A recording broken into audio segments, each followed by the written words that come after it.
bilateral relationships that we have with a number of countries often provide for cooperation on educational matters. The Department of Higher Education is the line function that is responsible for coordinating all these efforts with regard to funding, to administration, to regulating national policy, and around all these international scholarships. And they also maintain a fairly good database, and what they are doing is gaining traction on an ongoing basis. Now, these training opportunities that we get take a number of different forms. The opportunities also differ with regard to the duration, the cost, the recruitment criteria and qualifications that will be obtained, and all the logistical arrangements. As the President and the Deputy President and a number of ministers travel to various countries, we always seek to open opportunities for young people for training and skills acquisition. One example, and there are quite many examples, I'll just cite a few, is the offer that we got from Algeria for the training of 9 people on scholarships for the year 2015 to 2016. Another example is the agreement between South Africa and China for the training of up to 2,000 South Africans in various fields of cooperation. Another example is, which is quite a huge one, is that with Cuba, which started in 1996 as a solidarity program offered by Cuba to provide 80 scholarships a year to students to study medicine, with the full costs being borne by the Cuban government. In 2012, we reached agreement with the Cuban government to expand this program. In terms of the expanded program, the South African government finances the costs of the program. We now have over 3,000 South African students who are currently studying medicine in Cuba. Of the students sent to Cuba, over 460 have already returned and are now qualified doctors. Candidates for this program are selected by provincial governments with a focus on candidates from disadvantaged backgrounds. Human resource development is an increasing significant element of our bilateral relations, and we are continuing to seek opportunities, Deputy Speaker, on an ongoing basis as we travel abroad. One other country that has offered scholarships is Sweden, where we are training a number of young people who are doing their masters in marine studies. Japan is another example where we are training artisans and a number of other master students.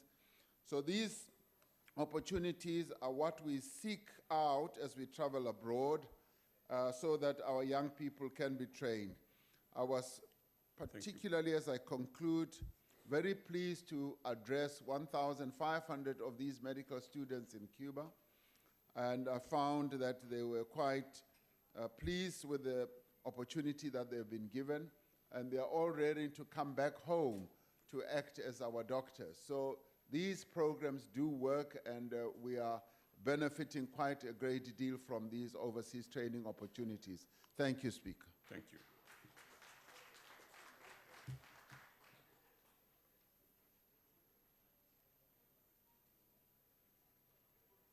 Honorable Holomisa.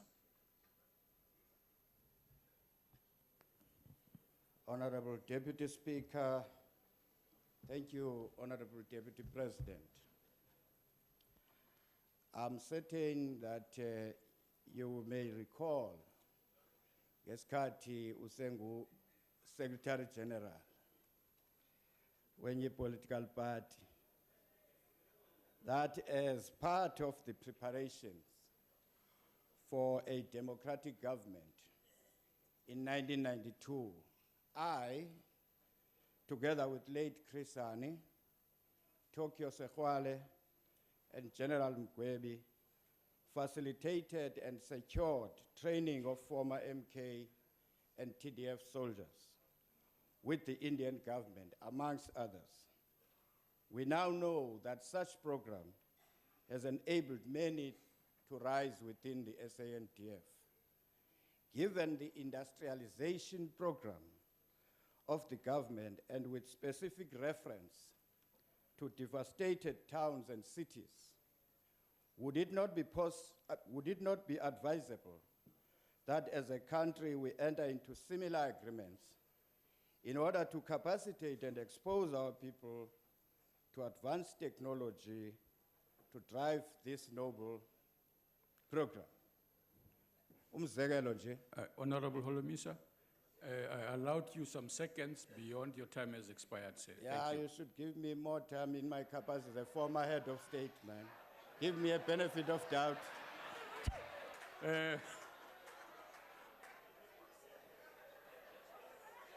Next time, Honorable Holomisa, try to be persuasive in the programming and Chief Whips Forum for that time, yeah. Deputy President, Honorable Deputy Speaker, Honorable Holomisa, I seem to recall that time when you were a member of the African National Congress, when together we crafted this type of course where a number of our soldiers and future leaders of the SANDF were trained in India. With regards to your question, yes, you are right.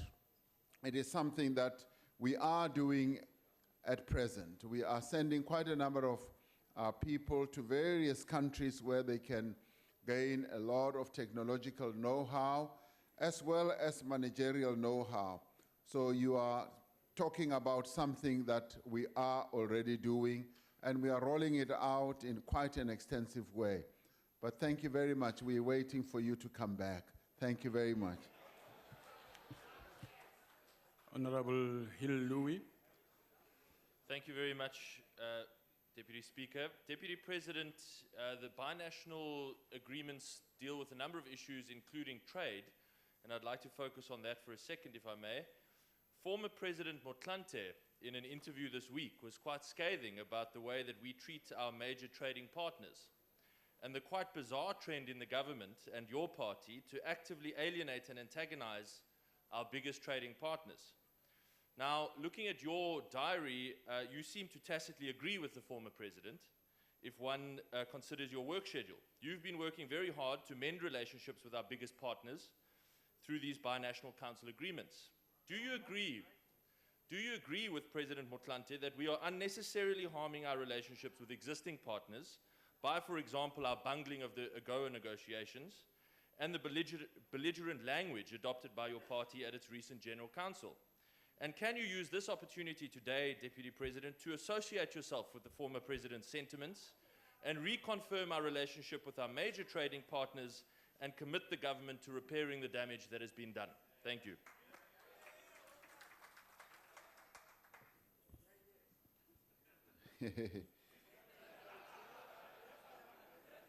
Now, no mention of tea. What former Deputy President Motlanthe was talking about clearly was, yes, he was president for a while, was how the trade relations or the relations, be they executed through binational commissions or whatever, can actually be deepened. And that's precisely what the president, what the deputy president and our ministers are doing right now. A number of countries that were not our major trading partners are now our major trading partners. China, hitherto, was not our major trading partner. Today, it is our major trading partner. And we trade more effectively with China because the relationship is based on win-win. mutual benefit that they can get out of a relationship and what we can get out of a relationship. And with a number of other countries, we also are advancing our relationships, and in fact, we are deepening those relationships quite extensively. The President will soon be traveling to another country. I will be going to Iran in a few days, and the objective is to go and broaden our relationships. Now, this is what we have committed ourselves to doing, and our investments, the investments that are flowing into our country have not been going down, they've been going up, and in fact, we've maintained good relations with many other countries. BRICS, the BRICS story is one great success for our country.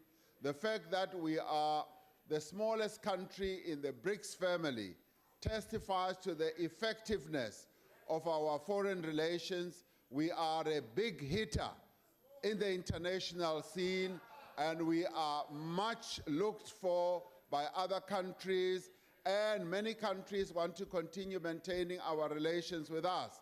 But what we seek to do is to see what we can gain out of those relationships. Thank you, Deputy President. Thank you very much. The time has expired.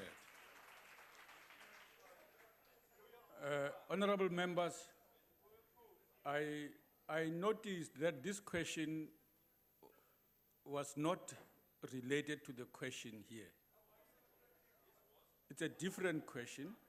I allowed it, and it's okay for the generosity of the Deputy President to provide information which is important to the House. I do want to remind the members that they approved the requirements that supplementary questions must be related to the original question. I'm reminding you, and let's stick to that general process until you change it to an open mic session. That would be great. But right now, it has not been changed. Let's try and stick to that. Honorable Hlope.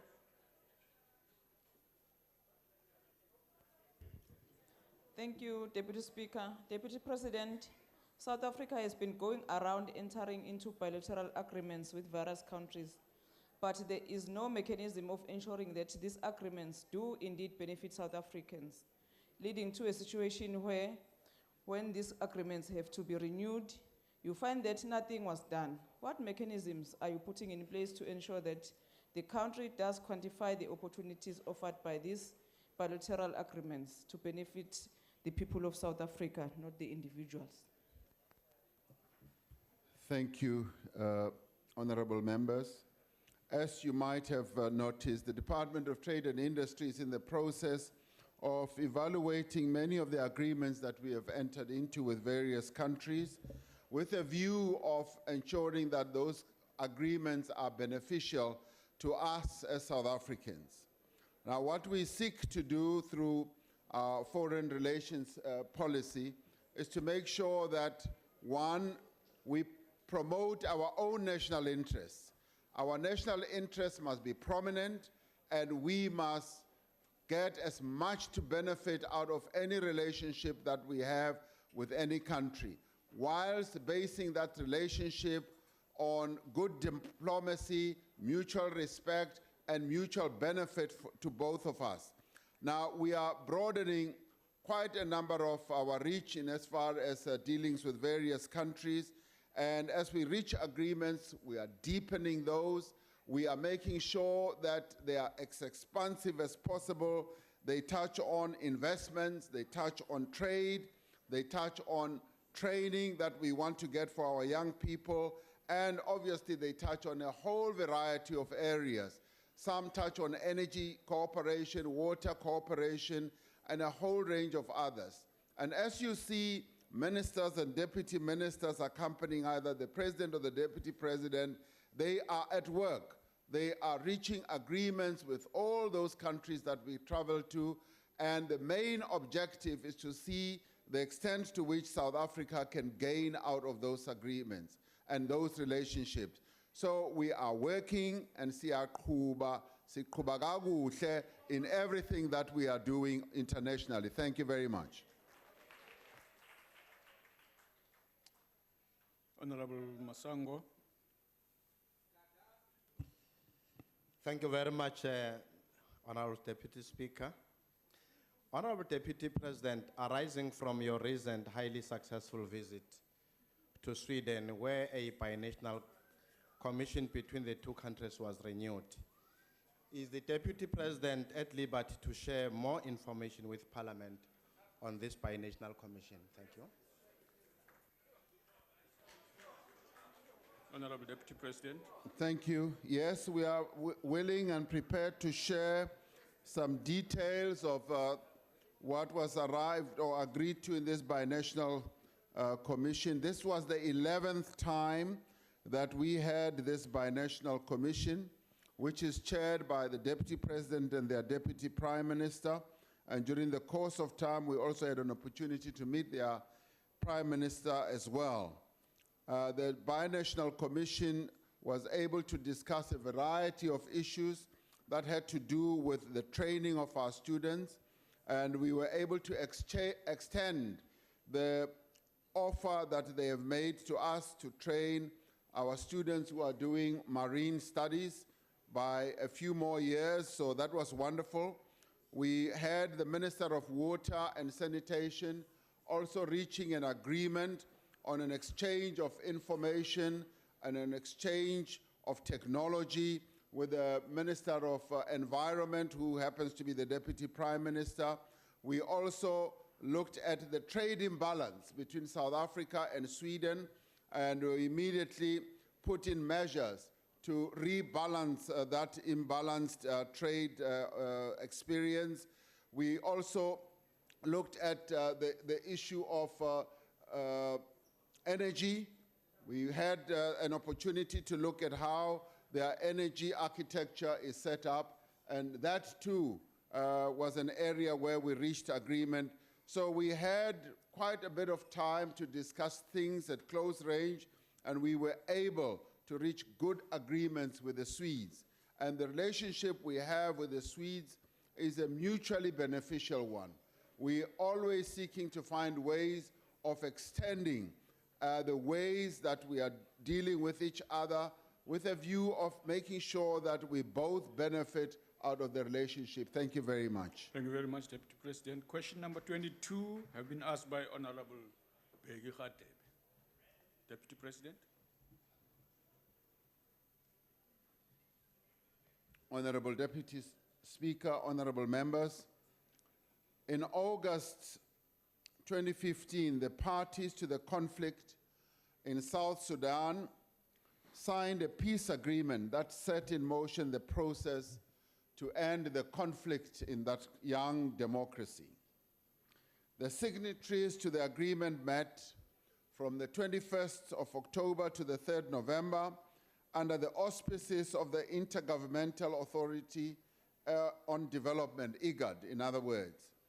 The meeting was intended to resolve outstanding issues on the implementation of the permanent ceasefire and operationalization of the institutions provided for in the peace agreement.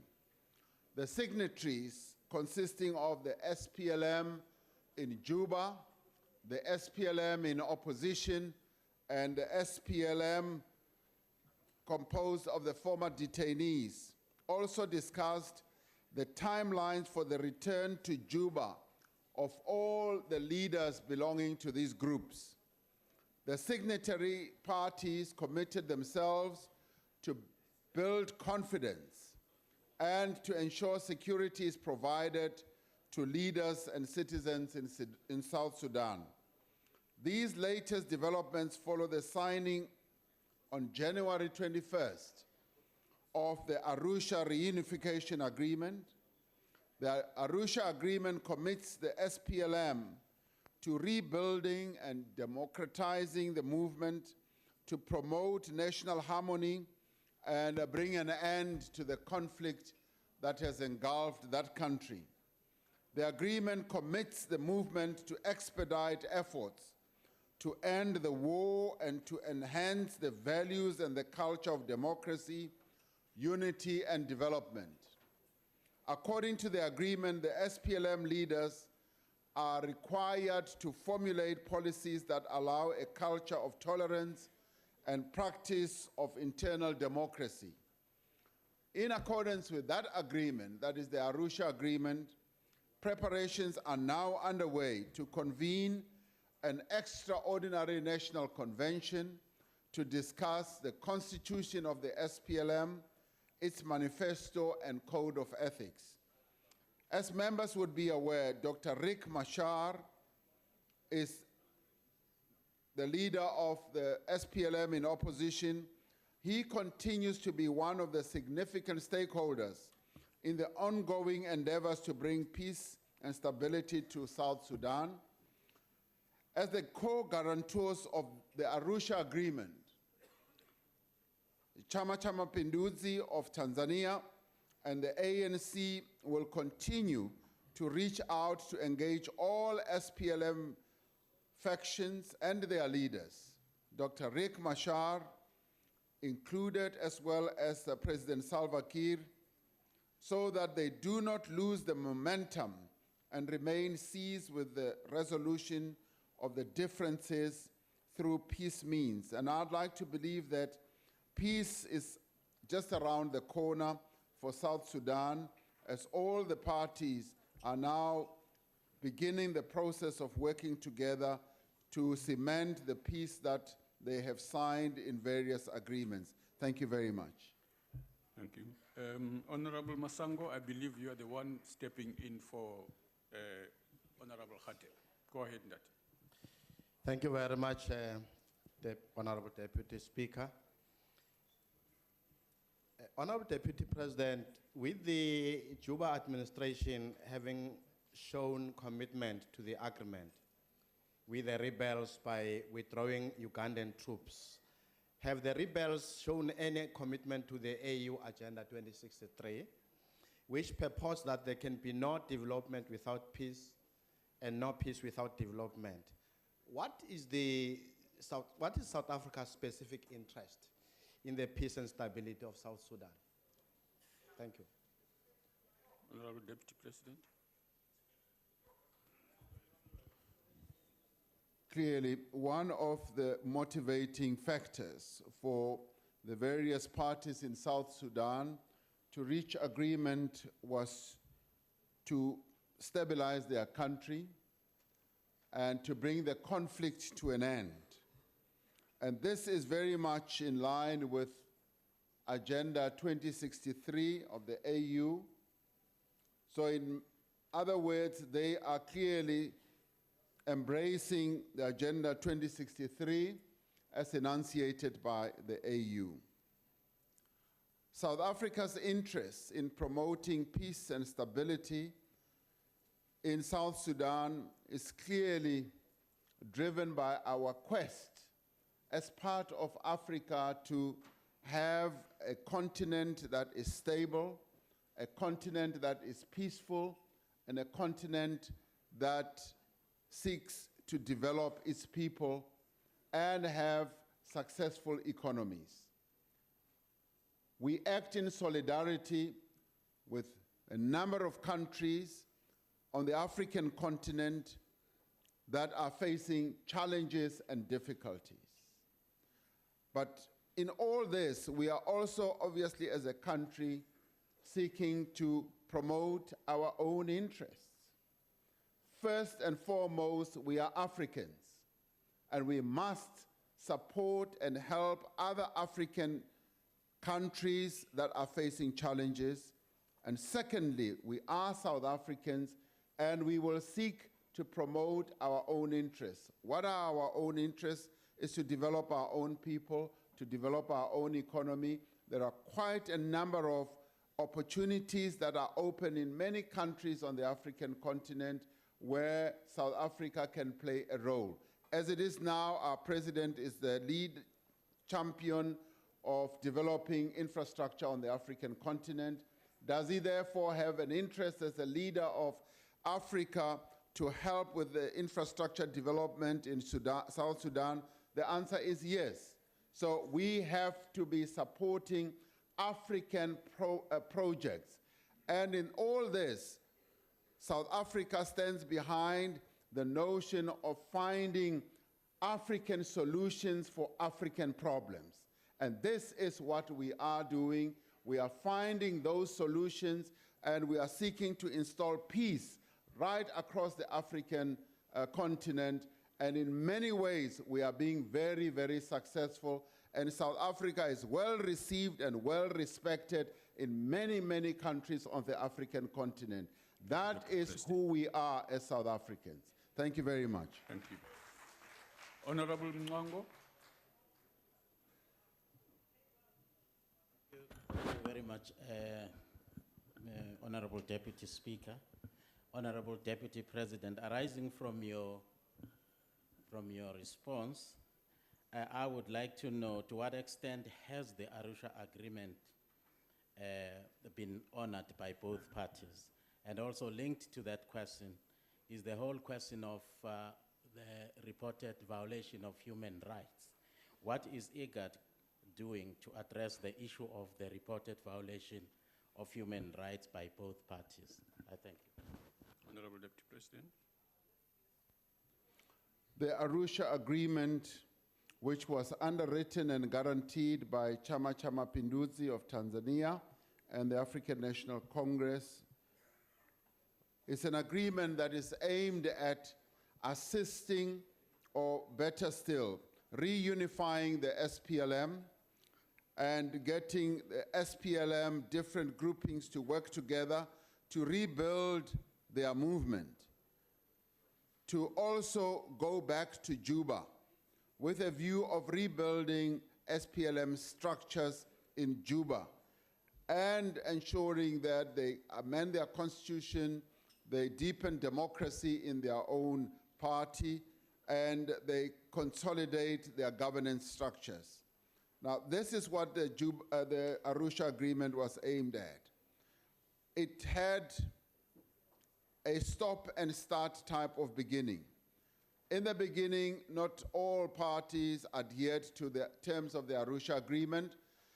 Things have now become a lot better in that they have now agreed to go back to Juba, which is part of what we had all agreed to. They are now going back to Juba, and in going back to Juba, the process of reunifying the SPLM will now earnestly get underway, and we are hoping that they will find unity in the various efforts that they've embarked upon. In relation to the issue of human rights violations, the AU is dealing with the matter. The Obasanjo report was given to the AU, and they are dealing with that matter, and it will be dealt with through IGAD as well. And we are hoping that the AU will deal with this matter in a way that will be satisfactory to all parties, and that they will find a way of confronting the truth and finding reconciliation, even as all these things have happened in their country.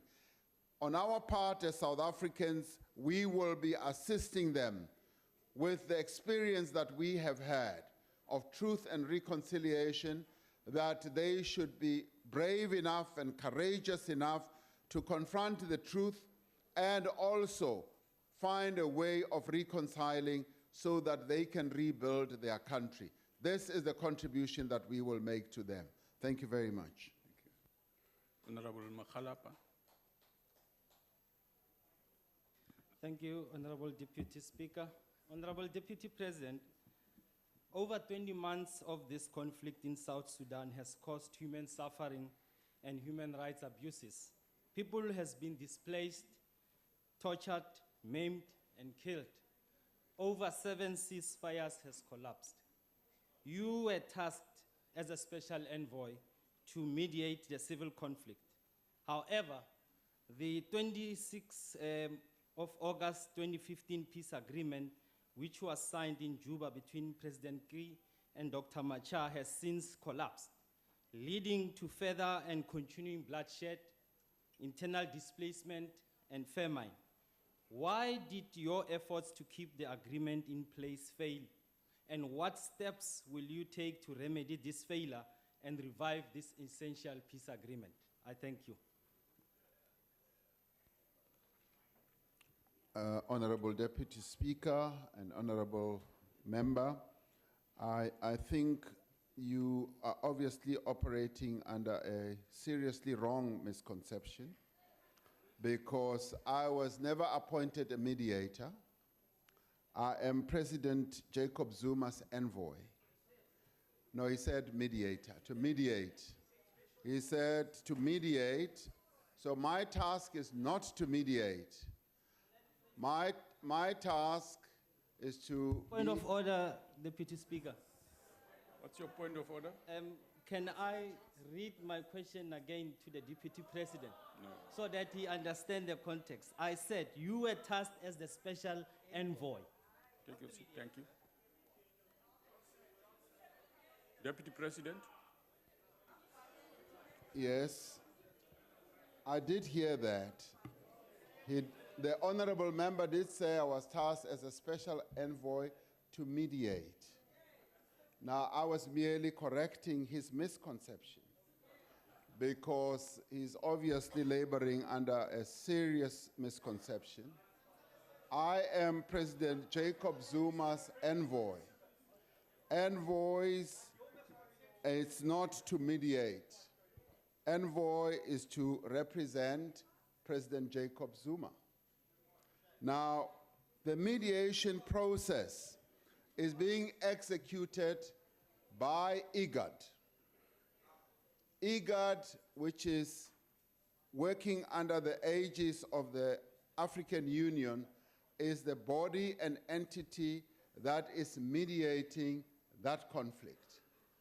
It is composed of the countries in the Great Lakes area. What we have been doing is to work with the SPLM together with Chama Pinduzi. Now, the process is the mediation process, which is led by the AU, and we have been working with the SPLM together with the Chama Pinduzi. And we've been focusing on party issues. We took a view, and they also took the view, that one of the key problems that they faced was the disunity within the SPLM, and that is what led to the problems that they currently have. So the Arusha Agreement was what Chama Pinduzi and the ANC assisted the parties in arriving at. The mediation process is being led by IGAD and the leaders in the Great Lakes area, and that is the effort that is meant to lead to permanent peace in South Sudan. Thank you very much. Thank you. Honorable Ndlozi. Thank you, Deputy Speaker. Deputy President, let's not play with words. You are essentially there because there is a peace process that must mediate.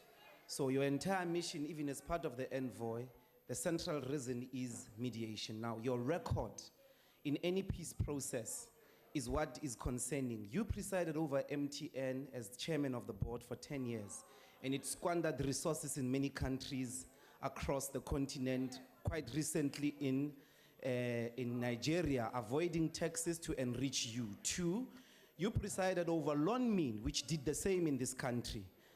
And that's basically thieving. How can you be trusted to ever preside over any peace process, including in Sudan? Point of order. Seeing that peace processes that you preside over end up in protecting. Take your seat. Yes, what's the point of order, Honorable Chief Whip? What Honorable Ndlozi is doing is a tirade addressing the Deputy President. He's not having a follow-up question. He's not doing anything but addressing him. He's out of order. There's a new question.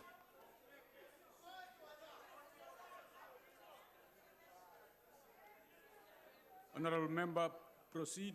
Mind your language. You mean the program or my language? Mind your language. Proceed. Okay. My question is, even the South African peace process that you negotiated has only resulted in the protection of capital, which continues to thieve to make you rich.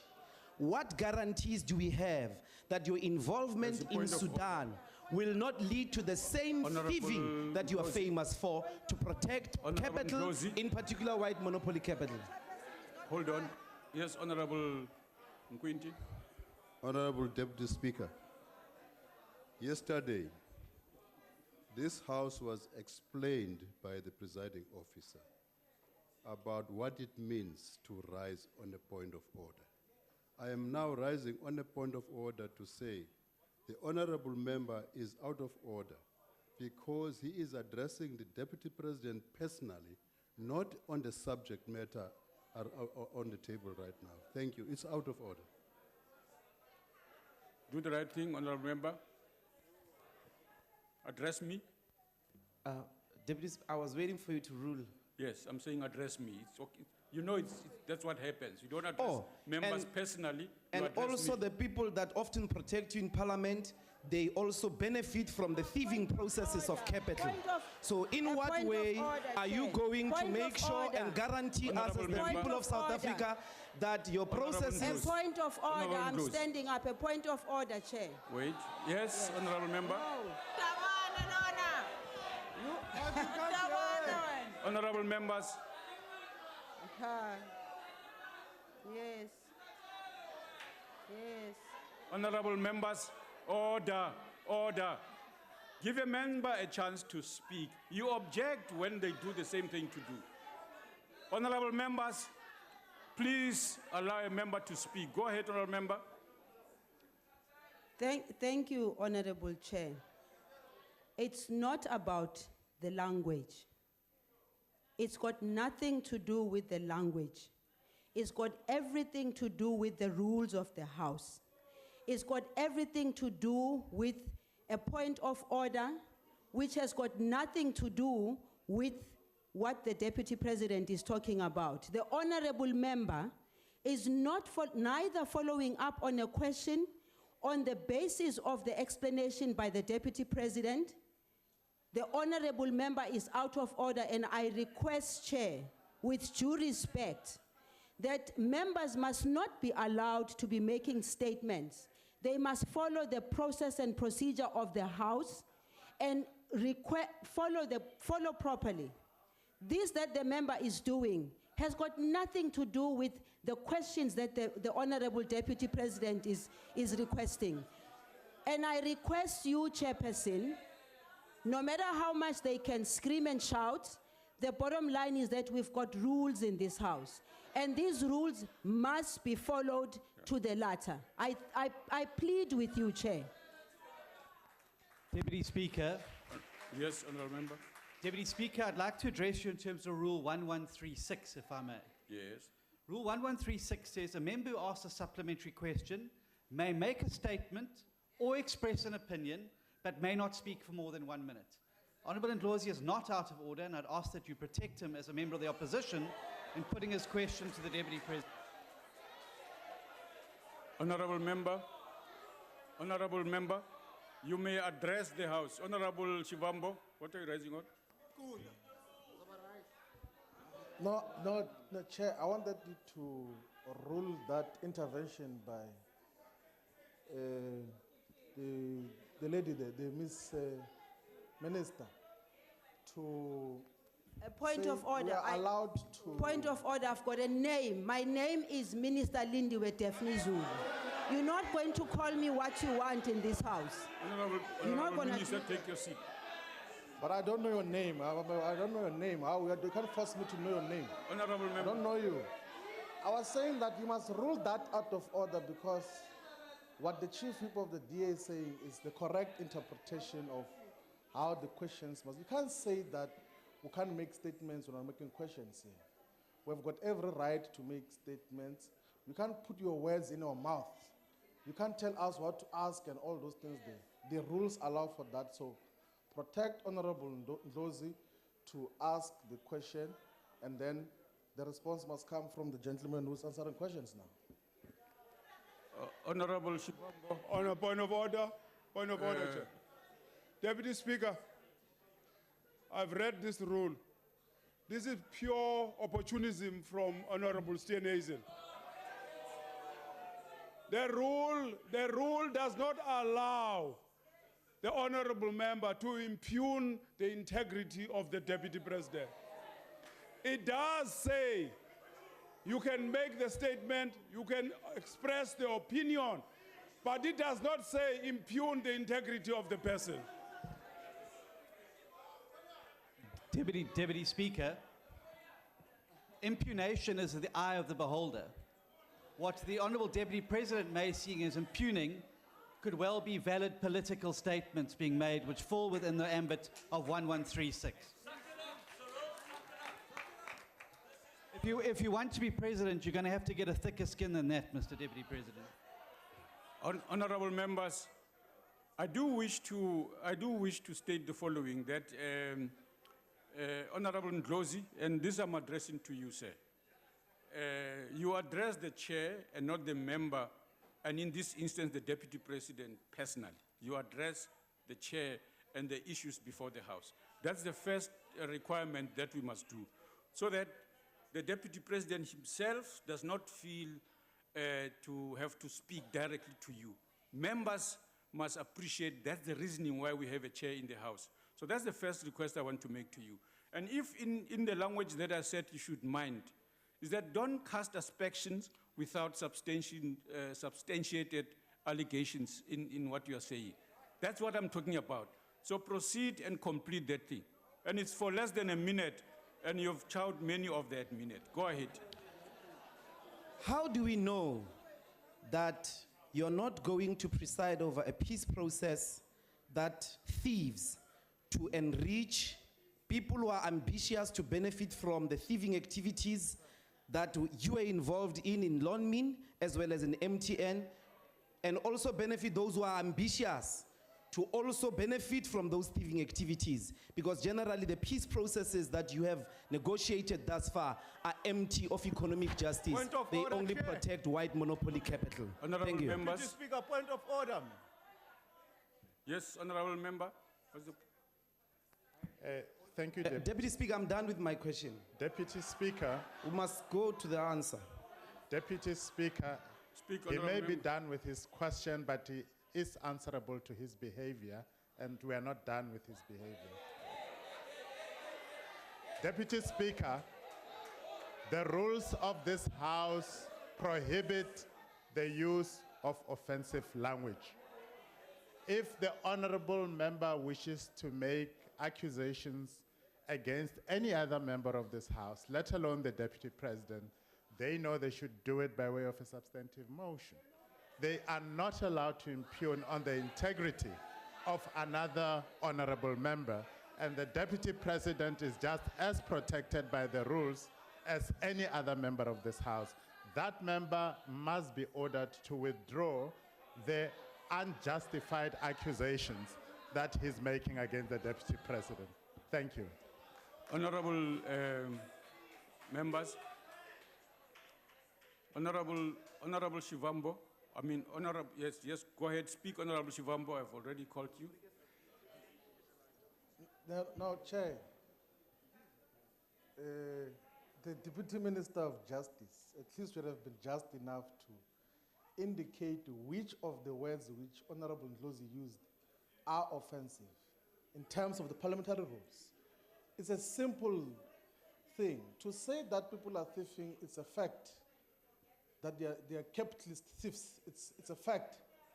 And you must indicate that, otherwise let us get the response from the gentleman, please. Deputy Speaker. Okay, take your seat. Yes, Honorable. A person commits theft if a court of law finds them guilty of theft.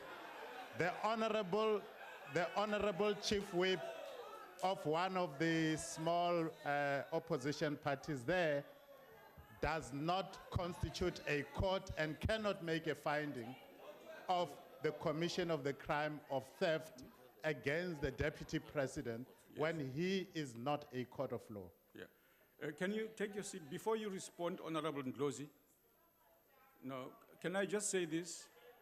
I'll give you an opportunity. I do want to say to you that I alerted you to your language, not once, twice. And I expressly said you can't make statements that are unsubstantiated. and you proceeded in what I heard to do exactly that. However, I have requested the table here to bring us a reference to your express language that I heard, so that we do it. And I think there are aggravating circumstances for doing it in spite of being asked not to do it, not once, several times. And I will then wait for that to happen, and it will be put across the House today. What is it that you wanted to say, Honorable Member? Members of the African National Congress stand on that platform every day. They make accusations. There is no court of law that has found apartheid to have been a crime against humanity. There is no court of law that has found the DA to be racist. But they stand, all of them, say that the racist DA, apartheid, a crime against humanity. You never take exception to that. Please be consistent. The Deputy President must answer questions. If he wants a substantial motion to prove that capital thieves, it's there. MTN has been fined 72 billion in Nigeria, and he was the chairman. It avoided taxes, it's being fined. So please, the Loan Min Commission found that Loan Min avoided taxes as well. Please, be consistent. Stop saying those things to me. I have done nothing wrong. He must answer for the thieving of capital that he has benefited and presided over. Yeah. I've made a ruling, and I'm not going to change it. Honorable Deputy President, you may respond. Honorable Deputy Speaker, thank you very much. If one was allowed to be personal, which one is not allowed to, I would have written Honorable Ndlozi's script. And maybe I would have written it a lot better than what he has articulated. But nonetheless, I think in answering his question, one can very briefly say that in everything that we do, as the ruling party and the leaders of the ruling party, we seek to adhere to the principles that are enshrined in our Constitution.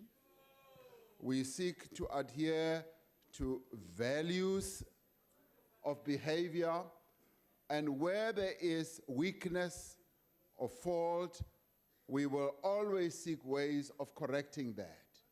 Thank you very much.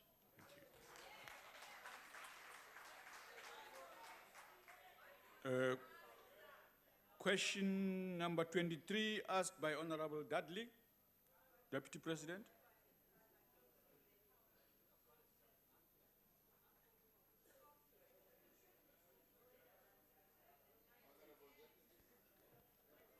Honorable Deputy Speaker and honorable members, now the issue of the funding for higher education in our country has clearly taken center stage in the past few weeks. And we want to welcome the fact that this issue has been prominently raised, in fact, sharply raised by our students who have been protesting against the proposed fee increases, as well as a number of other things. They have taken steps, and many of the steps that have been taken were disciplined, and we, as their elders, as their parents, must listen to what our young people are saying. It was also extensively discussed, this matter, at the second Higher Education Transformation Summit that was held in Durban on the 15th of October, which I had the privilege of opening. It was to address this very critical issue that President Jacob Zuma convened a meeting on the 23rd of October with vice chancellors, chairpersons of university councils, presidents of SRCs, and student organizations. As we all know, the meeting agreed that there will be no increase on university fees in 2016. Government has also set up a presidential task team to consider the short-term implications for the 2016 academic year, including both the 0% increase and the current NSFAS funding shortfall. The medium to long-term funding of the system also needs to be addressed. Clearly, this cannot be confined to university education, but must cover the whole post-school education and training sector, including TVET colleges, community colleges, and training colleges. The Department of Higher Education and Training has quantified the funding shortfall over the medium term to ensure that the National Development Plan targets are met for the baseline funding of universities and TVET colleges. Parliament, acting through the Standing Committee on Appropriations, has been informed of the current underfunding of the post-school education and training system.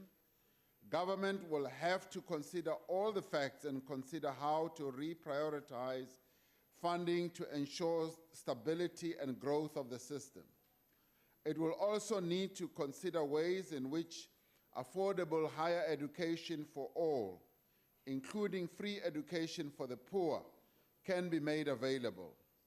President Jacob Zuma is considering setting up a commission that will deliberate on the long-term issues and make recommendations on all those issues. The developments of the past few weeks in many ways provide an opportunity for all social partners to find a way of working together to address the challenges in higher education in a substantial, sustainable, and comprehensive manner. Thank you, Deputy President. Structures like the Human Resource Development Council also have a role to play in all this. And so therefore, Deputy Speaker, we all have a great opportunity to participate in a process that can transform higher education in our country.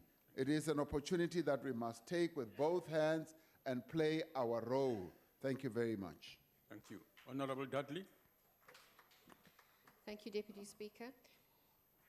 Honourable Deputy President, in sourcing additional funding to support students, is government considering the implementation of a fund-saving first-year bridging year across all universities and tertiary institutions, which will improve throughput, increase morale, and make more tertiary education places available? And if not, why not? What are the issues around that? Then, of course, something that hasn't come to the fore that is on everybody's minds, or on many people's minds. Have any steps been taken to ensure that students understand that their right to protest about funding or any other matter should be exercised with utmost responsibility, ensuring that the rights of others are not violated in the process? And that you may or may not want to answer in terms of this question, but I do know that it is on people's minds. Thank you. Deputy President. We are hoping that through this process, which we expect all role players to play a key role in, that we will be able to consider various propositions, including the proposition that the honorable member has just put on the table. That is by no means the only proposition that is on the table. There are many others, and what we are hoping for is that as many proposals and propositions, including yours, honorable member, will be debated, entertained, until we find solutions. And I'd like to believe that solutions are possible if all stakeholders will get together and put forward proposals either to the commission that the President is going to put forward, or establish rather, or a task team. This is a great opportunity that all of us as South Africans can play a role in without grandstanding, with great responsibility, making sure that we do prepare a really conducive ground for our young people to get a decent education that is properly funded, and where children from poor families will be assured of getting a fee-free education at university. Now, as we move forward, clearly we want to move all towards a free education, which will be costly, but we've got to find the solutions. In relation to the protests measures that young people have embarked upon, I think that in the main, there was a great deal of discipline. The situation could have been much worse than what we experienced. And that is what all of us as South Africans must be thankful for. That in the main, the students exercised great leadership. There was a lot of good leadership in a number of campuses, and there was exuberance in one place or another, but in the main, the protests were fairly well contained and well controlled, and we expect that young people in protesting will continue to deport themselves in a disciplined manner befitting of their stature of students of the Republic of South Africa who are learning in a democratic dispensation. And this is what I believe most of them are committed to, and they, in discussions, keep on saying that what they would like to see is to see their issues being addressed. And right now, their issues are being addressed, and we will address them until we find solutions. Thank you very much. Thank you, Honorable Deputy President. Honorable Chiwane. Thank you, Deputy Speaker. The ANC has overseen the largest displacement of young people as a result of financial exclusions from universities since 1994. The recent student protest was for the fees to fall for the government to guarantee free quality education till attainment of first degree. The ANC under Gwede Matashe then hijacked the struggle and make it look like it was merely for no fair increment. The steps you are taking to ensure that all the students' demands for, what steps are you taking to ensure that all the students' demands for free education, decolonization of universities, and general transformation of higher education sector are met? But also to substantiate, Deputy Chair, it seems negotiations always favor the Deputy President because post-1994, he suddenly became a millionaire. So I wanted to substantiate on what Commissar Ndlozi was saying. Honorable Deputy President. I'd like to believe, Honorable Deputy Speaker, that I have provided an answer to that question. I did say that these matters that have been raised by the students, as the President, having met with the various role players, said that he is giving consideration to setting up a structure, be it a commission or whatever, that is going to deal with this matter. That means that the matter is being given consideration at the highest level. That structure will be able to have opportunity to sit down and work with the students, work with administrators of universities, the rectors and the lecturers, and the parents and various other entities that deal with education. It is through that structure that we will be seeking to find answers. And we've already got a plethora of proposals, many, many proposals indeed, coming from the students, coming from various bodies, and those proposals are going to be thoroughly debated until we find solutions. And clearly, Treasury and the private sector will need to play a key role in finding the money that is going to underwrite whatever decision will be taken in all this. So work is being done, and we will find solutions to all these issues. Thank you very much. Thank you. Honorable Maimane. Speaker. Deputy President, let me first of all say thank you for your kind words that change is indeed coming in Nelson Mandela Bay. I can't agree with you more there. Yes, the DA will be coming on board, so thank you. But let me highlight the point that I hear you are speaking today about the fact that, look, we are the adults, there's opportunities where we can find solutions. I want to say, here's the first problem. Minister Bladen Zimande said it here. He said, we need to find just 3 billion rands for next year. I am saying to you, we can wait for the executive and the process that you've outlined, but I don't believe the executive must colonize Parliament anymore. Parliament has the power, and in a few weeks' time, we are passing a budget.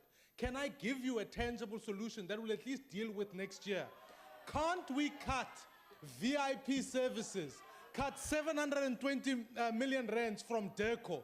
Can't we cut that budget, finance the students for next year so we can deal with the shortfall. So rather than having a very secure, VIP protected Time has executive, let's fund the students. Can we agree on that, please, Deputy President?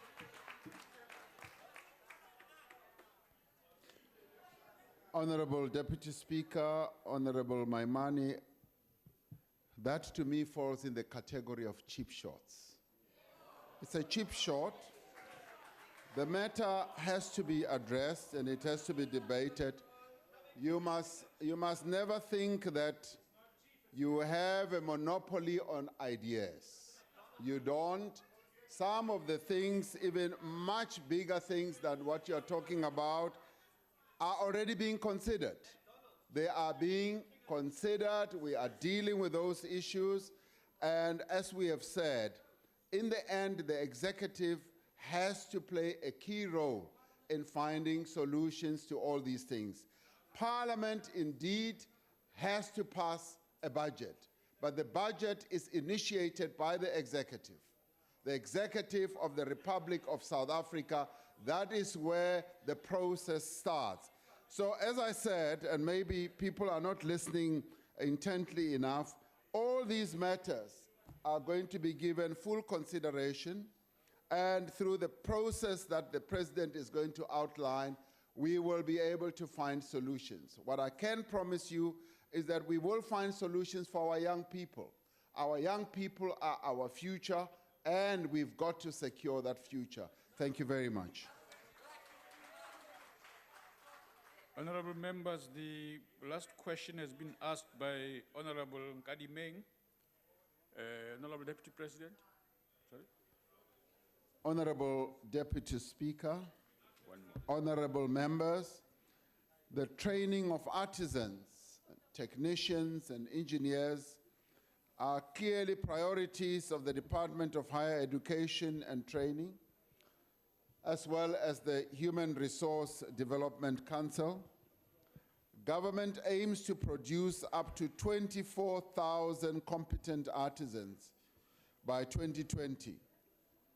And this is as part of the effort to achieving the goals and targets that were set up by the National Development Plan, which sees us producing up to 30,000 competent artisans by 2030.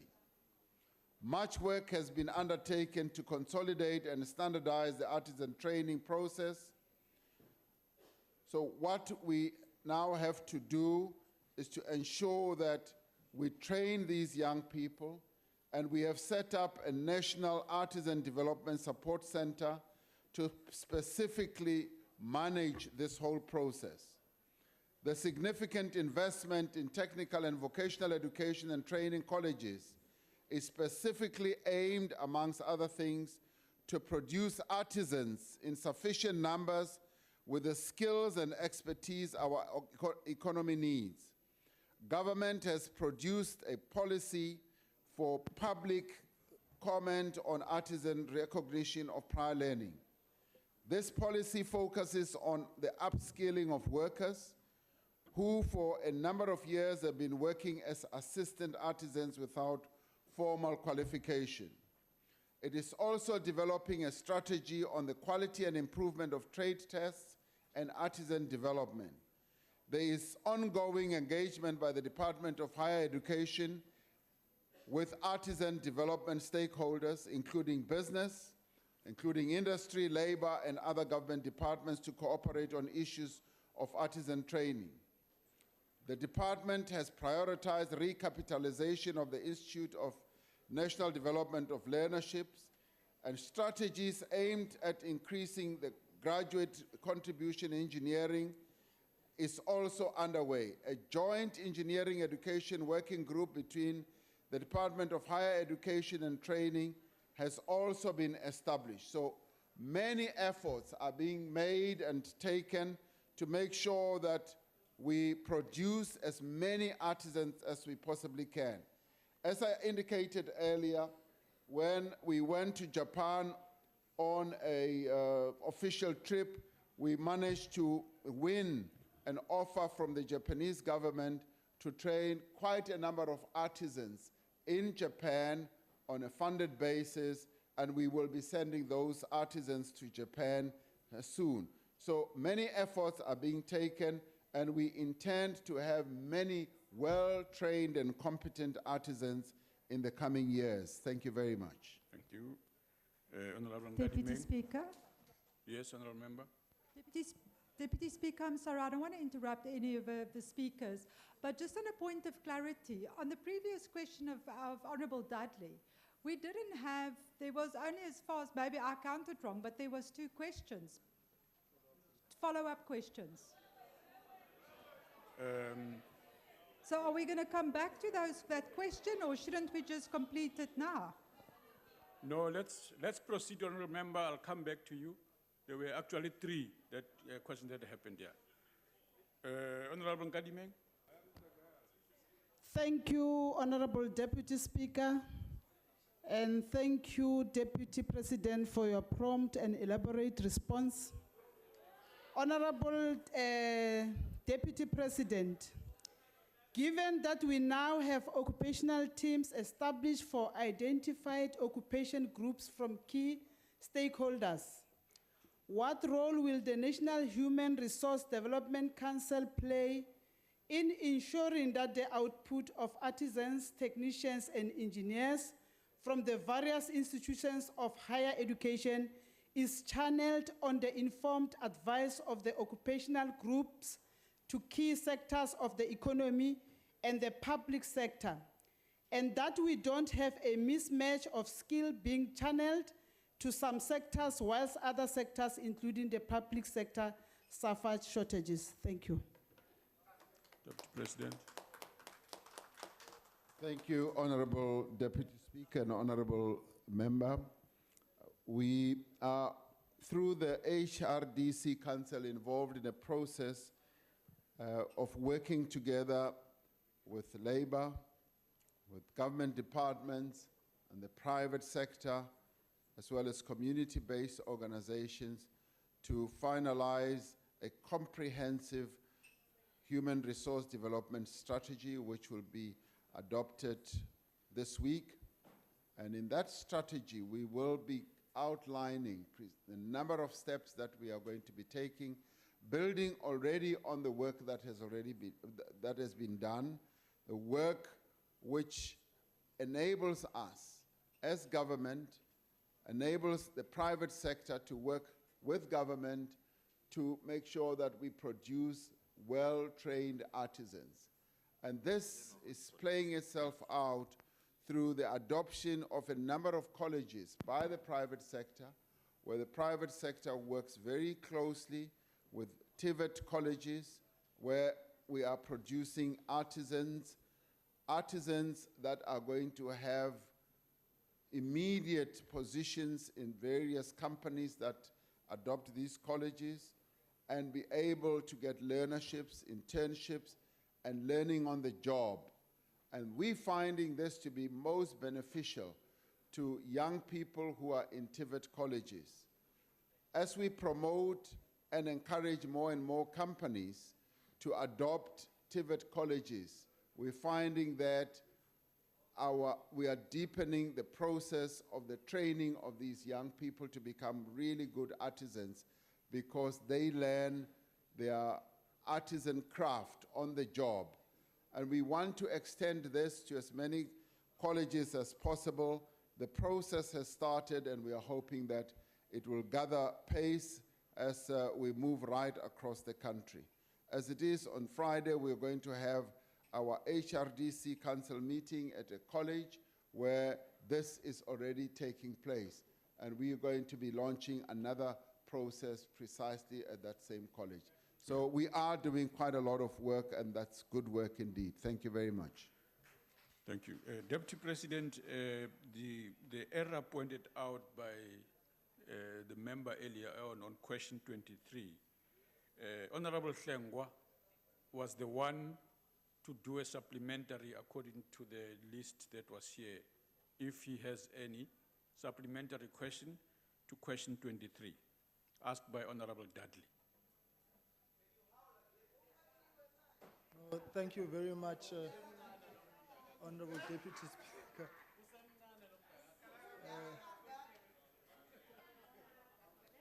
Honorable Deputy President, I put it to you that had the students not sparked the Fees Must Fall protests and the campaign, we would not be talking about this today. And government would not have first said 6% and subsequently 0% because it was way off your radar.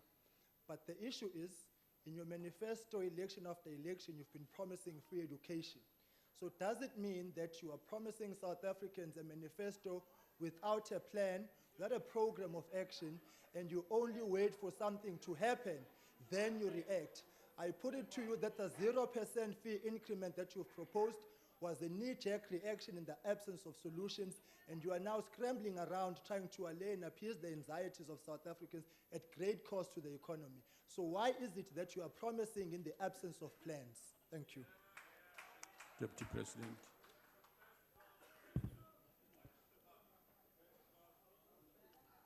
The action that was taken by students was action that needed to be heeded by the whole country. And it is for this reason that we should be saying to the students, thank you for raising this issue. This issue clearly has the issue of the funding of universities is a matter that government has been dealing with over time. And in dealing with it, clearly we were a victim of our own success. We have succeeded enormously in getting so many students into institutions of higher learning. The very institutions that the previous government did not want them to get into.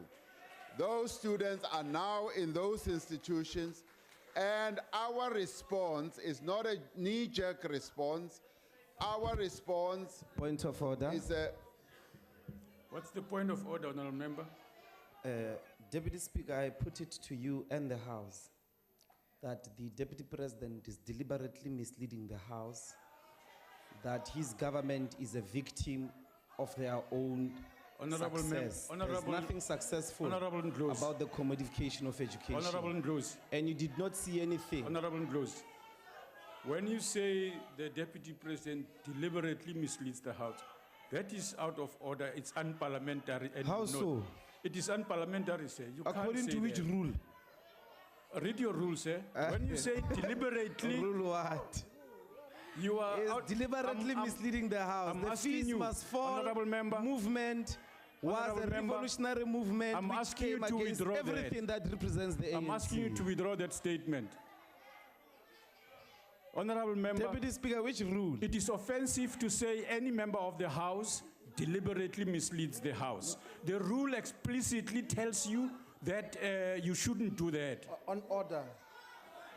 What's your order? We are asking for simple guidance from you. The guidance is that, Honorable Shivambo, the member must But withdraw. I'm not finished speaking. I'm saying we're asking for reference to the rule. Which rule says that he must withdraw? I want you to Or you withdraw, don't know the Honorable rule? Member, your statement. You don't know the rule. Show us the rule and then Commissar will withdraw. Honorable members, this is ridiculous. And I do want to say to you, this is not a kindergarten. No member shall use offensive or unbecoming language. It is unbecoming to accuse any member of the House of deliberately misleading the House.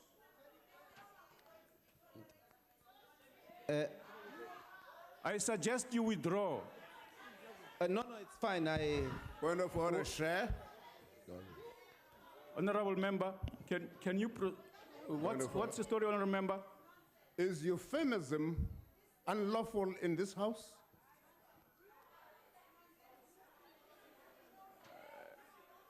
Honorable Ndlozi, please go ahead. I withdraw that it's deliberate, but the Deputy Speaker is misleading the House. The Deputy President is misleading the House that the ANC suffered from its own, it's a victim of its success. There's no such a thing. They've not ever planned of Honorable giving members. free education. It was always an empty promise. And students brought them to that, kicking and screaming in that soprano voice of Brabladen Zemande. And they conceded to the Honorable member, revolutionary demand. your to withdrawal give must be unconditional. It's unconditional, but he's misleading the House. That's what I Order, meant. Chair. Order, Not Chair. deliberately, Okay. but he's misleading You the are- House. You are. I You are the withdraw the deliberate unconditionally, and I resubmit that Order, it was a misleading of the House. Order. Honorable Singh. Honorable Deputy Speaker, I make an appeal to you, Honorable Deputy Speaker, to please prevent, in terms of these rules, these altercations that are taking place between the Honorable Minister on that side and the Honorable Member behind us here. It's really not acceptable that they are having this kind of altercation while we sit here and we just can't listen to what is happening. Order, Chair. Deputy Speaker, may I address you? There's a member at the back there. Yes, honorable member. No, Deputy Speaker, I think these honorable members must be disciplined. They must start by going pay maintenance first before they come and make noise here. It's not a point of order, honorable member. May I address you, Yes, Deputy Speaker? what are you addressing me on, honorable member? As young as Honorable Ndlozi might be, but it's very much out of order for this minister of Makip to point at our member and say our member is nonsense. I'm saying to her, she is nonsense together with her leadership.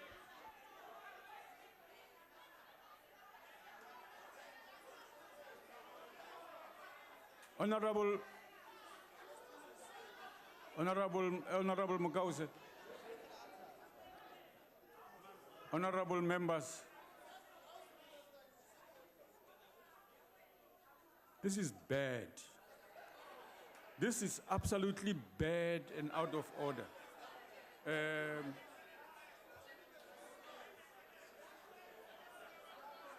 The complaint by Honorable Singh is correct. Honorable Minister and Honorable Mukause, I think it is incorrect for you to address matters in the House in the manner in which you are doing.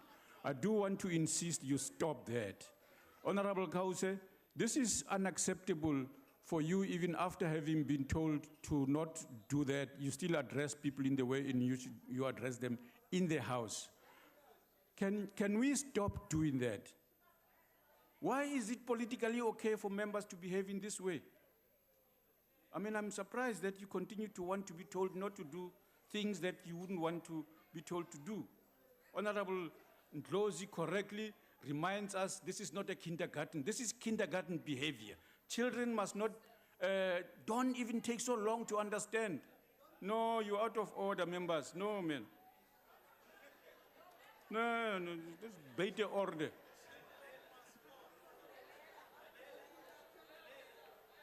Honorable members, this behavior is unacceptable.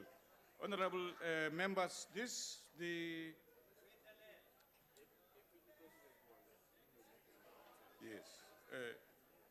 Deputy President, you were in the middle of responding when you were rudely interrupted by us. Please proceed. Thank you, Deputy Speaker. Order. Deputy Speaker, on a point of order, respectfully. Deputy Speaker, I rose on a point of order. You can't say it was rude. It is allowed in the House for a member to... No, Deputy Speaker. You should ask. You must not contribute to the cantankerous behavior that we've been seeing here. Honorable. You can't say we rudely disrupted anyone. When you recognized, gave platform, and gave us an opportunity to call an order, please withdraw that it was a rude. No. Honorable member. How can you say that? No, sit down. Let me tell you why. Please, just take your seat. Let me tell you why. We can't be asking the president to come and address us here. And we conduct ourselves in a manner that we subsequently have the chair to have to talk for so long about behavior. It is incorrect for us to do that. So what I'm calling out of order is that I have to tell members to behave. And this is incorrect. This is what is rude about the behavior that I'm calling unacceptable. Deputy President, please proceed. Thank you, Deputy Speaker. What I was leading to was to say, in a very substantial way, we have opened the doors of learning. We have been able to fund our young people up to 9.5 billion rand, which is in NSFAS funding, and that is a substantial amount of money. And admittedly, we agree that much more needs to be done in this regard. And if ever people were in doubt, this is one government that has the resolve, that has the determination to make sure that we deliver a decent education to our young people, and we will not be stopped from doing so. We are going to deliver on what we said. We do not give empty promises. This promise is pregnant with a lot of possibilities. Thank you very much. Honorable Mbata.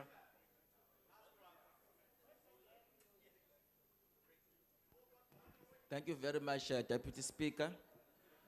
My question is, knowing that your government has been selling dreams for a while, is it possible to know when is your government going to start building specialized universities, just like the one you have just returned now, which is the former Medunza, to ensure that we don't go looking for Cubians on doctors, and that we don't go looking for Cubians for Free State as engineers, so that we return the faith of our young people who are unemployed and who look forward to a future and opportunities in higher education, but they've been prevented by lack of political commitment to free education. Deputy President. Our government has opened, Deputy Speaker, a number of institutions of higher learning. We've opened and continue to open many TVET colleges where young people are given the opportunity to learn crafts and skills that are much needed in our economy. We are one government that has been bold and brave enough to open 3 universities in the current period. One in Mpumalanga, one in the Northern Cape, and one specialized university for medical training. Now, this we do to live up to the dream, which you say is a dream, and the promise and the aspiration that was clearly articulated in the Freedom Charter, that of opening up the doors of learning and giving our young people as many opportunities as we possibly can. Point of order, Deputy Speaker. The question has reference to specialized universities. There's a difference between a university and a TVET college. And I made reference specifically to the former Medunza. Right, Honorable so Member, it's please either take there your is seat. an answer or there is no answer. Take your seat, Honorable Member. Take your seat. Deputy President, please conclude your answer. In concluding, because people don't have the patience to listen, in concluding, a medical university is a specialized university, and indeed, a number of universities of science and technology that are being opened are also specialized universities, and many of the universities and indeed colleges that are being opened, that are in existence, are beginning to focus more and more on a number of areas. Whether we will, in the future, open more specialized universities is a matter of planning, and that is not excluded. We are a developing country, and in developing, we've got to harness all the skills that we've got to make sure that we achieve the goals and objectives that we have set out for ourselves. Thank you very much. The next follow-up question is to be asked by the Honorable Nkomo. Thank you very much, Deputy Speaker. To the Honorable Deputy President, with regard to the shortage of critical skills and particularly local skills flight. What is government doing to ensure that highly skilled graduates are provided with an ease of entry into their respective markets or professions, and not as occurs also on so many occasions where they are being forced to leave the country to seek employment on foreign soil because of inept and ill-thought-out bureaucracy? And what is government doing to attract South African expatriates back to South Africa who have a genuine interest in the country's future and development? In view of the fact of the question which was asked by Honorable Nkadimeng, who actually said that in view of the fact that most business organizations recognize that South Africa is suffering from a shortage of skills. Thank you. The Honorable Deputy President. Thank you, Honorable Chair. One of the things that we are doing through the HRDC Council is to promote a partnership between business and institutions of learning. And this is precisely for this reason that the honorable member has raised. What we are finding to be more beneficial is a partnership that is struck at an early stage between somebody who is learning a craft and, say, a potential employer, be it a business or an institution. And as we partner them through a learnership process, through an internship process, a relationship is then struck, and the learning person then gets the opportunity to learn whatever skill at close range on the job. And we are finding that many of those people who are partnered through this process with various companies finally get employment a lot easier than those who are not partnered. So we are fostering partnerships between the private sector and institutions of learning. And this is what we are going to be doing on an ongoing basis to make sure that we do match the skills that are acquired with the jobs that are sought in the private sector and indeed in the public sector as well. So that for us provides a wonderful answer if we can craft this properly, and we have already started. With regard to the skill base that exists outside the country, those who are skilled and are still, say, in the diaspora, we applaud those who have started various initiatives. There are people who have started the homecoming revolution and are encouraging a number of people to come back home, to come and utilize their skills here. And indeed, through our various departments, particularly DERCO, we are also reaching out to a number of South Africans who are in various other countries and attracting them back home. And also encouraging companies here to offer them positions so that they can come back and work here. But what is encouraging as well is that many of the students that we are sending overseas to study, as one interacts with them and talks to them, they all say that they want to come back home.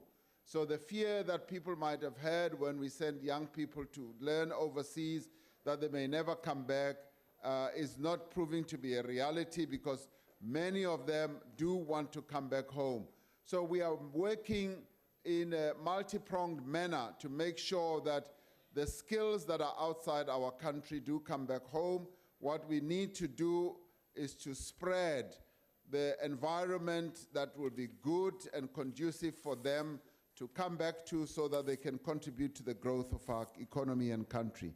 Thank you very much. The last supplementary question is to be asked by the Honorable Davis. Apologies, Chair, I pressed the wrong button. I'm actually Honourable Vazoli. Must press your own button. I'm sorry. Thank you, I will do that next time. Honourable Chair, business organisations need skills, but you know, all is not as well in the skills field as the Deputy President makes out. Businesses are levied some 13 billion a year for the purpose of skills education. Now, when your government, the Deputy Minister, calls upon the private sector to assist in higher education crises like the current one, you would think it would be from a strong position, one where you can say with confidence that the 13 billion a year already given by business is well managed, provides skills, and is thriving.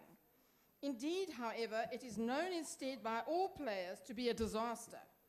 There's mission creep, corruption, and mismanagement in the SETAs and the NSF, leading to alienation of business from the sector. And many businesses these days regard the skills levy as simply another tax and something that they have no interest in. Who have you approached, Deputy President, in business to repair the damage done by this disaster area, to draw them in more actively to participate in revamping the skills area, and as well as drawing them into higher education in general, which is what Minister Nzamandi keeps going on about? Thank you. The Honourable Deputy President. I chair the Human Resource Development Council, and the Human Resource Development Council, as you wonder, is a council on which sits, as I said earlier, government departments at ministerial level, as well as the private sector at CEO level, as well as academic professionals, trade unions, and community-based organizations. Now, this is a powerful council of close on to 60, 70 people. That means, if you care to know, and we'll invite you one day as you making those gestures, it means 4 times a year, and in the 4 times a year, it is able to evaluate, 1, the progress that we're making, 2, identify areas where we need work to be done, and commission the work that needs to be done by professionals who come back within the year and give us reports and make clear recommendations on what we need to act on. Now, in this council, we are able to deal with challenges and issues such as the one that you've alluded to, the SETAs, how to make them much more effective, and what role the private sector can play in education, in making sure, for instance, things such as making sure that we increase the level of PhDs in our country, because the number of PhDs that we have are rather few and far in between, and that body is working continuously on finding ways of increasing the pool of PhDs, working consistently on making sure that we have more university lecturers, particularly women and black people, and working more to find ways of increasing the artisan base in our country, the engineering base in our country. This council is beavering away and working consistently to find all these answers. And the beauty of this council is, it is a council that brings together some of the best minds in our country that are lodged in the private sector, yes, in government, in the trade union movement, as well as in community-based organization. Now, this council is doing a great deal of work, and the product of what it's doing will be seen as we move forward. And it is addressing some of these challenges that we are facing now. And it is also for this reason that I suggested that this council needs to play a role as we address this current challenge that we have of the funding of universities going forward. So, Deputy Speaker or Acting Chair, on the table, we are doing a lot of work to move the needle in as far as increasing the skill base in our country. Thank you very much. Thank you, Honourable Deputy President. Honourable members, that concludes questions to the Deputy President. I thank the Honourable Deputy President. We now come to notices of motion. Does any member wish to give notice of a motion?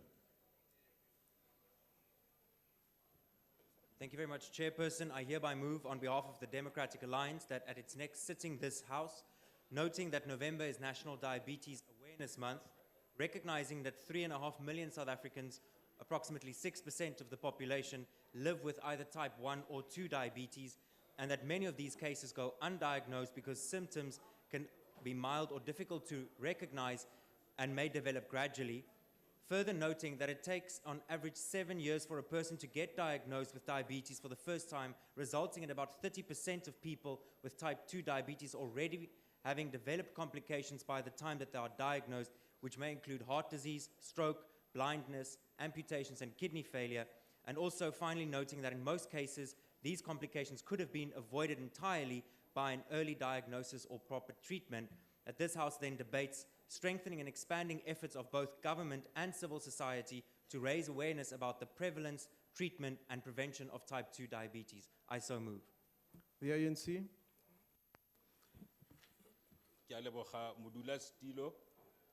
Ke eme fano mo boemong jwa African National Congress go botsitsinya gore mo kokoano bosetšhaba e tlang ntlo eno e ganetsane ka gore puso ditheo tsa private badiri le baemanokeng ba bone ba gagamaletse ko go boneng maano a totobetseng a go fedisa botlhokatiro jo bo golang ka lebelo le le boitshegang. Ke a leboga motlotlegi. The member of the EFF.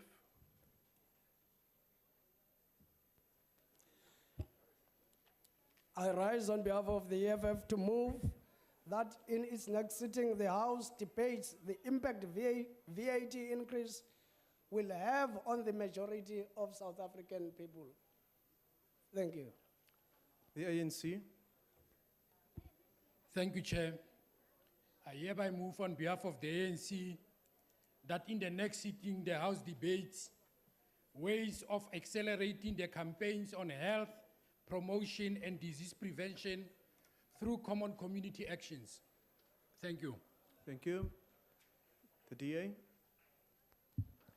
Honourable Chair, I hereby move on behalf of the Democratic Alliance that at its next sitting, this House debates the inability of the Modimolle municipality in Limpopo to render basic services like the provision of water, electricity, and road infrastructure to the communities of Valwater, and a step-by-step plan on how to rebuild this town. The EFF.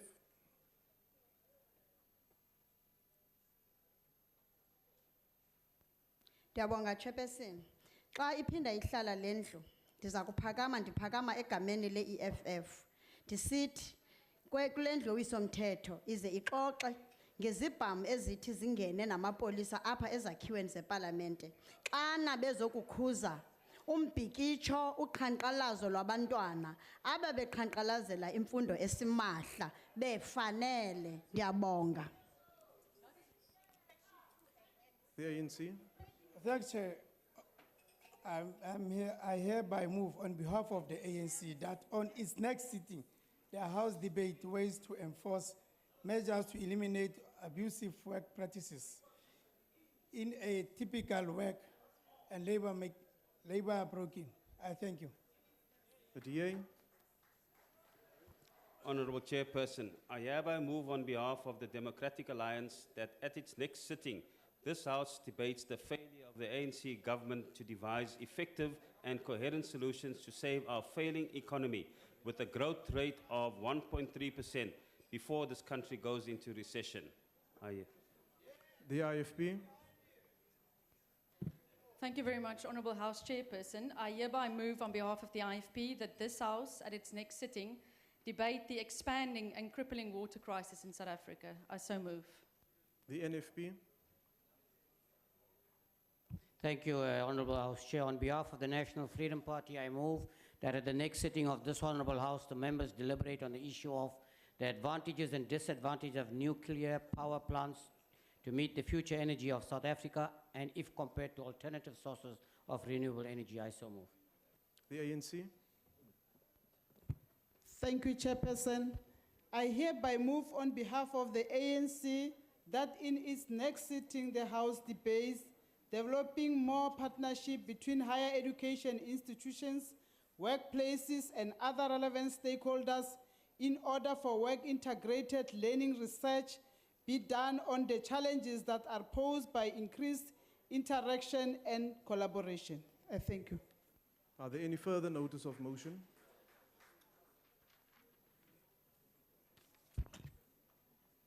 The DA.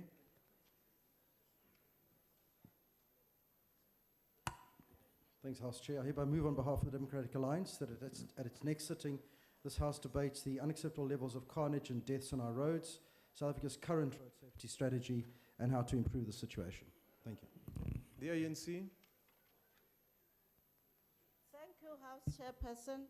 I hereby move on behalf of the ANC that in its next sitting, the House debates how black tax cripples our young graduates. I so move. The DA. Dankie, Voorsitter. I hereby move on behalf of the Democratic Alliance that at its next sitting, this House debates the difference between socio-economic impact and red tape assessments and the role each of them will play in the regulatory environment of business and the creation of business-friendly environment. I so move. The DA. Thank you, House Chair. I hereby move on behalf of the Democratic Alliance that at its next sitting, this House, A, noting the latest South African Customer Satisfaction Index, which measured the consumer satisfaction in the 8 metro municipalities. B, also noting that the average customer satisfaction score for municipal service delivery was 61.8 out of 100. C, further noting that the City of Cape Town scored the highest score of all metropolitan municipalities, achieving a score of 71.9, debates the City of Cape Town's commitment to excellence and ways of making South Africans in other metros feel the same sense of customer satisfaction. I so move. Are there any further notice of motion? Thank you very much, House Chair. I give notice at the next sitting of this House, I shall move as follows, that this House debates the critical lack of civilian oversight of our intelligence services due to the fact that we still do not have an Inspector General of Intelligence envisaged in Section 210B of the Constitution of the Republic of South Africa, and the Intelligence Minister's failure to provide a suitable candidate to fulfill this important position. I so move. The NFP. House Chairperson, at the next sitting of this House, I shall move on behalf of the National Freedom Party that the House debates ways of reducing the high incidence of accidents during the festive season. I so move. Are there any further notice of motion? We then proceed to motions without notice. Are there any motions without notice? The ANC. The African National Congress moves without notice that the House notes with sadness the passing of 1956 anti-pass march stalwart Mama Loretta Ngobo, a world-renowned novelist and writer. Further notes Ngobo is a recipient of Presidential National Order of Ikamanga in silver for excellence in the field of literature, as well as for championing the cause of gender equality in South Africa. Recognizes that Ngobo was born in 1931 and was raised in the rural community of Ikopo, KwaZulu-Natal. Acknowledges that in 1963, she was forced to flee South Africa to escape imminent arrest and went into exile in Swaziland and later to Zambia before finally settling in England, where she worked as a teacher for 25 years.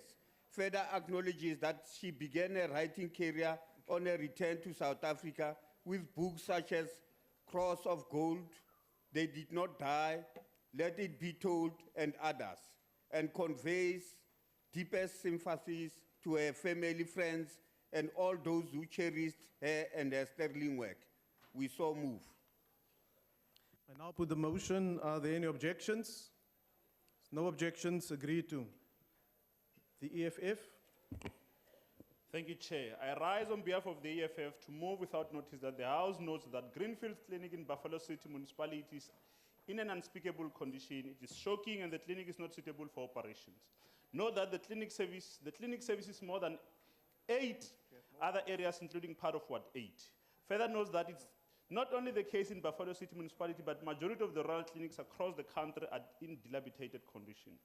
Acknowledges that majority of communities across the country are faced with the same conditions. Hospitals in the Northern Cape do not have standby generators. Further acknowledges that the ANC have failed to deliver proper health services to the poor majority. Calls on all South Africans to reject the ANC government for failing to provide decent primary health care services. Demand prioritization of adequate resources to improve the state of primary health care services in rural areas. I now put the motion. Are there any objections? ANC object, Chair. There's an objection and the motion is not agreed to. Are there any further motions without notice? The NFP.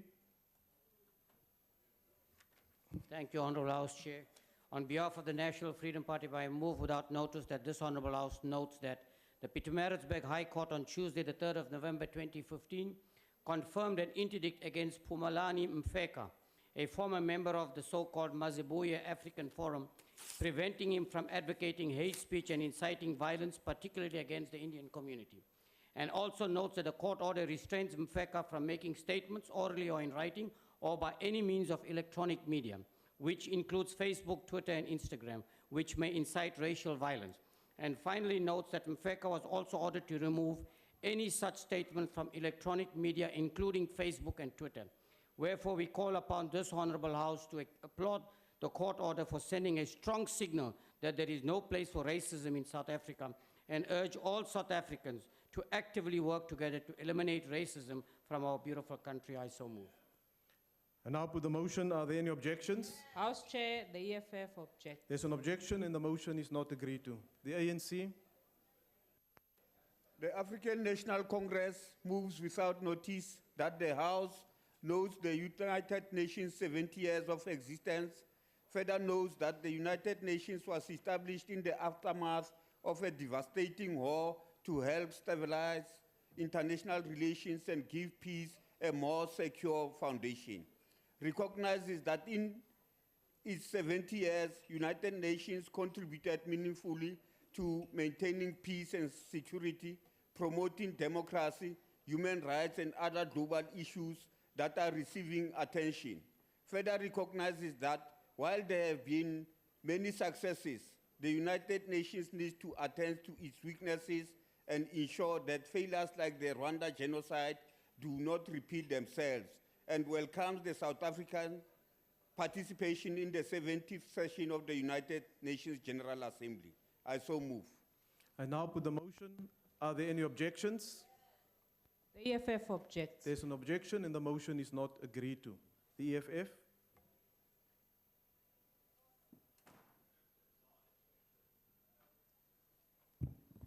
I rise on behalf of the EFF to move without notice that the House notes the community of Mahlungule in Qumbu are forced to share dams with animals. Note that taps have been installed 3 years ago, but they are useless because no water is coming out of them. Acknowledge that the people have been denied access to such a basic need without access to water, how people are supposed to live. Condemn the ANC government for failing to deliver such a basic service. Call on all South Africans to reject the ANC government for failing to provide them with quality water and putting their health at risk. I so move. I now put the motion. Are there any objections? The ANC object. There's an objection and the motion is not agreed to. The UDM.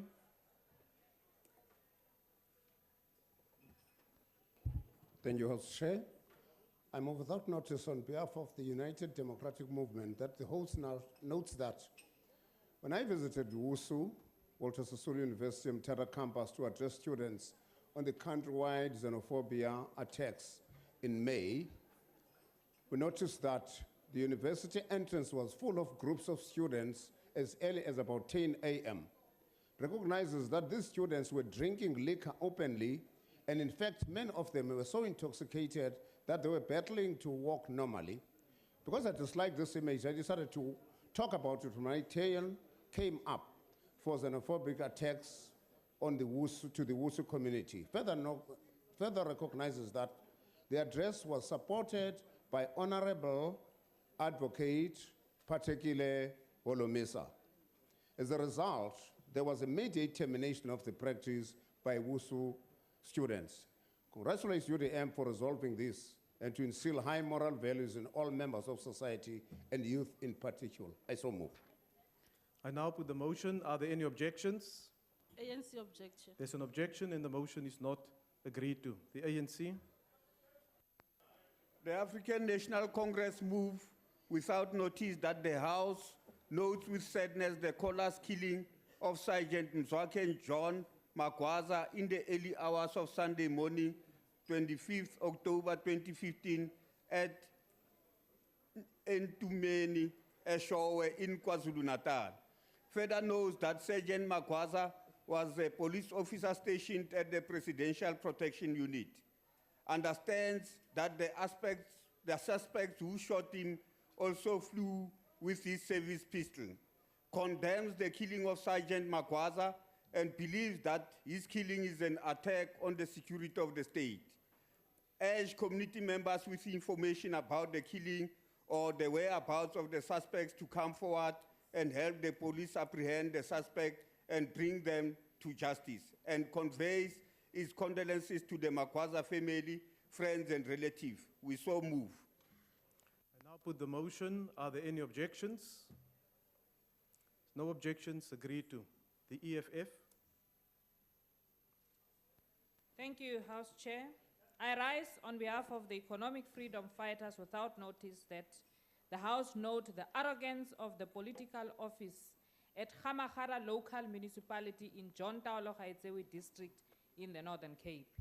Note that politicians continue to drive fancy cars, wine with mining companies, whilst poor communities are subjected to population and disease and have no access to basic services.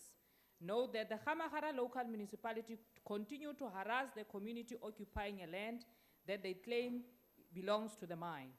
Acknowledges that the pending case between the community and the local municipality to evict people from their land so that the mine can operate. We commend the Mapoteng community members who took a decision to continue occupying that land because the land belongs to them. We call on government to stop harassing people to give away land to mining companies because some ANC heavyweights have got shares in those mines. We call on South Africans, particularly the people of Mapoteng, Khamagara local municipality in the Northern Cape, to reject the ANC government even when we go to the polls in 2016 because they continue to undermine them. I so move. I now put the motion. Are there any objections? ANC objection. There's an objection and the motion is not agreed to. The Honorable Kubisa. House Chairperson, on behalf of the NFP, I move without notice that this House knows that the ANC-led Tewini municipality is reportedly struggling to meet its service targets, with major projects hampered by a series of protracted delays. And also note that delays are experienced in implementing important housing, alternative building technology, water sanitation, as well as infrastructure engineering projects. Further note that serious concerns have been raised over the current underspending of the municipality. Finally, notes that officials who work for the municipality are reportedly being told to put on hold projects until the ANC leadership has decided. Wherefore, we call upon this honorable House to express its disappointment that the internal ANC factionalism is apparently paralyzing the normal functioning of a Tewini municipality, and urge the Tewini Council to implement the designated service delivery program, which are currently delayed as a result of priority for the benefit of all the people of the city, regardless of political affiliation. I so move. I now put the motion. Are there any objections? ANC objection. There's an objection and the motion is thus not agreed to. The EFF. Thank you, House Chair. I move on behalf of the economic freedom fighters without notice that the House notes the high rate of unemployment in John Taolo Gaetsewe district in Kurumang, Northern Cape province. Note that irrespective of the region being surrounded by minerals, unemployment rate remains high. Further note that the majority of these mines surrounding John Taolo Gaetsewe are chaired and owned by ANC heavyweights, including those who are financing the African National Congress. Further note that many families continue to sleep with empty stomachs, while ANC heavyweights continue to dine and wine with those in charge of the mines. We call on the people of John Taolo Gaetsewe, the unemployed, to continue uniting and demanding what belongs to them, which is the minerals beneath the soil. We call also the people of John Taulo to unite in 2016 and reject the government of the ANC in the Northern Cape and ANC in general. I so move. I now put the motion. Are there any objections? ANC objection. There's an objection. It's not agreed to. The NFP. Thank you, Honorable House Chair. On behalf of the National Freedom Party, I move without notice that this Honorable House notes, once again, the South African police services have excelled. Notes that police in KwaZulu-Natal have arrested 4 alleged car hijackers after a firefight in which one suspect was wounded, and also notes that all suspects are aged between the ages of 20 and 25. Further notes that one of the suspects was out on bail for motor vehicle hijacking at the time of his arrest. Finally, note that South African police officers from both Shellcross and Malvern police stations, as well as the members of the K9 unit, were involved in the operation. Wherefore, we call upon this Honourable House to congratulate the South African police members involved in making the arrest and urge all members of the South African police to continue with their good work in the fight against crime. I so move. Thank you. I now put the motion. Are there any objections? No objections. Agreed to. Are there any further motions without notice?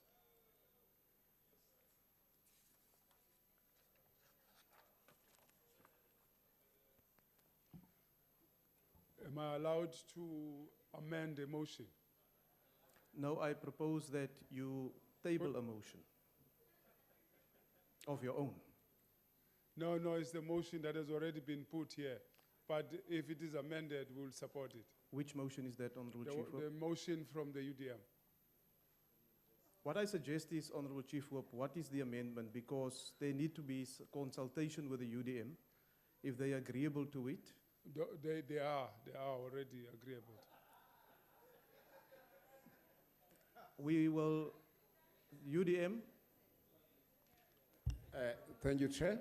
Let me hear what the proposed amendment is, then I'll qualify. No, I'm not going to allow that. What we will do is it can You be must tabled. walk over, then we can talk outside. Yes, it can be tabled at another Yeah, occasion, you must Chief Whip. come over.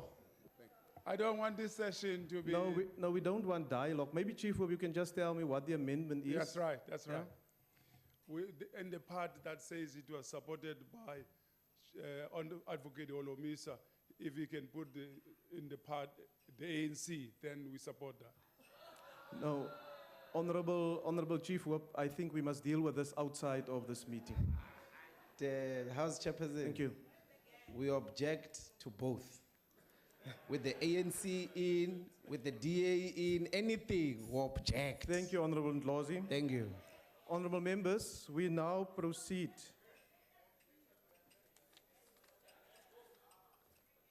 The next item on the order paper is a motion in the name of the Chief Whip of the Majority Party.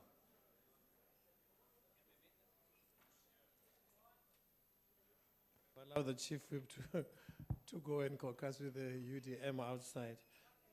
We move for the motion to be adopted by the The House. motion, as appears on the order paper, the Honorable Member moved that the motion be adopted. I now put the motion. Are there any objections? No objections. Agreed to. The next item on the order paper is member statements. Does any member of the ANC wish to make a statement? Honorable member at the back.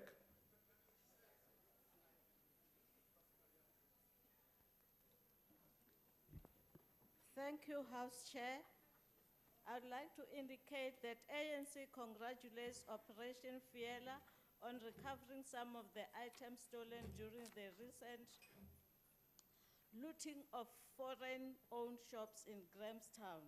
Among those were more than 20 fridges and chest freezers.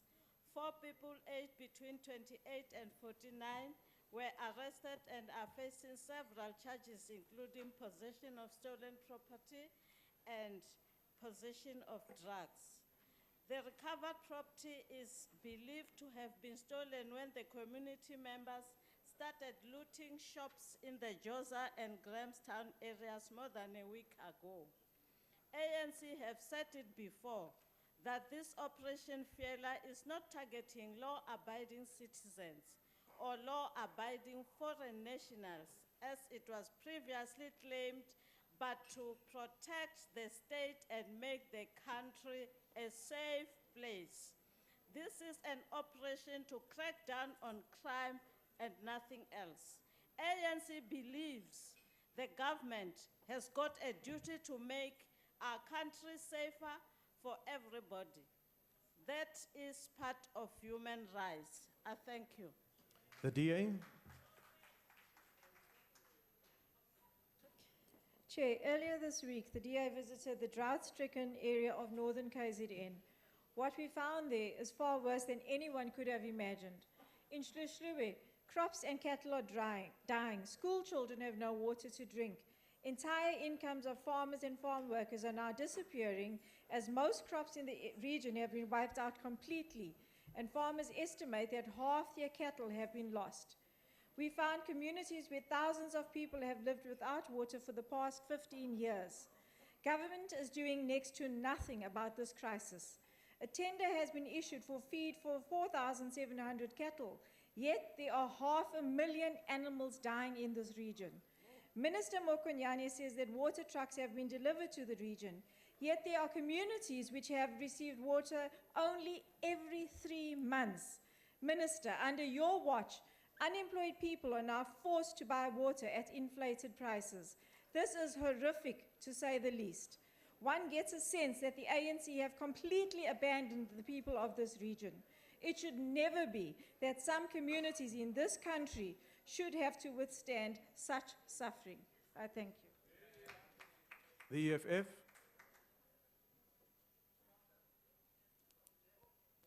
Thank you, House Chair. For the year 2014-15 financial year, the Gauteng province had been given a budget of 5 billion rands for housing compared to the budget of just 1.2 billion in Limpopo, for an example. This province receives the largest share of our national wealth, but fails dismally to deliver basic services to our people. When he first took office last year, Mr. Jacob Mamabolo undertook to bring new hope to the millions of poor African people who have been waiting for years to get houses. But instead of delivering houses to our people, Gauteng and the city of Johannesburg, in particular, have deliberately collapsing bridges to the people of Gauteng. The city of Johannesburg has wasted millions of rands building bicycle lanes for the rich who can afford not to use their cars and who do not have to be stressed by public transport every day.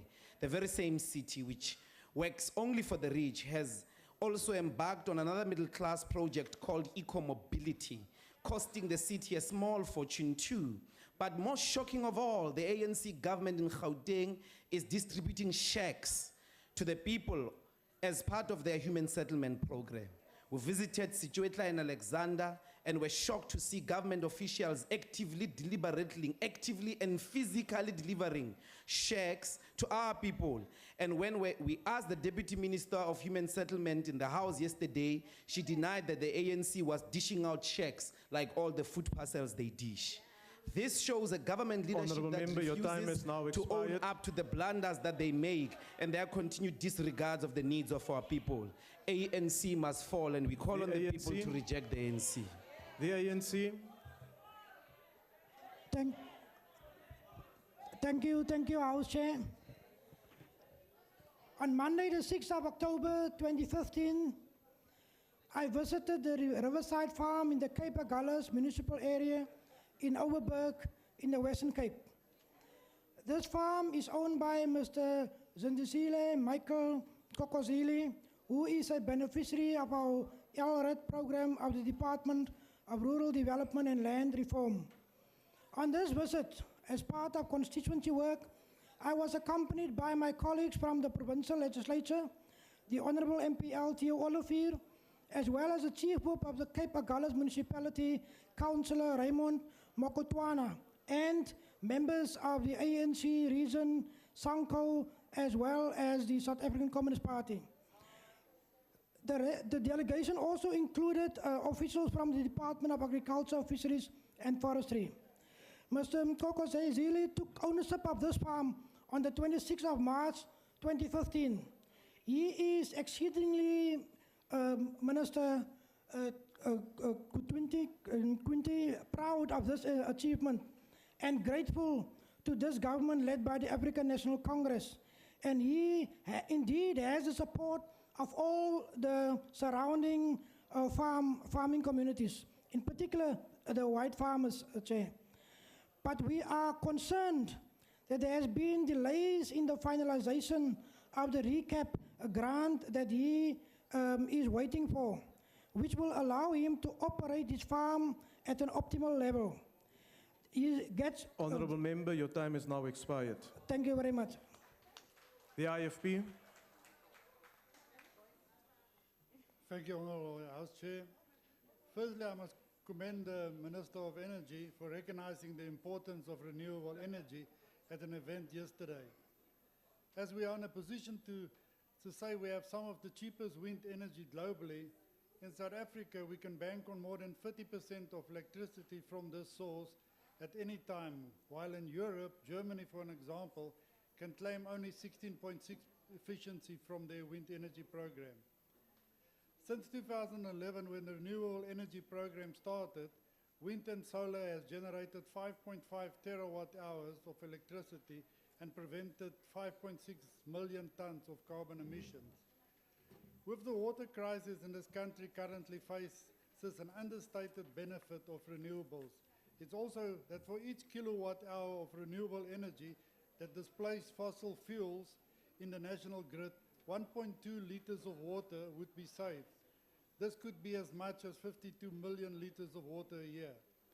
Eskom at this stage cannot provide access to IPPs, and grid access capacity is being taken up quickly, with connections costs being increased tremendously. But as we stand to benefit so much from these IPP programs, it is imperative that a minister and the department assist in speeding up the grid connection processes. I thank you. Thank you, Honourable Member. The NFP.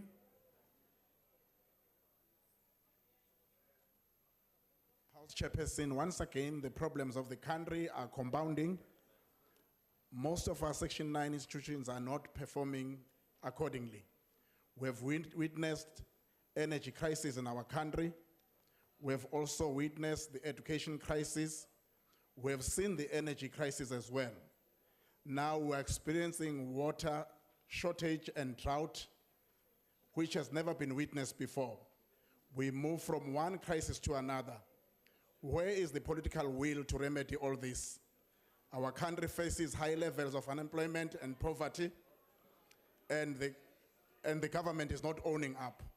Fraud, corruption, maladministration, incompetence, irregular expenditure in some departments, failing to spend allocated budgets, failing to pay service providers within the stipulated 30 days, failure to implement strategic plans are all matters which are seriously concerning.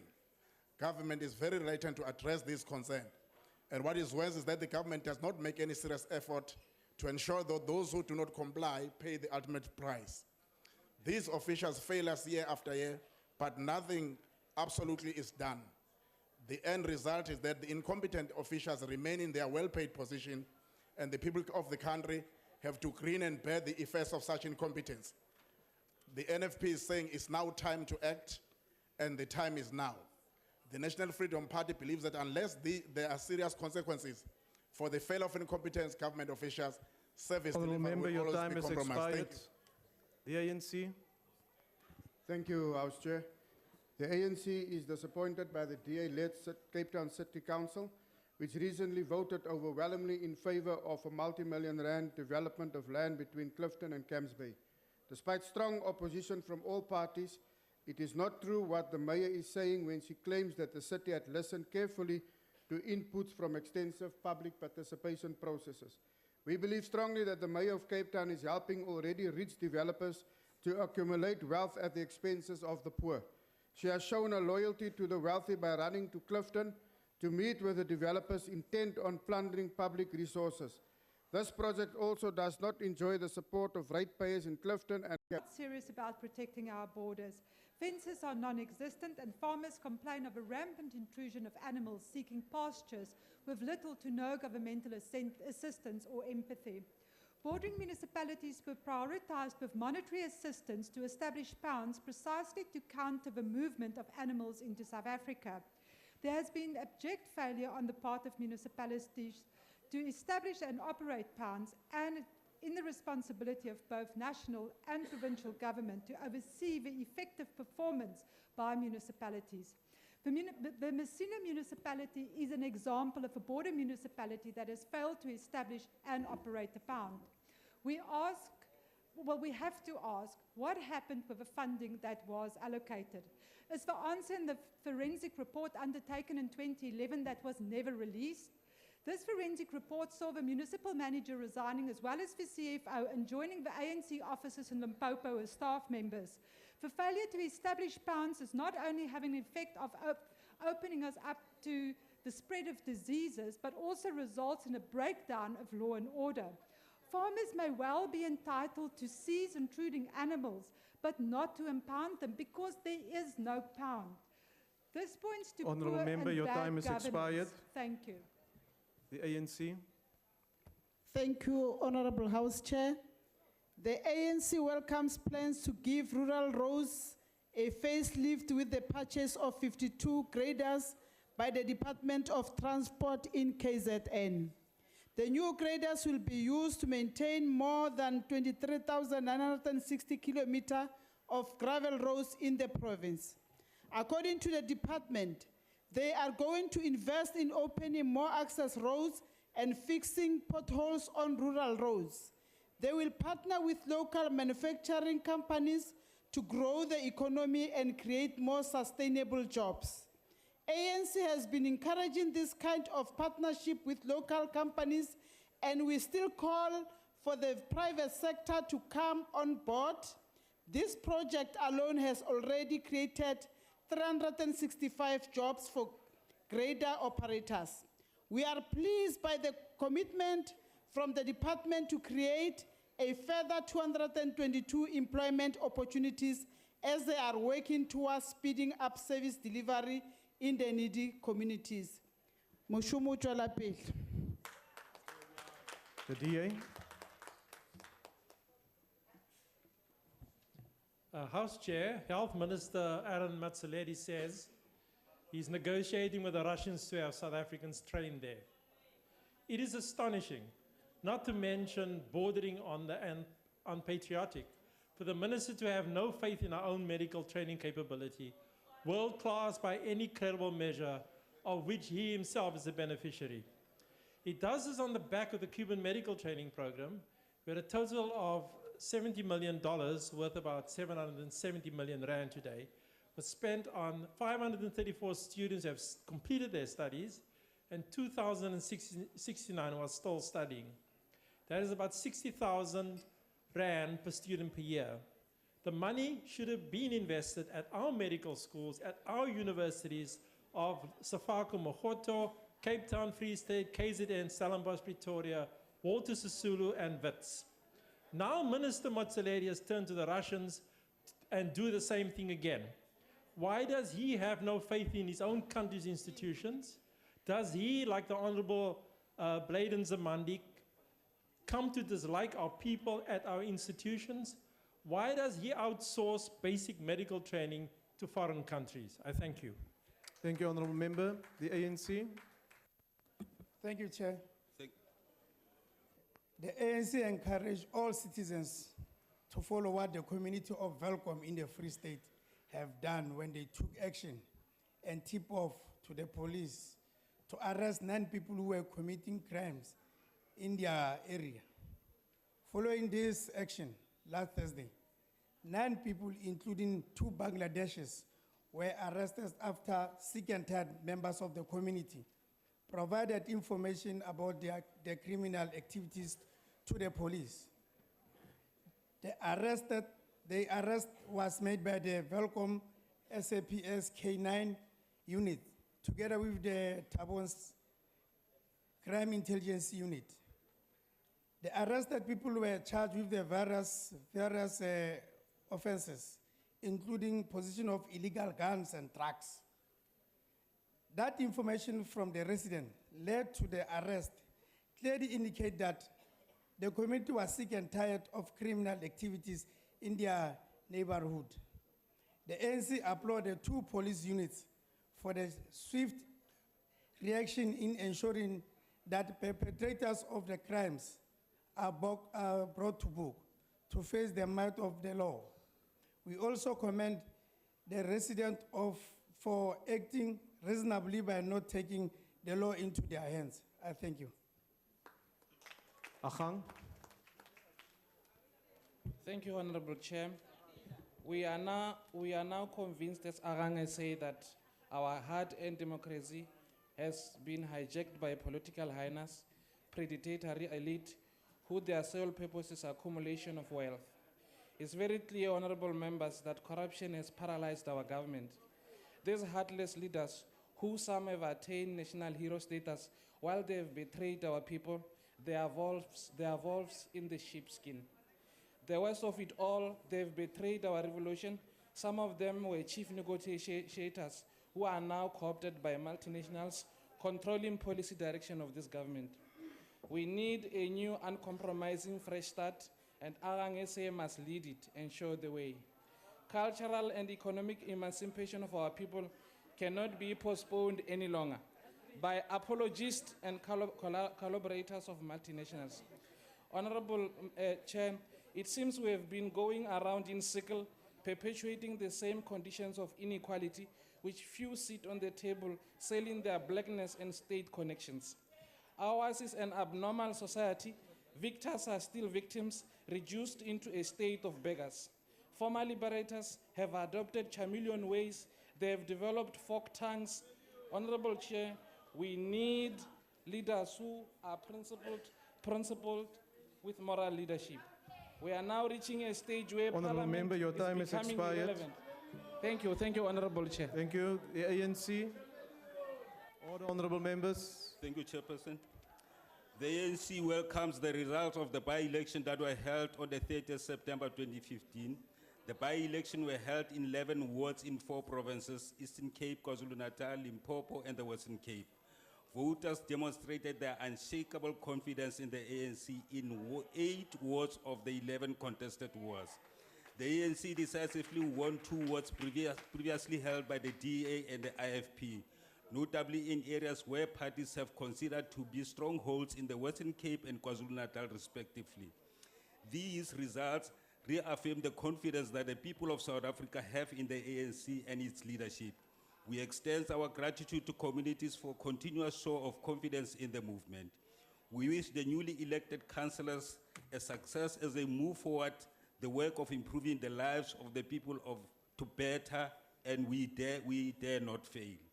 The ANC thanks all those who went to cast their vote and call for even higher voter turnout as we advance to 2016 local government election.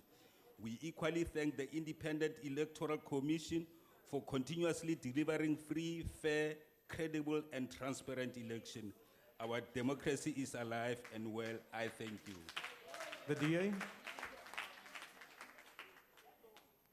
Honourable Chair, time is running out for Huis Talia, a children's home for the severely physically and mentally handicapped children, and Huis Tekna, a place of safety cum children's home for physically, mentally, and sexually abused children, both in Bela Bela, Limpopo. It is in a continuous battle with the Department of Social Development to receive their subsidies on time. Huis Talia is owed 600,000 rands in arrear subsidy payments. It can never be justified why the Department of Social Development in Limpopo is incapable of transferring approved funds to look after our children who is extremely vulnerable and are placed in these homes because they need special care, as their families can't take care of them, and as a result of their severe disabilities, or because our courts place them in these facilities to ensure that they are safe. No matter who or where, these institutions should never become beggars for taking care of our most vulnerable children. Never. The ANC. Thank you, Chair. The ANC commends the efforts by the Northern Cape Health MEC McJack to root out corruption in the Provincial Department of Health. His decision to set up a task team to investigate theft of millions of rands that were supposed to help our government to deliver services to the poor is much appreciated. ANC is committed to root out corruption in all departments anywhere in the country. All government employees in the Provincial Department of Health will be investigated, and those who will be found to be part of any wrongdoing must face the might of the law. We call upon government employees to refrain from misbehaving and help expose those who engage in corruption within the department. The ANC calls upon other leaders of government in the Northern Cape to follow the example of the Health MEC. I thank you. Thank you, Honourable Member. Honourable Members, that concludes member statements. Are there any ministerial responses? The Honourable Nkwinti. Thank you, Honourable Chair. On the xenophobic attacks in Grahamstown, that's where I come from, by the way. So I visited the mayor on Monday to find out what's happening there. In fact, the religious leadership has taken control of the situation, working with the municipality. So it is, in fact, a terrible situation. Now, the unfortunate thing, Honorable Chair, is that about 4 or 5 days ago, that 2 people at Port Alfred, exactly the same thing that happened in Grahamstown, 2 people were found dead, 5 days ago. Now, nobody knows what happened. So I'm trying to suggest that from what we're trying to find out there is what exactly is the reason behind it. It does not seem to be such an innocent thing.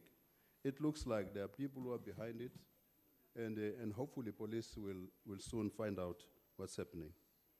But on drought, it's a sad thing. Yesterday we had a meeting with all the 5 departments that are affected here, including water and sanitation, DAF, ourselves, COCTA. So we have a program subsequent to the declaration of a disaster. So we have a program here. I did indicate a couple of days ago in this house that we have decided to allocate state land to move animals from communal land, which are depleted terribly badly, to this state land. Hopefully, we will manage to persuade people to keep them there. For not just because of the drought now, but the drought would have precipitated this movement. Thank you for the Honorable Madela for Mkokozeli. This is exactly what is happening. That there are things that we do very well, like this one. He does communicate with us. Thank you very much for that. But of course, there are failures. There will always be failures and successes. But in fact, what is happening here is that, let's take the foot and mouth disease thing. Actually, South Africa has regained the status. It's not as if it was like that. But because there was a problem with regards to vaccines at Onderstep Ward, now that situation has been reversed. And in fact, now what is happening there is that there's research on a vaccine to deal with this problem. Chairperson. Lastly. Yes, Honourable Member. Chairperson, I rise on Rule 1056, which states, at the conclusion of statements by members, a minister present may be given opportunity to respond for not more than 2 minutes. The Honourable Minister is at 2 minutes and 40 seconds already. You apply the rules to members when they read out member statements. We expect you to do the same to the executive. Thank you. Yeah, what is happening is, and you're correct, Honourable Member, but I've used my discretion in this regard.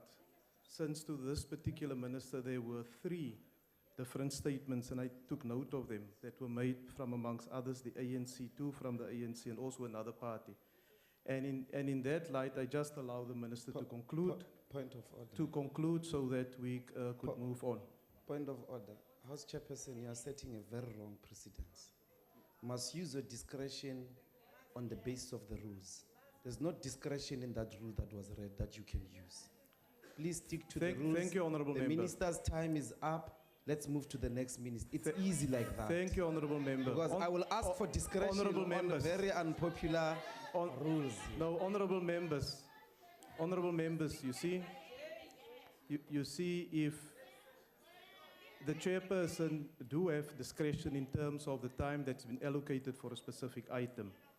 And I also allow members, including you, the Honourable Ndlozi, at times to go beyond your allocated time. And I do not switch off your mic. I allow you to conclude. So, Honourable Minister, can you just conclude, please? Thank you, Honorable Chair. Honorable Chair, let me make this last comment. There is the honorable member from Ahang who makes a sweeping statement here. It's so nice to be an armchair critic doing nothing.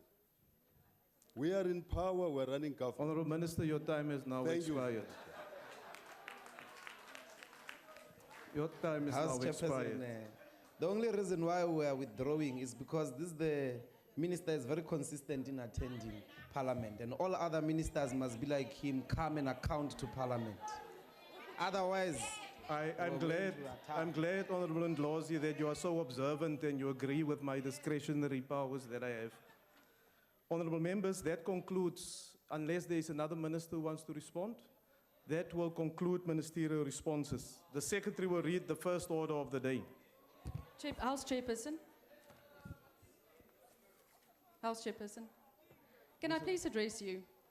I think it's an On what you want to address me, Honourable Member? Chairperson, I think this goes to the heart of the issues that we raised yesterday. We had almost no ministers present during the question time. It's now member statement times. We are raising issues of national importance, and there's only one minister that's able to answer. And I think this is an issue that goes to the heart of our democracy.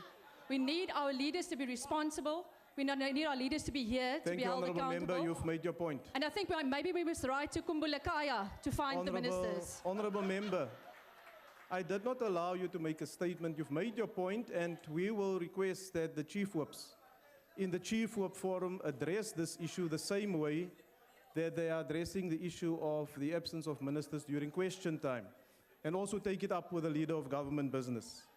The Secretary will read the first order. Second reading debate, Local Government Municipal Electoral Amendment Bill. I now recognize the chairperson of the committee who will address the House on the bill.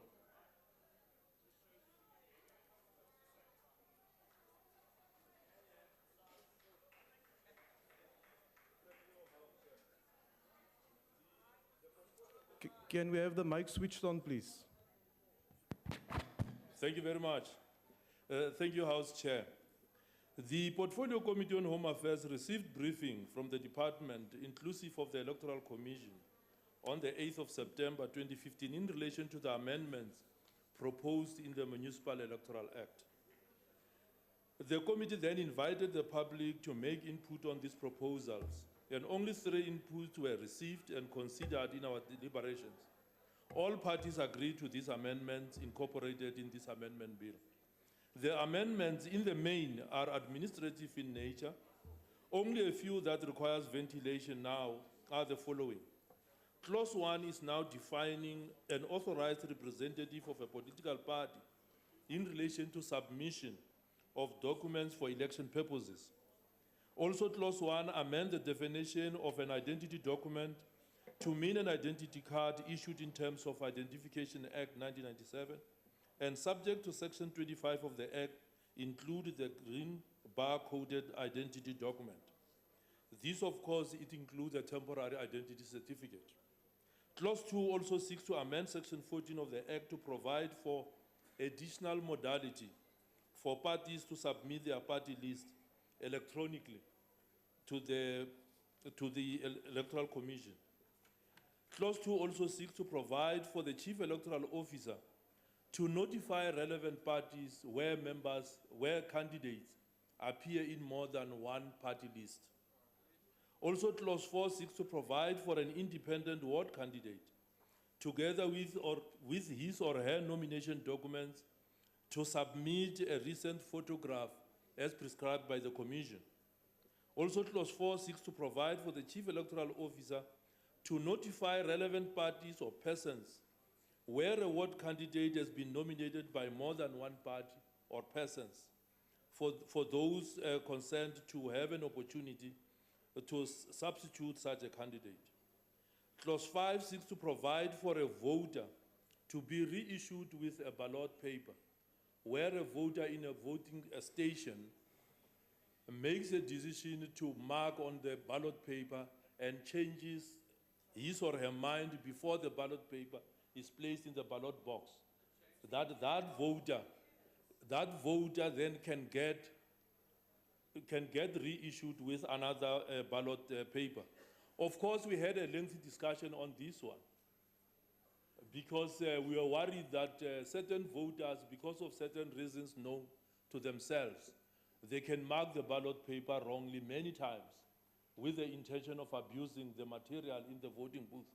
And then we have actually now provided in this particular amendment bill the power for the Electoral Commission to actually make a regulation to actually curb that kind of mischief by actually providing for the number of times that they can reissue a ballot paper to a voter in a voting station. But I can say now that on consultation with the IEC, they have indicated that every voter that has been given a ballot paper to vote, if he marks it wrongly or changes his or her mind, then can only be issued with 2 extra ballot paper, and that will be finished. And we thought that that is adequate. That voter would have been provided with an adequate opportunity to actually express her vote. And then these are the main provisions of the amendment bill, and then we actually want to put this to the House for agreement to the bill. Thank you very much. Thank you, Honourable Member. Are there any objections to the bill being read a second time? There's no objections, but there's a request for declarations. Yes, thank you. I will now give members from political parties up to 2 minutes to make declarations. The DA. Honourable House Chair, this is one of those pieces of legislation that has to change in order to keep up with the change in time. Firstly, we support the move to make provision in the law for the use of the new smart ID as a form of identification for voting. We must, however, raise the concern that there are thousands of uncollected ID smart cards at almost every Home Affairs office in the country. And the Department of Home Affairs must take measures to ensure that all citizens receive these ID cards, instead of waiting for the last few weeks before the elections. As is normal the case, Home Affairs and IEC must embark on a campaign to encourage applications to collect their smart IDs, or this amendment to the law will be a waste exercise. Honourable Chair, this amendment also makes provision for the electronic submission of nominations, documents, and paves the way for electronic payment of party deposit to be made. This is definitely a step in the right direction, and we support this move. However, the IEC must ensure that there will be an openness and transparency in this process so that all political parties will trust that the IEC is being fair and impartial and not allow for one political party to bend the rules when they miss deadline for submissions. The Democratic Alliance support this bill. Thank you. Thank you, Honourable Member. The EFF. Thank you, House Chair. The EFF welcomes such amendments bill and is motivated by such proposed amendments which are intended to improve elections administration. These changes have come at the right time with the looming change of power on the horizon. EFF is here and is here to take over. These amendments will go a long way to assist new and small parties to administrate their participation in political processes in a more responsible and efficient manner. We can guarantee the IEC that more and more people, young and old, including those who did not vote last time, will turn out to vote so they must prepare. Because before they had not seen or heard EFF policy positions, now they have, and we continue to revive political consciousness in all our communities, urban and rural. The IEC can expect a high turnout for 2016 local government elections, even bigger than the 1994 April 27 general elections turnout, because of EFF is here. It is encouraging that the IEC is taking advantage of technological advances. The IEC must have a capacity to do biometrics verification for special votes days, because that's where ANC do the rigging of votes. The IEC must announce the number of voters before counting starts. What is discouraging, on the other hand, Chair, is the fact that the ANC has just put a dark cloud over such progressive steps to improve elections credibility and improve efficiency by appointing Mr. Zuma's personal friend and a former advisor, Mr. Mashinini. Mashinini will go and serve the interest of Zuma, not for the country. The IEC has been dragged through embarrassment by its former chairperson, Pansy Honourable Tlakula. Member, your time has now expired. We support this amendment bill, but we said down with Mashinini down. The IFP.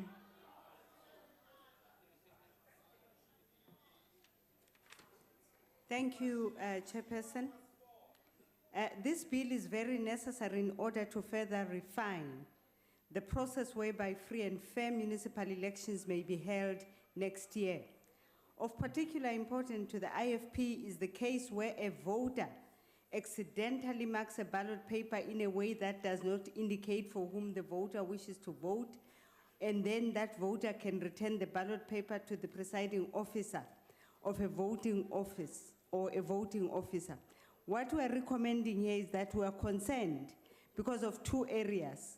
There is as yet no stipulation on how this is going to be fully controlled, although we hope that the three areas or the three ballot papers need to be filled out by this person, not more than three, and that for everyone which has been discarded, it has to be kept so that at the end of the day, when a reconciliation of the total ballot papers which were given to a voting station are actually controlled, then we need to know how many of those are. We also need to ensure that congestion and confusion at voter and the voter flow through the voting station is eliminated, because many people may come in and actually exercise this method and by so doing disrupt the whole voter flow. A second concern to us as the IFP is that it's a note where we have the nomination of candidates, where we sometimes see the same candidate name appearing on more than one party list. If that actually happens, we would like it to be done very quickly by the IEC so that the necessary political parties are informed and that person is also informed.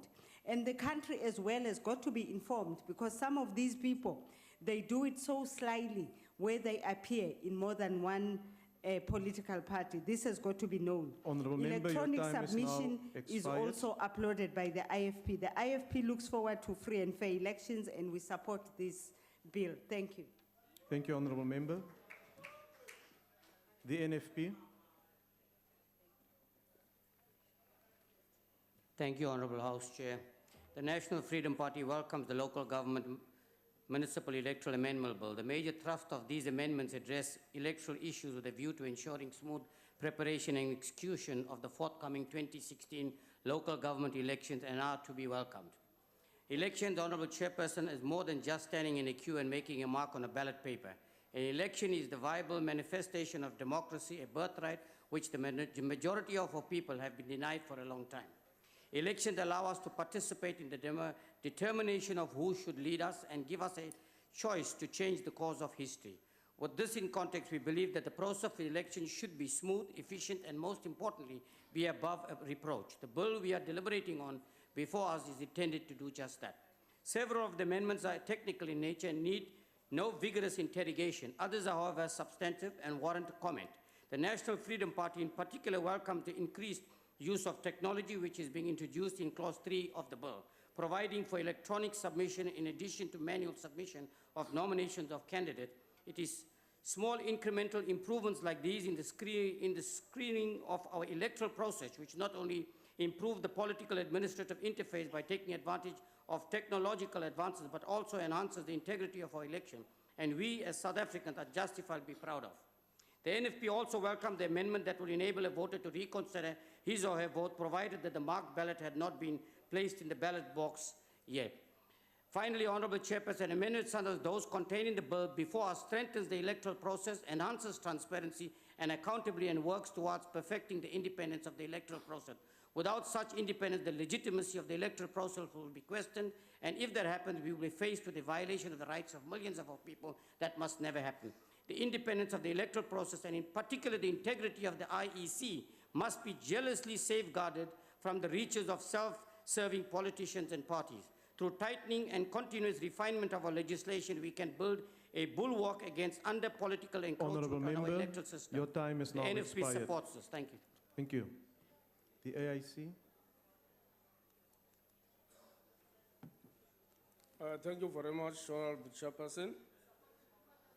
We hope as AIC that the amendment to this local government municipal electoral act of 2000 is going to bring solutions to the challenges affecting the IEC processes before, during, and after elections. It is an improvement on the part of IEC. The payment of electoral deposit that is being modified is a great improvement indeed. This bill is also making provision for the electronic submission of candidate nomination documents. This will minimize the existence of irregularities during elections. By recognizing the authorized representatives for the submission of the party list for candidates, this is going to discourage the parties from being engaged in squabbles that often result in the submission of two lists. Hoping that the presiding officers, who are always problematic, would be trained thoroughly as to understand these amendments, each in the use of temporal ID, certificate, and identity card. The expenses that are always incurred by the smaller parties traveling to Pretoria for submission of the outstanding documents now will be something of the past. The offices of the Commission's local representatives would be used. The bill is also guarding against the opportunities whereby the candidates would be nominated by more than one party. Such candidates now will be automatically substituted. Amendment to Section 49, Act 27 of 2000, by inserting the word accidentally may be a little bit confusing because it cannot be correctly determined that a voter has accidentally or deliberately marked so, because it must be remembered that it may be the case of a double standard on the part of the voter. However, as AIC would love to propose that this or their relatives investigation to be conducted, the results should not be declared, as it was the case in Ward 12 Matatel local municipality, in one of the stations where AIC won 4 voting stations out of 6. Then ANC now happened to Honourable just Member, to your win time is now expired. only 1 vote, but now they declared winners. So that was a problem to AIC because you happen to Honourable have Member, won the that. problem Thank is you your very much, time is Honourable expired. The UDM.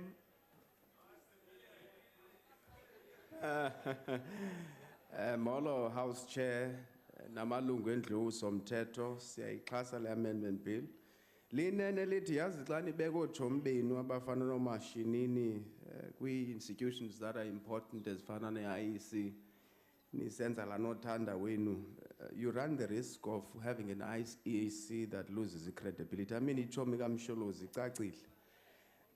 Okwesibini is when we refine the process to ensure ukuthi kwi-free and fair elections next year, the issue edibenise electronic submissions a welcome of candidates because it was very cumbersome.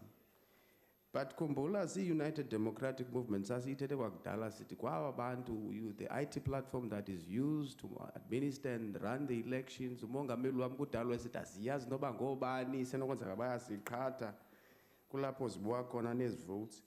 The other issue is nale cimbi yoba abantu bethu ningabaconfuse phaa ezilalini xa kaloku amaxhekwazi azawuphinda afuna ureconsiderisha afuna ucinga athi umntu usevotile kuphinde kuthiwe ngoku hayi makaye kumkhonto nevili ashiye ijoni ze nisincede sawunigada bethunani. Thank you so much.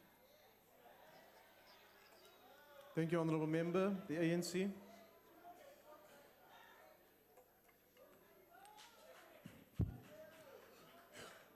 I-ANC iyawuxhasa lo mthetho ngokuphelele.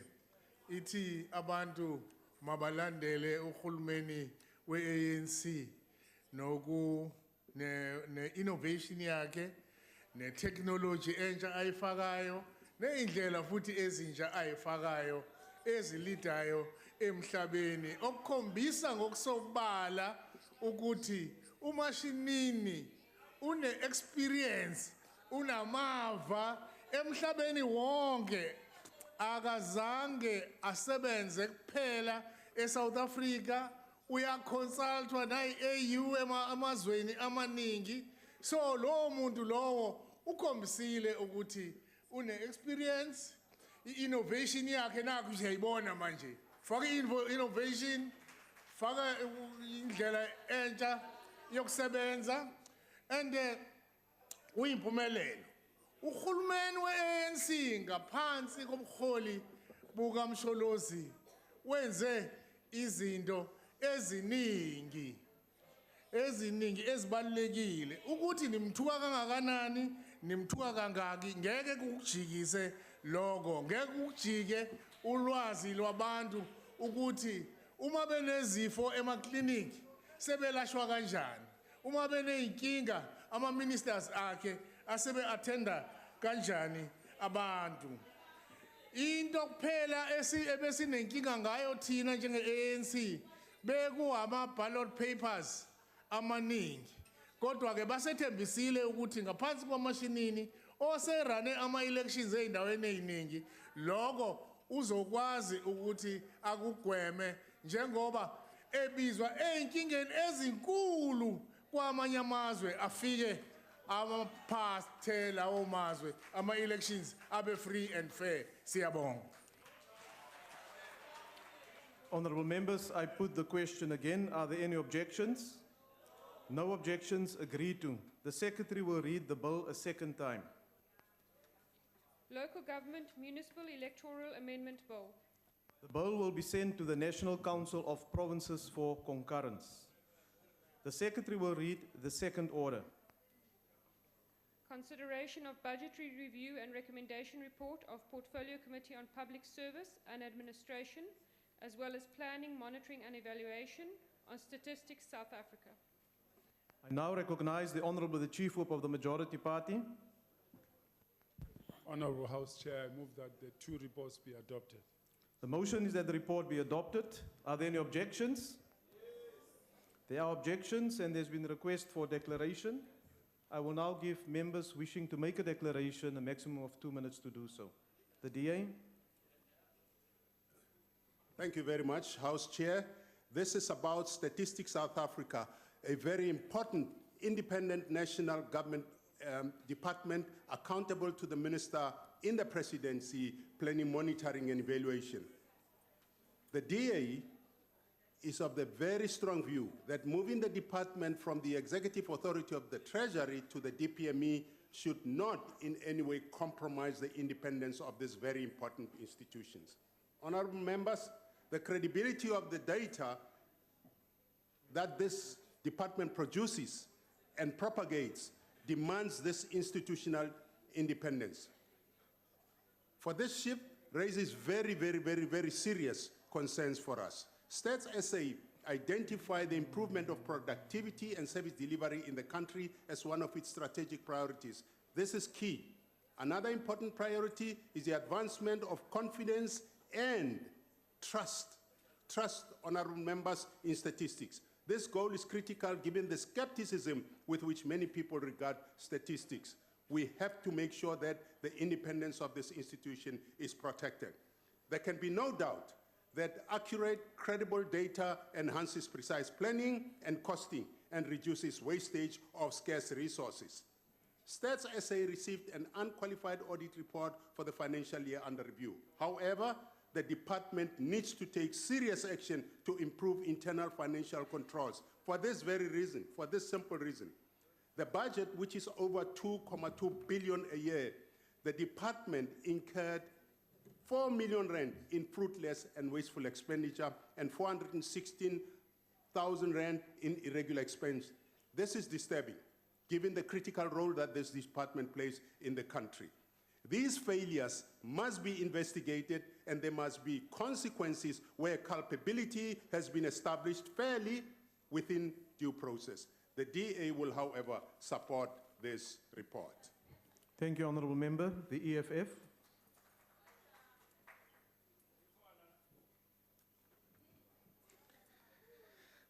The EFF reject the adoption of the budget review recommendation report from the Public Service Portfolio Committee because it is weak and fails to highlight any practical steps for challenges that are raised year in, year out.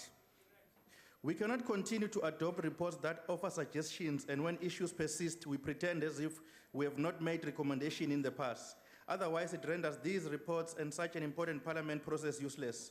Last 3 years' budget review report recommended that States SA must reduce vacancy rate. They did not do it or provide acceptable explanation why they did not.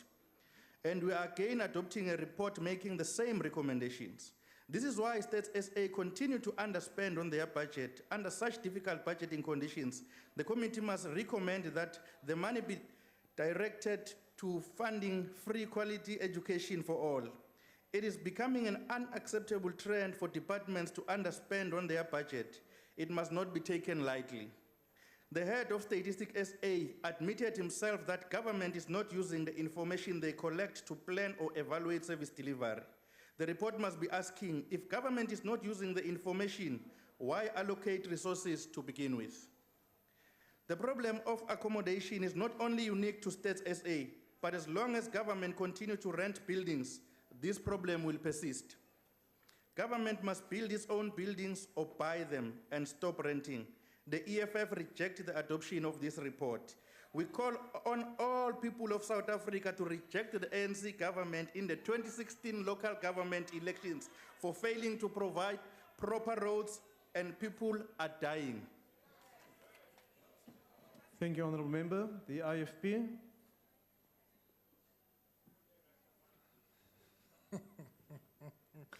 Honourable Chairperson, the IFP will support this BRRR, and we want to say that the movement of the department is strategic in the sense that it places the information and the data collected at a strategic position to ensure that it is dispensed properly, because whilst it was a treasury, the focus tended to be much on finances and did not look at what was going on holistically, whereas what's important is the issue of the information actually going to the departments.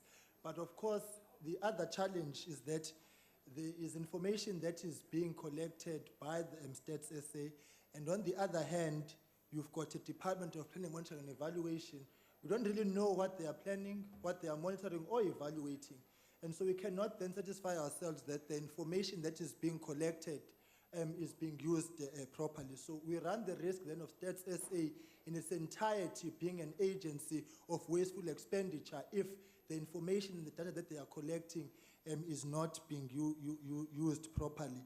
We also want to emphasize that the issue of the independence of this institution cannot be overemphasized, because the meddling that goes on into such institution renders them useless if there's going to be a third hand. And so we are hopeful that moving forward, the changes that have been effected in terms of the strategic placement of Stats SA is going to be beneficial, and we must, of course, also then look at the findings of the Auditor General and respond positively to those, because if there's fruitless and wasteful expenditure, it speaks to weak internal controls, and the absence of consequence management in that regard compounds the problem. So we're saying that we must observe the due processes of National Treasury. SCM management processes must be observed properly, and we must deviate away from neglecting to do that which is correct and proper. But we will support the BRRR report. Thanks. Thank you, Honourable Member. The NFP. Thank you, House Chair. Accurate statistics is the lifeblood of efficient and good governance, and particularly so for developmental state like South Africa. Accurate statistics are needed to formulate policy and measure implementation, to inform government decisions and keep citizens of the country up to date of development or lack thereof. A perusal of the Portfolio Committee on Public Service and Administration, as well as performance monitoring and evaluation on Statistics South Africa's BRL table here today, suggests that Stats South Africa is dispensing its mandated obligation to provide the government with accurate statistics in a satisfactory manner, and the National Freedom Party welcomes this report. We take note of some recommendations which we believe should be implemented without delay. Foremost being the filling of vacant posts. The nature of Stats South Africa's operation is such that high reliance is placed in adequately qualified personnel, and vacancies have the potential to negatively impact on Stats South Africa to execute its mandate. A recommendation which the National Freedom Party finds somewhat alarming, however, is that the Department of Planning, Monitoring and Evaluation should ensure Stats South Africa findings be taken into consideration when government departments are planning for the strategic and annual performance plans. If it transpires that the department has neglected to give due recognition to Stats South Africa's finding, it places a serious question mark over the planning and implementation of the department and warrants an investigation. In conclusion, the National Freedom Party supports the Portfolio Committee on Public Service and Administration, as well as performance monitoring and evaluation on Statistics South Africa's BRR table here today. I thank you. Thank you, Honourable Member. The ANC.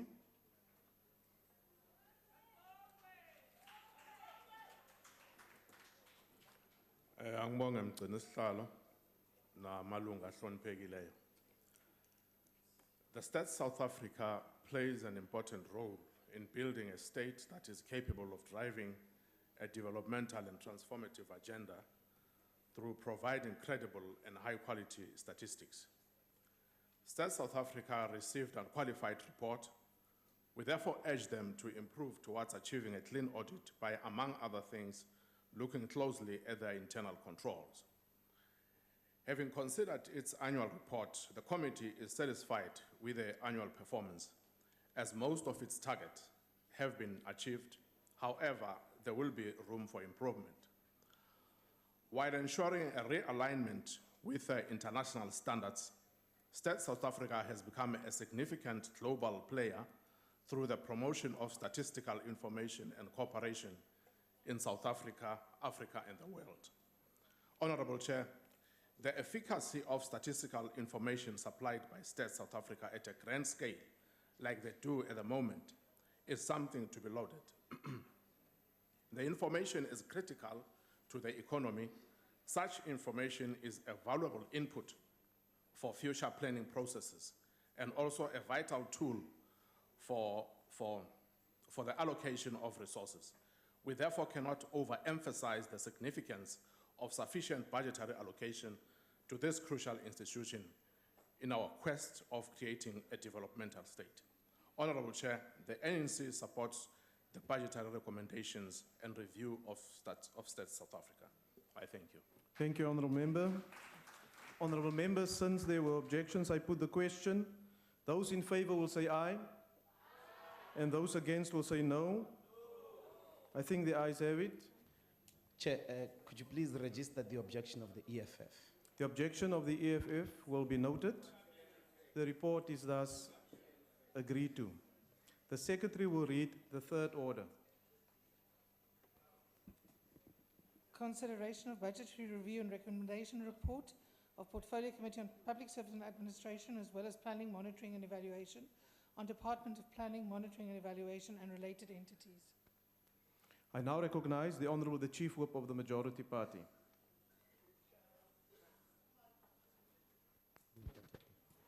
Honourable House Chair, we move that the report be adopted. The motion is that the report be adopted. Are there any objections? There are objections and there's a request for declarations. The DA. Thank you very much, House Chair. Let me start with the good news.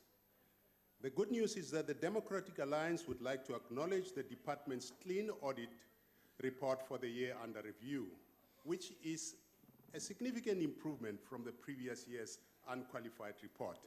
The department, however, oversees the implementation of the National Development Plan, and so we look forward to interrogating the annual report completed by the department on the implementation of the NDP during the 2014-15 financial year. We are also keen to know what role the recently appointed National Planning Commissioners will play in this important task to get South Africa working efficiently and productively. Another bit of good news. The NYDA seems to be responding to some of the serious criticisms we have leveled against it in recent times. The agency achieved its first clean audit report since it was established in 2009. This is a very far cry from the disclaimers and qualified reports of previous years. However, the agency still managed to incur 266,000 rand in fruitless and wasteful expenditure and 580,000 rands in irregular expenditure during the financial year. Furthermore, the stigma that the NYDA is being abused as an exclusive employment agency for ANC-linked young people persists. Whether this is mere perception, as the government and the ANC insist, is not the point. The point is that this problem must be addressed so that all deserving young South Africans can know that they will not be excluded from NYDA assistance because of their political affiliation. This report recommends also that given the array of responsibilities over government and the public service, the DPME is underfunded and therefore additional funding must be allocated to the department as a matter of urgency. The DA disagrees. For Thank this you reason very much, and Honourable reservations Member. about the Your NYDA, the turn. DA does not support the report. Thank you. EFF?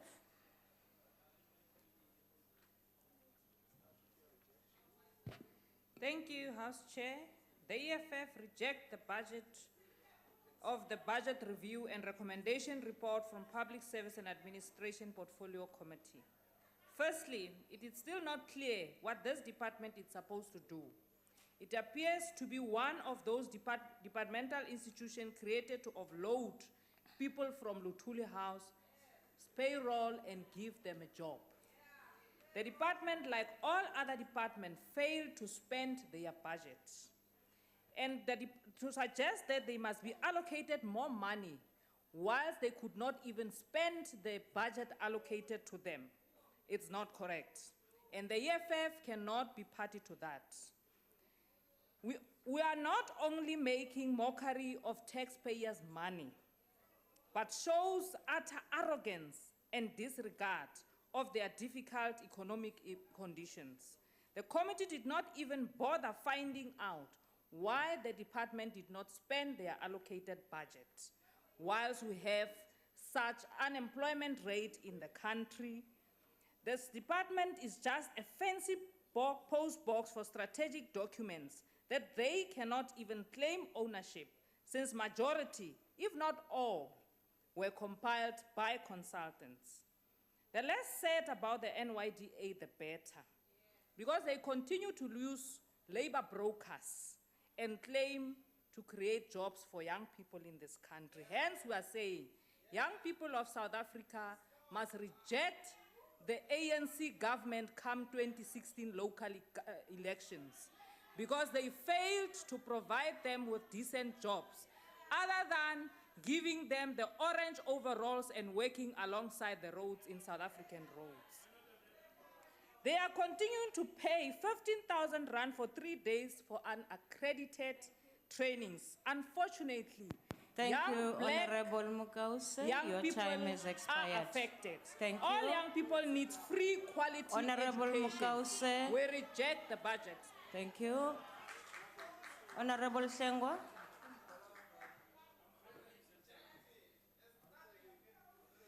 Honorable Chair, it is now a matter of public record that in 2010, there was 106 million rands that was spent on what has been dubbed the Kissing Festival by the NYDA.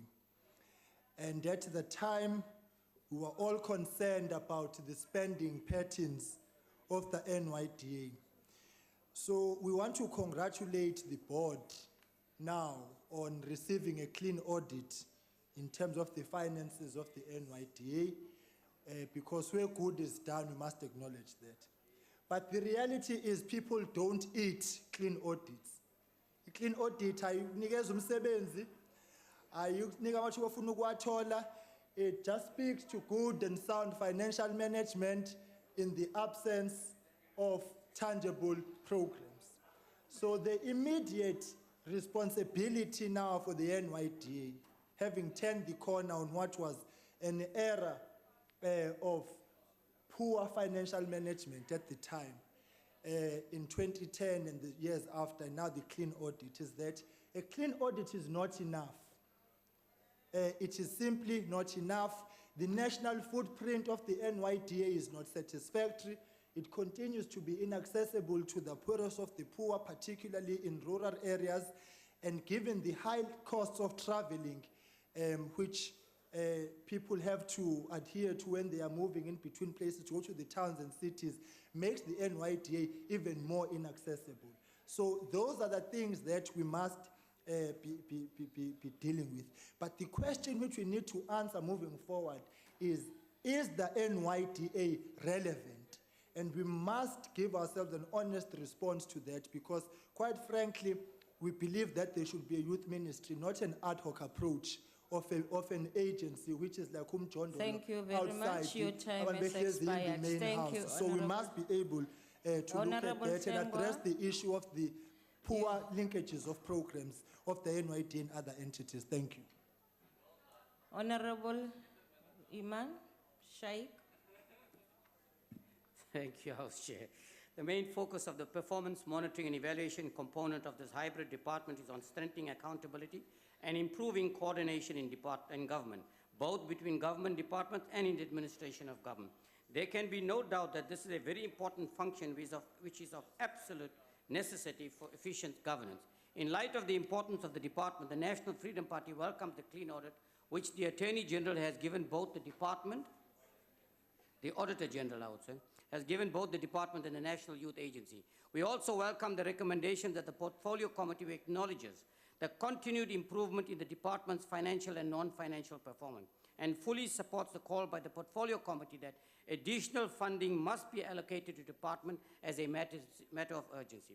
The National Youth Development Agency, however, in its current form, is a waste of good taxpayers' money. Achieving a clean audit is commendable, but what is more important is that the NYDA, in failing to effectively address youth empowerment in South Africa, we need an agency that will truly represent the diversity of our youth, an agency that will serve the agenda of the youth, and an agency that will ultimately be a vehicle for the real transformative and progressive youth empowerment. In conclusion, the National Freedom Party supports the finding and recommendation of the Portfolio Committee on Public Service Administration, as well as monitoring and evaluation as tabled in this report. Thank you very much. ANC.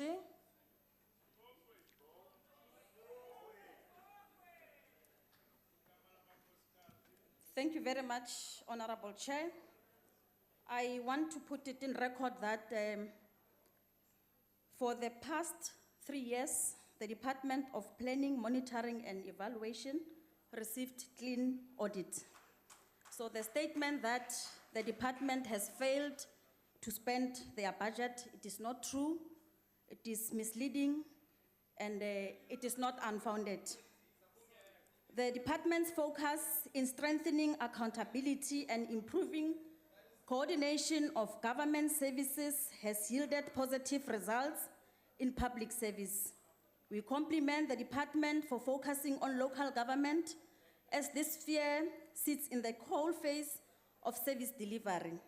Honorable Chair, through the programs in the department, our oversight role has become more effective.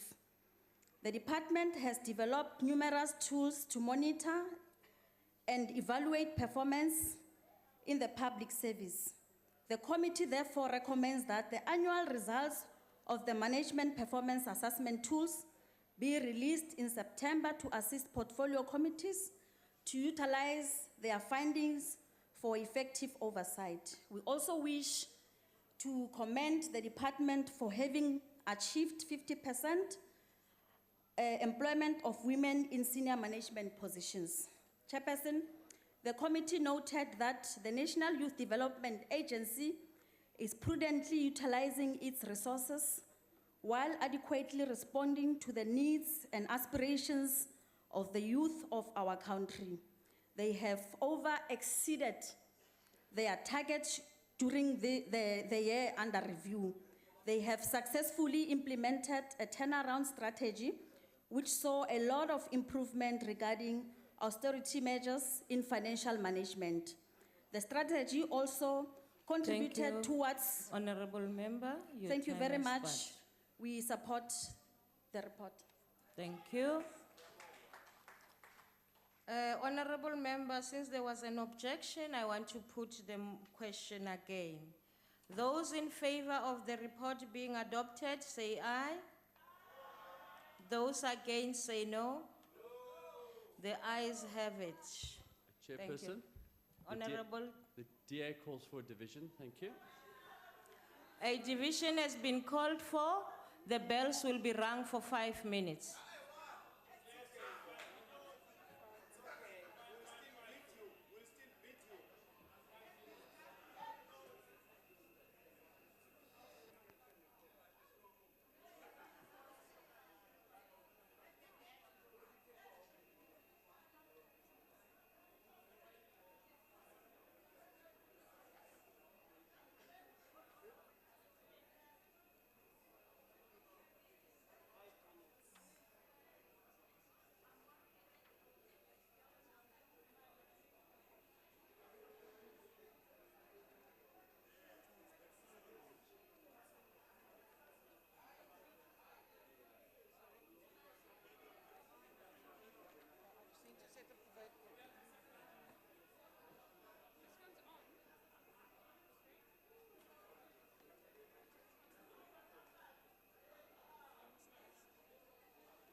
Were they four in the house when I called for the division? Yes. Were they four? Okay, no, as long as they were four, it's fine. I'm so bored with these guys, honestly.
5 minutes is over. Banna.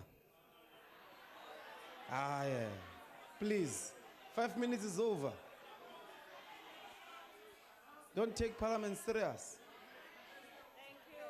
Boroto must fall. Take your 5 seat. minutes must fall. Honorable members, take your seats. Honorable Ndlozi, I have the table staff here monitoring the 5 minutes. I don't have to even look. Don't waste, don't worry about that. Honorable members, I would like to remind members that they may only vote from their allocated seats. When requested to do so, members must simply indicate their vote by pressing the appropriate button below the yes, no, or abstain signs. If a member inadvertently presses the wrong button, the member may thereafter press the correct button. The last button pressed will be recorded as the member's vote when voting session is closed by the chair. Honorable members, the question before the House is that the budgetary review on recommendations report on Portfolio Committee on Public Service and Administration be adopted. Are all members in their allocated seats? Voting will now commence. Those in favor of the report should press the yes button. Those against should press the no button. Those wishing to abstain should press the abstain button. Have all the members voted? Thank you. The voting session is now closed.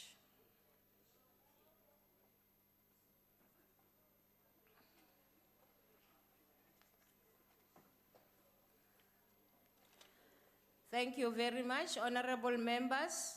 These are the results. Abstentions, 0. Noes, 7. Yes, 136. The question is accordingly agreed to.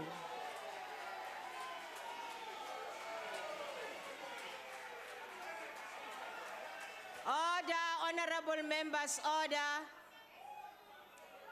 Order, honorable members. Chairperson?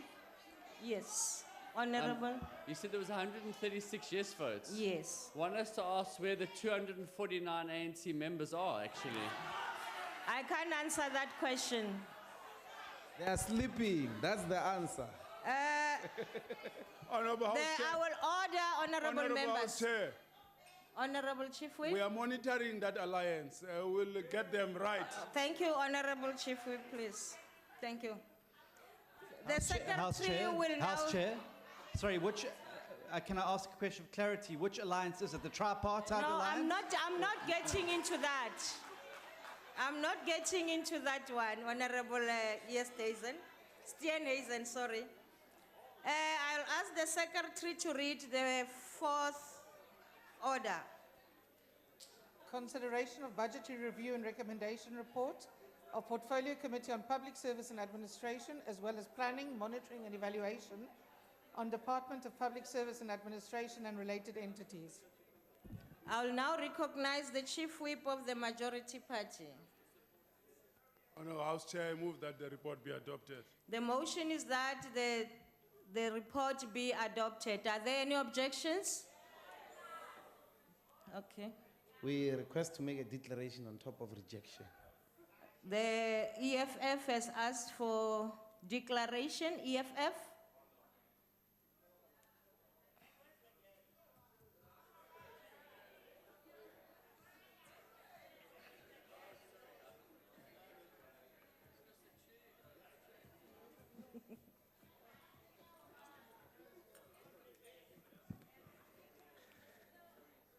Thank you, House Chair. The EFF rejects the adoption of the Budget Review and Recommendation Report from the Public Service and Administration Portfolio Committee. It must be put on record for a government that does not have internal capacity and depend completely on service providers. It somehow makes the functions of the Department of Public Services and honorable Administration members. rather unnecessary. In fact, this department is part of the problem why government today is overstaffed and overpaid managers, while frontline service delivery desks are empty or staffed with people who are poorly trained or competent for their jobs. What we have today is a government of senior contract managers whose sole responsibility is to manage contracts between government and service providers. Again, like all other departments, under expenditure by government must be a serious cause of concern for all of us. With an under expenditure of 60 million, we can send more than 850 students to university for a free quality education, including accommodation and meals. Majority of Tusong service centers, in particular the ones in rural areas, are operating under unspeakable conditions. When we visited a Tusong center in Xofimvaba, there is no space, no resources, no staff. It was shocking. For social workers are forced to consult in one room. The National School of Government is a waste of money. We do not need another Palama. What we need is proper vocational and technical training. Teach our young people much needed skills to build a capable state. We call on all people of South Africa to reject the ANC government in the 2016 local government elections. Thank you. DA? Thank you, House Chair. The DPSA's annual report proudly states that 93% of its targets were achieved. But what did the department actually do? Well, more than half of the targets involved writing reports. There is, for instance, a report on the disciplinary processes in the public service. So, is discipline working? Are officials being held accountable? We don't know. There is a report on recruitment practices. Does this mean that the right people are being employed for the right jobs? We can't tell that. Part of the department's mandate is to build an effective and professional public service. But it provides no data on exactly how many people the public service employs or how much they are paid or on how well or poorly they are functioning. The department uses the word achieved in a very narrow sense. It achieved writing reports. That's what it's achieved. But it is a self-congratulatory achieved alongside the target that a mandate be sought for the wage negotiations through the Public Service Bargaining Council that is most concerning. It achieved getting the mandate. But the department agreed to more than the mandated amount, resulting in Minister Nene telling this parliament that the wage agreement had led to a budget shortfall this year of 12.2 billion rands. Calling that achieved shows an utter lack of understanding for the regard that these implications have for the country.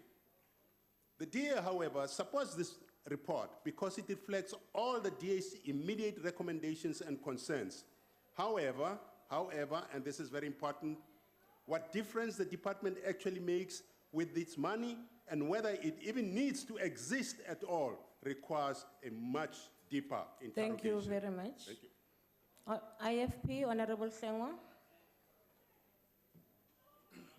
Thank you very much, Honorable Chair.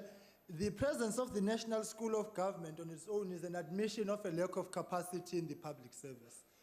Because that people, have the necessary skills, the requisite skills, knowledge and expertise, there would be no need for them to be beefed up in the manner that they are being beefed up. And this is evident across the public service and government departments with the audit outcomes from the Auditor General. You are finding persistently that there are shortcomings in observing even the most basic of what departments are supposed to be doing. The Department of Water Affairs and Sanitation, they had to give 9 written warnings to their DDGs who simply just did not know how to change an APP mid-year. Now, if you've got that type of incompetence at the top, it tells us at the bottom the things are even worse. And the issue is that People are being employed on the basis of party membership cards, on who they know, as opposed to what they know.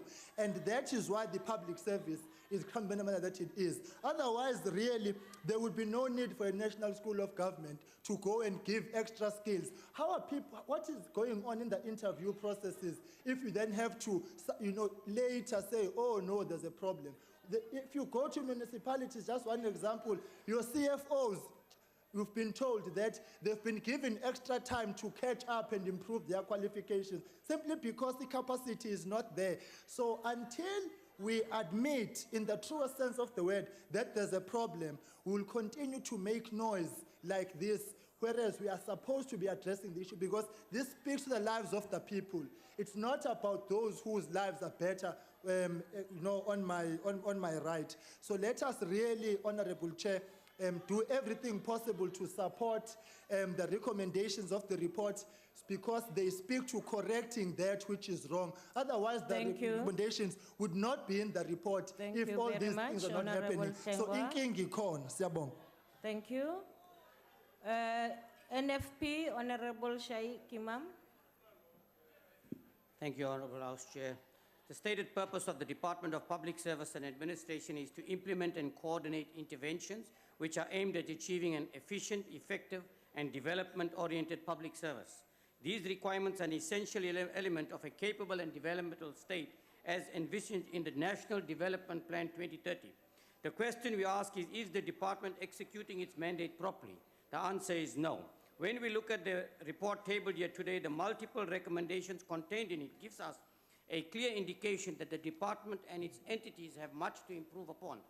Recommendations such as the departments must ensure that in the entire public service, equity targets are met and taken up to 50% over the medium term, and senior management must address the slow response in addressing the root causes of poor audit outcome. All show us that there are management challenges in the department that needs to be ironed out, and it needs to be done swiftly. The recommendations of the Portfolio Committee in the department's entities, however, indicate a reasonable measure of success and efficiency, and the National Freedom Party gives credit where it is due. In particular, we join the Portfolio Committee in complimenting the National School of Governance for strategizing to design a hybrid curriculum that will cater for occupational skills as well as academic and professional platforms. The National Freedom Party supports the findings and recommendations thereof. I thank you. Thank you very much. ANC, Honorable Mabi.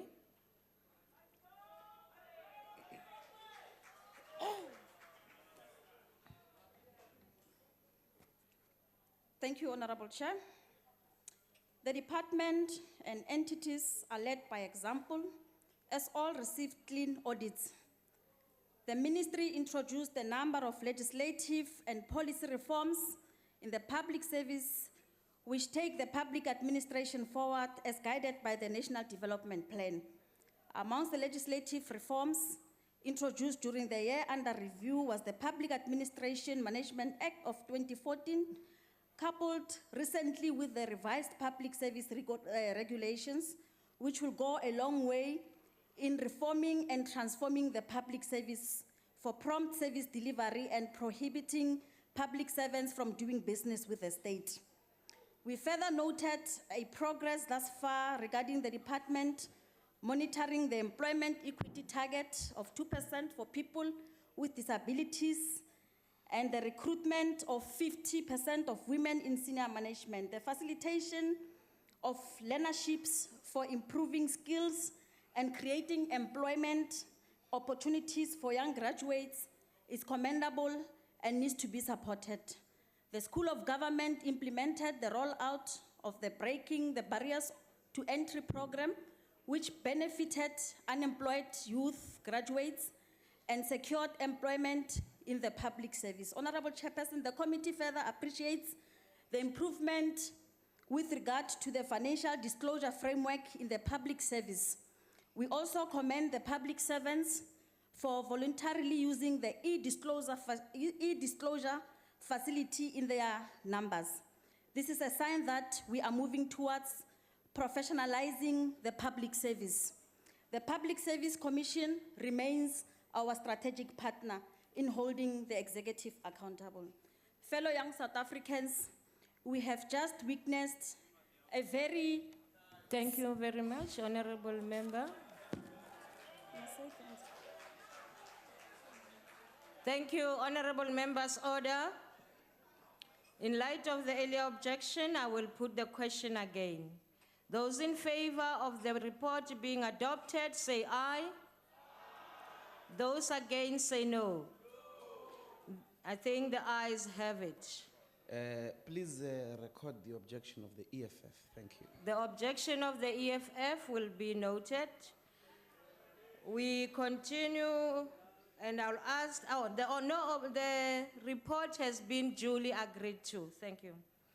I will now ask the Secretary. Honorable House Chair. Honorable Makubela. House Chair, can you ask the table staff to take out Honorable Makause here on our screens? We don't love seeing her picture. Order, honorable members, order.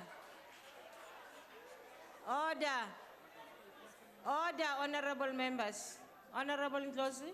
No, Honorable Chairperson, we also want to indicate that we don't take people whose caucus don't appreciate them by giving them an opportunity to come and even make Honorable speeches. members, okay, We fine. also don't appreciate Order, you've made your Their point. role is Thank to you. vote and howl only. Order, honorable member.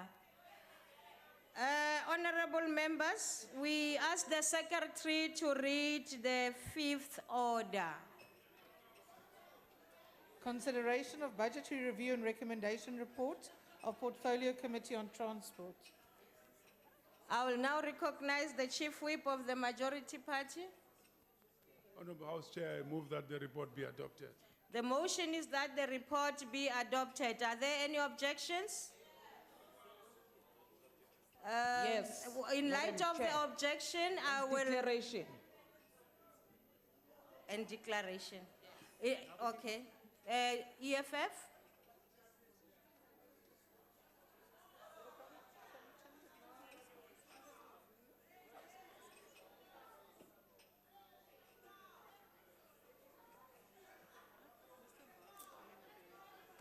Order, honorable members. Ndiyalibwa chimbiza mshumo mudzula chidulo lioro la economic freedom fighters liko hanedza muvigo uyo novaka committee ya transport. Chairperson, the time for plans has gone. The department must be implementing programs for better service delivery on our roads. Under expenditure in this department must send a strong alarm to the committee that there is a crisis here.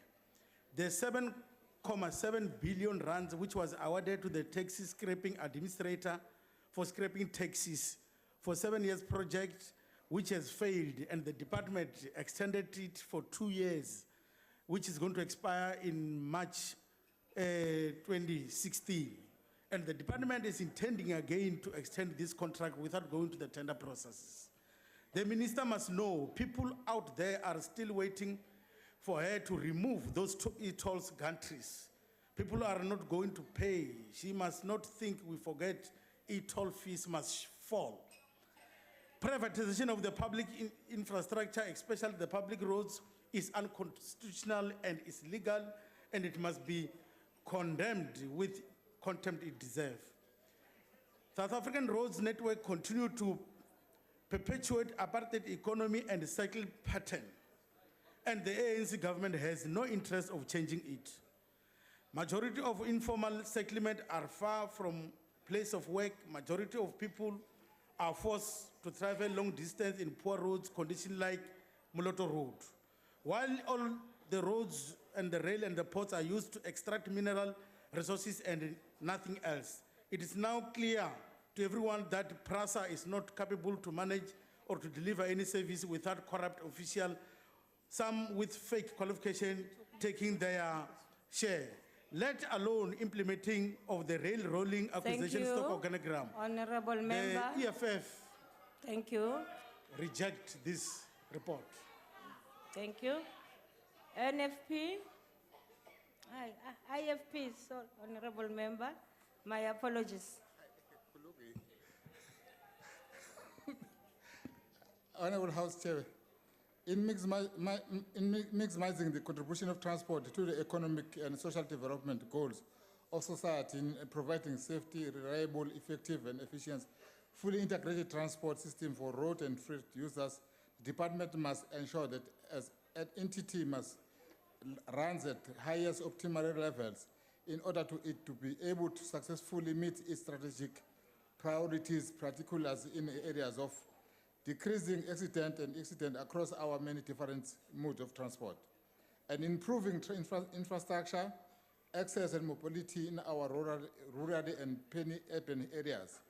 In this regard, we look forward for greater departmental agents being provided for the rapid rain project for the Moroto Road Development Corridor, as well as other infrastructure improvement, as the corridor as it currently stands is a dead threat on our road infrastructure. In terms of financial performance, note with concern the excessive high amount of money still being spent on consultant in the initiatives and road transport programs. Skill must be developed internally and use of consultant use excessive budget exhausting fees must be minimized. We support this budget. The IFP support this budget. I thank you. Thank you very much. NFP. House Chairperson, on paper, the performance of the department seems to be satisfactory. But in reality, our national department is ailing. Overcrowded roads, poor infrastructure development, a political contentious e-toll system, and one of the highest per capita death rates in the world are all symptoms of inadequate planning and development in our transport sector. The inability of the department to make progress on the National Transport Master Plan 2050 is a fine example of inadequate planning. The department reported that consultations will be prioritized in the next financial year, and NetMap will subsequently be resubmitted to Cabinet for approval. The question is, what happens if the department is not ready next year? Will it simply postpone finalization once more, and then again and again? The lack of suitable forward planning has damned South Africa in an energy crisis, and soon we'll be reaping the bitter fruits of sufficient forward planning in the provision of water. How long will it be before we're faced with a transport crisis in our country once again? The National Freedom Party believes that the low service levels, lack of flexibility and capital investment, delays by national rail operator will further paralyze the potential of our extensive rail network. Similarly, the rollout of the BRT system across our metros is uncoordinated and haphazard, and is dismally failing in the objective of providing the millions of South Africans who have to rely on public transport from access to a system that is reliable, safe, and affordable. These are all systems, Honorable Chairperson, which point to a sector heading for a crisis. Well, despite our concerns, the National Freedom Party supports this BRRR report. Thank you. Thank you. DA. Thank you, House Chair. Although the DA supports the Transport BRRR report, we remain concerned with the lack of alignment with the core mandates of each of the entities in accordance with the respective legislation. Areas of responsibility are thus overlapping in most cases. The various report consistently expressed concern of the lack of required expertise and skills in the departments and its entities, and this is an indictment of the ANC's cadre deployment policy. After the embarrassing cancellation of the 2014 Road Safety Summit, as the 2013 summit recommendations were not addressed, the Minister continued to do nothing in reducing the road carnage and deaths. This is unambiguously demonstrated month after month as thousands continue to die. The department continues to ignore the Gauteng motorist opposition to the e-tolls, even after the courts showed that e-tolls in the Western Cape would be a problem. Thank you. Thank you. ANC?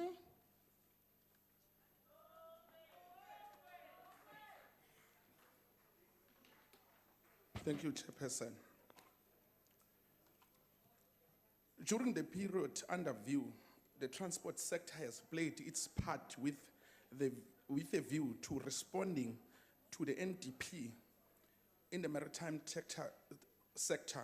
We have moved in strides to intensify our input into Operation Pakisa to ensure that the sector transforms and plays its optimal role within the ocean economy.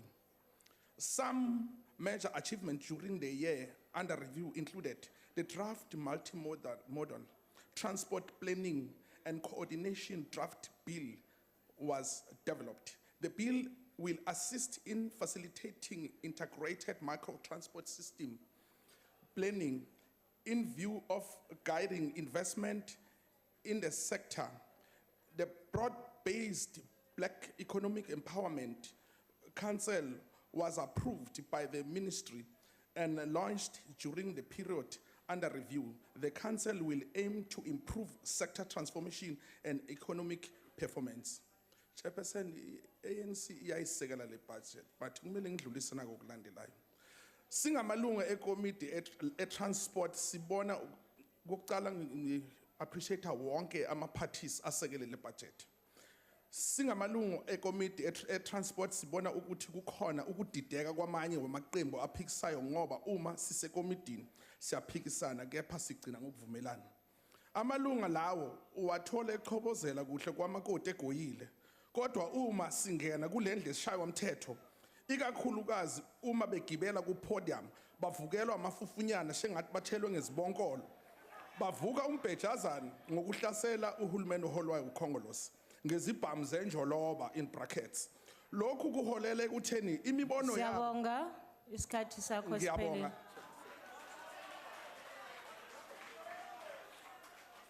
Honorable members, I put the question again. Those in favor of the report being adopted say aye. Those against say no.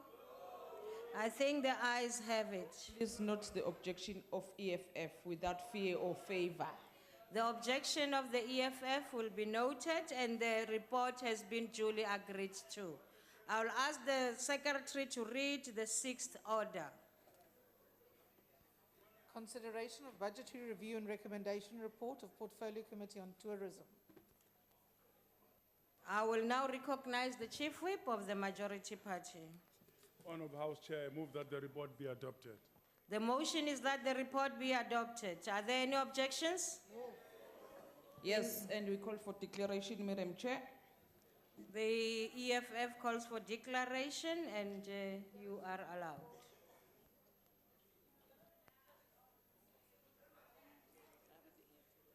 Oh, I thought the other day you said if you call for the declaration, but you are there. Continue. Thank you very much, Madam Chair. Much has already been said on the impact of the visa regulations on the tourism sector, so therefore I will turn my attention to what's happening to our local tourism sector. The reality is that domestic tourism is shrinking. When the international trend is tourism growth, why are our citizens doing less travel? Well, Madam Chair, tourism and travel for South Africans are just too expensive. The department's short-left marketing campaign is too narrow. Instead, this campaign should be coupled with a discount proposal giving consideration for a dual pricing system whereby South Africans can gain free or discounted entry to government-owned national parks, reserves, museums and the like. This will also address the issue of affordability and limited geographic spread. Madam Chair, a further problem with the local tourism is that almost 700 municipal-owned resorts remain underutilized throughout South Africa. A viable solution is to establish partnerships with the private sector to convert these resorts into affordable budget holiday destinations. Clearly, there's a lackluster approach to turning around these underutilized municipal and government-owned resorts, which, if sorted out, could go a long way to boost domestic tourism figures in South Africa. We need real measures to ensure that tourism is made affordable.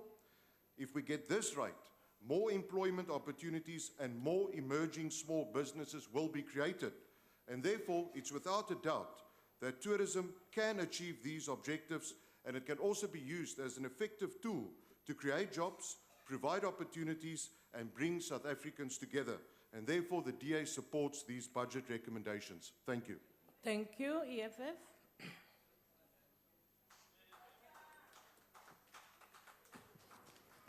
Thank you, Deputy Speaker. The Economic Freedom Fighters reject the budgetary review and recommendation report of the Portfolio Committee on Tourism. South Africa has one of the most sought-after landscape in the whole world, complemented by rich cultural and historical attractions. The World Economic Forum Travel and Tourism Competitive Index for 2015 ranked South Africa in a fairly average 48th position out of a list of 141 countries. They identified serious weakness relating to security and tough migration rules. This department has been very weak and allowed itself built by the Department of Home Affairs into accepting migration regulations that it knew would hurt the tourism industry. More importantly, this department has been unable to transform the tourism industry in a significant way. Your own report indicates that Black people still do not have access to tourism opportunities, which they are not touring the country as much as they should, and that the majority of those who benefit are landowners and those who own guest houses.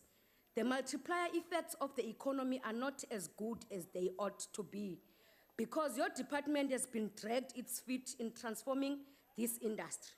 This BRRR introduces no new thinking that will ensure that we tap on the potential that tourism has for the country.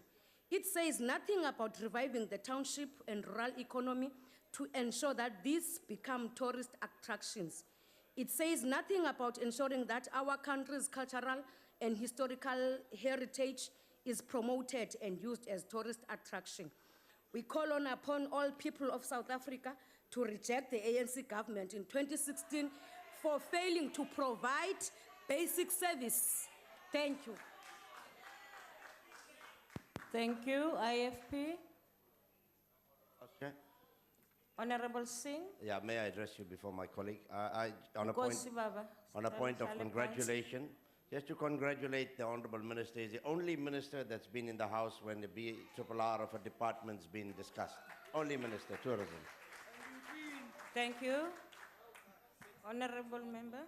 Thank you, Chair. The department is moving in the right Chair, direction. Sorry. The EFF rejects the congratulation. Thank you. Continue, Baba. Thank you, House Chair.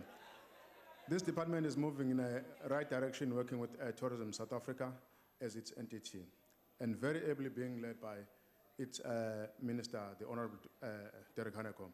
Yes, there are challenges too regarding the competition with other countries of the world. Tourism-related corporate conferencing is big business and substantial revenue generator to South Africa.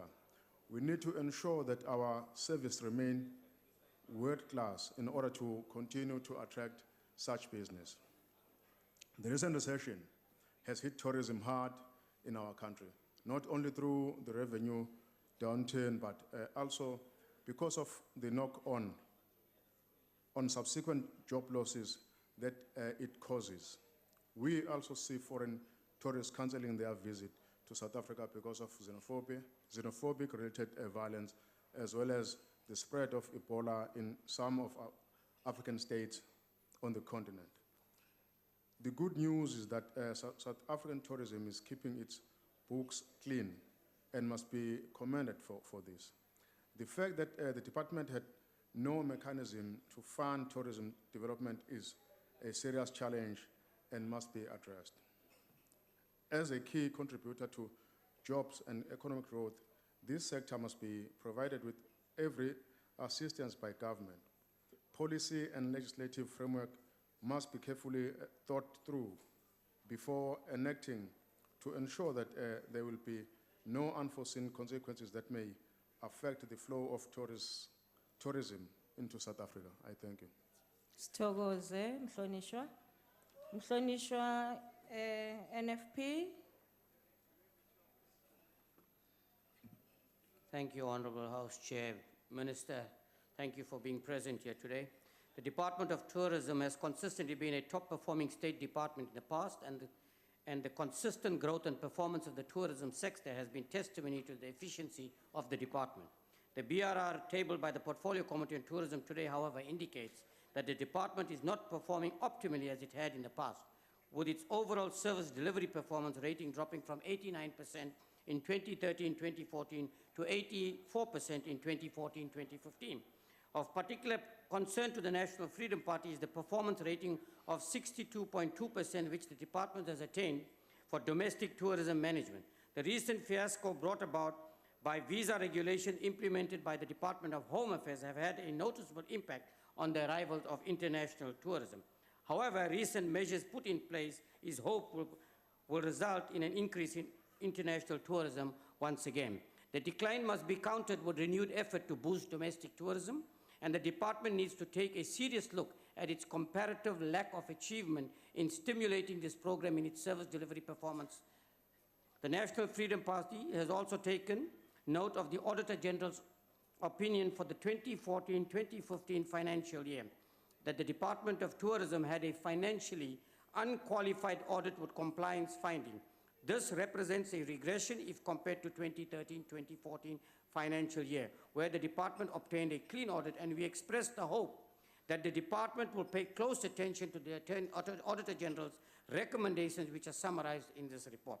In conclusion, the National Freedom Party is in agreement with the highly relevant recommendations contained in the BR table of the plan and supports this. Thank you. Thank you. ANC uMama Ngobo uzokhuluma from la hleli khona. Thank you, Honorable Chairperson. As has been said by the other members, the department obtained an unqualified audit opinion from the Auditor General with a caution that in future misstatements and correct accounting has got to, misstatement must not be seen in future. Correct accounting treatment of expended public works must be maintained to avoid audit opinion in the current financial year. The committee observed that the department needs to improve on a number of issues, particularly around transformation and intergovernmental collaboration. The department is implementing a number of programs to address the issue of the challenges that have been mentioned about transformation.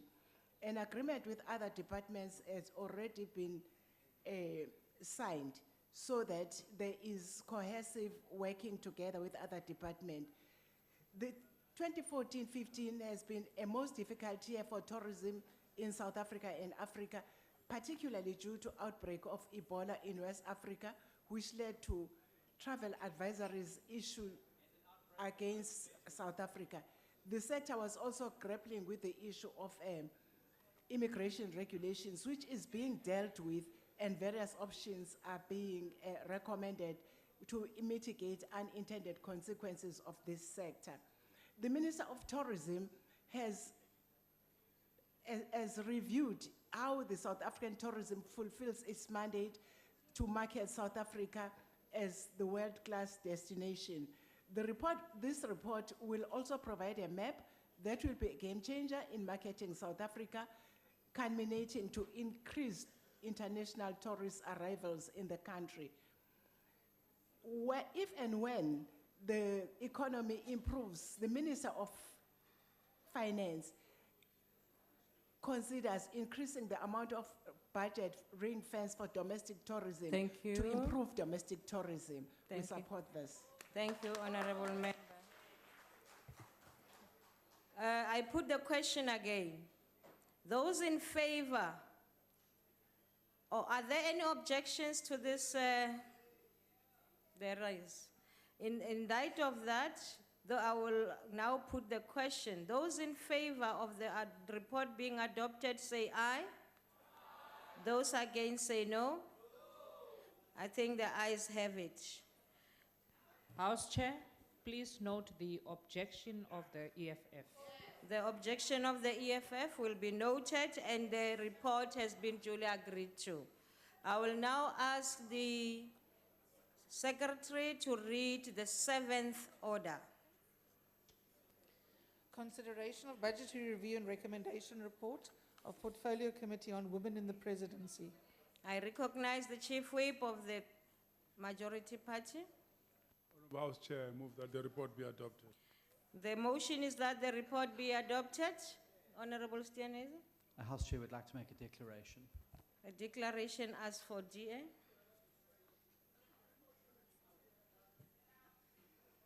Thank you, House Chair. We'd like to urge the department to improve its synergy with the CEGE and all the relevant stakeholders, especially the departments that are actually responsible for ensuring that it achieves its mandate, like the small business and economic development departments, and not also forgetting the Department of Justice. As a DA, we also would like to ensure that there should be less blame on the lack of personnel as is the root cause of poor performance. Vacancy rates sits at 14.9%, and we believe that all the vacancies that are funded have to be filled. Spending 98% on the budget, yet achieving overall 36 of their targets is totally unacceptable because this brings stress on the budget and also on the staff. The targets must be smart and achievable as recommended by the Auditor General. The department must avoid all cost variance across programs. Variance should not be norms, but done when absolutely necessary. Poor planning must be avoided, such actions can actually lead to corrupt activities. The core program of the department is economic empowerment of women, which receives only 16 million of the budget, which is a mere 15% of the budget, with the staff members of about 10, as compared to the administration program, which receives about 82 million of the budget, with 70 personnel. We've seen a lack of accountability and planning that has actually led to fruitless and wasteful expenditure of about 2.9 million, which is due to supply chain management. For such a small department, one wouldn't expect to see that there will be fruitless and wasteful expenditure, especially if you look at the personnel that they actually have that ranges from level 14 to 16. Thank you. As a DA, we support the report and the recommendation. Thank you. EFF.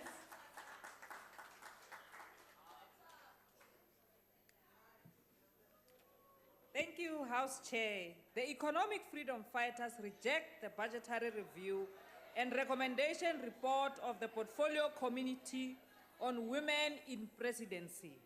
Since the transfer of the functions of this department from the Department of Social Development, there has been no significant impact that had been made, other than creating jobs for ANC cadres or funding programs enabling women throughout South Africa to go and protest for the protection of one man, the president of the country. It cannot perform basic functions because key funded positions have not been filled, mandates have not been clarified, and budgets have not been spent. The reality is that this department is doing anything while in this country, women continue to be spectators in the economy and in government. 21 years after attainment of freedom, women occupied 3.6% of CEO positions, 5.5% of chairman positions, 17.1% of directorship, and 21% of executive management positions in the country. This cannot be acceptable. That is why the EFF cannot be party to this report. The reality is that the majority of rural women are still living in bondage, without access to education, water, quality health care, proper housing, and even land. Women do not own land in South Africa. The reality is that women continue to be subjected to brutal criminal activities. Sexual assault and rape remain the highest categories of crime in South Africa, with statistics claiming that up to 3,600 women are raped in this country on a daily basis. Women are not protected, while the ANC government go all out and protect one man. While we have a situation as bad as this Thank you very we have much, a department Honourable that has Member. no plans, Your time no has strategy. expired. We call on women Honourable- of South Africa, Honourable Member. 2016, to reject the government Honourable of Member, the your ANC. time has expired. IFP.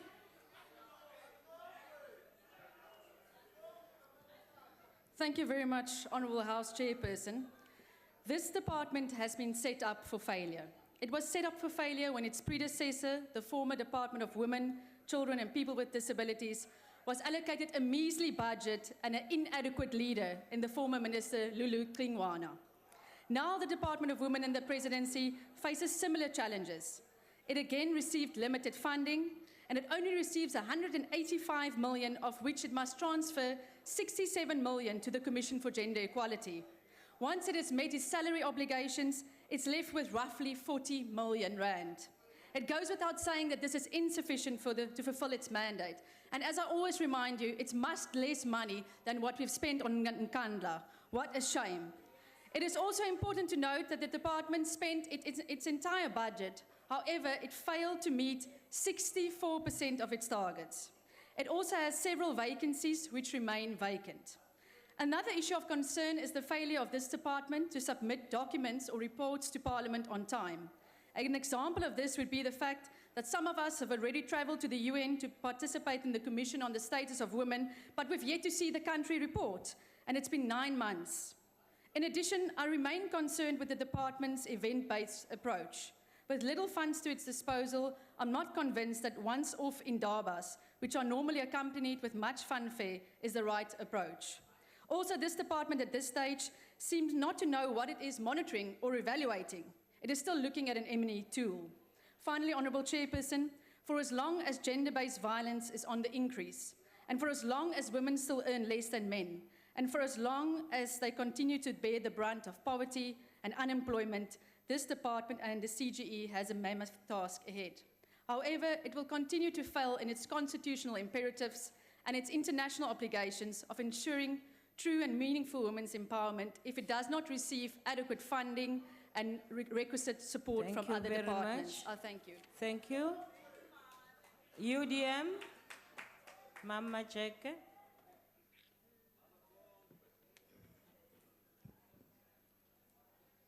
Thank you, Honorable Speaker, Honorable Ministers, and Honorable Members.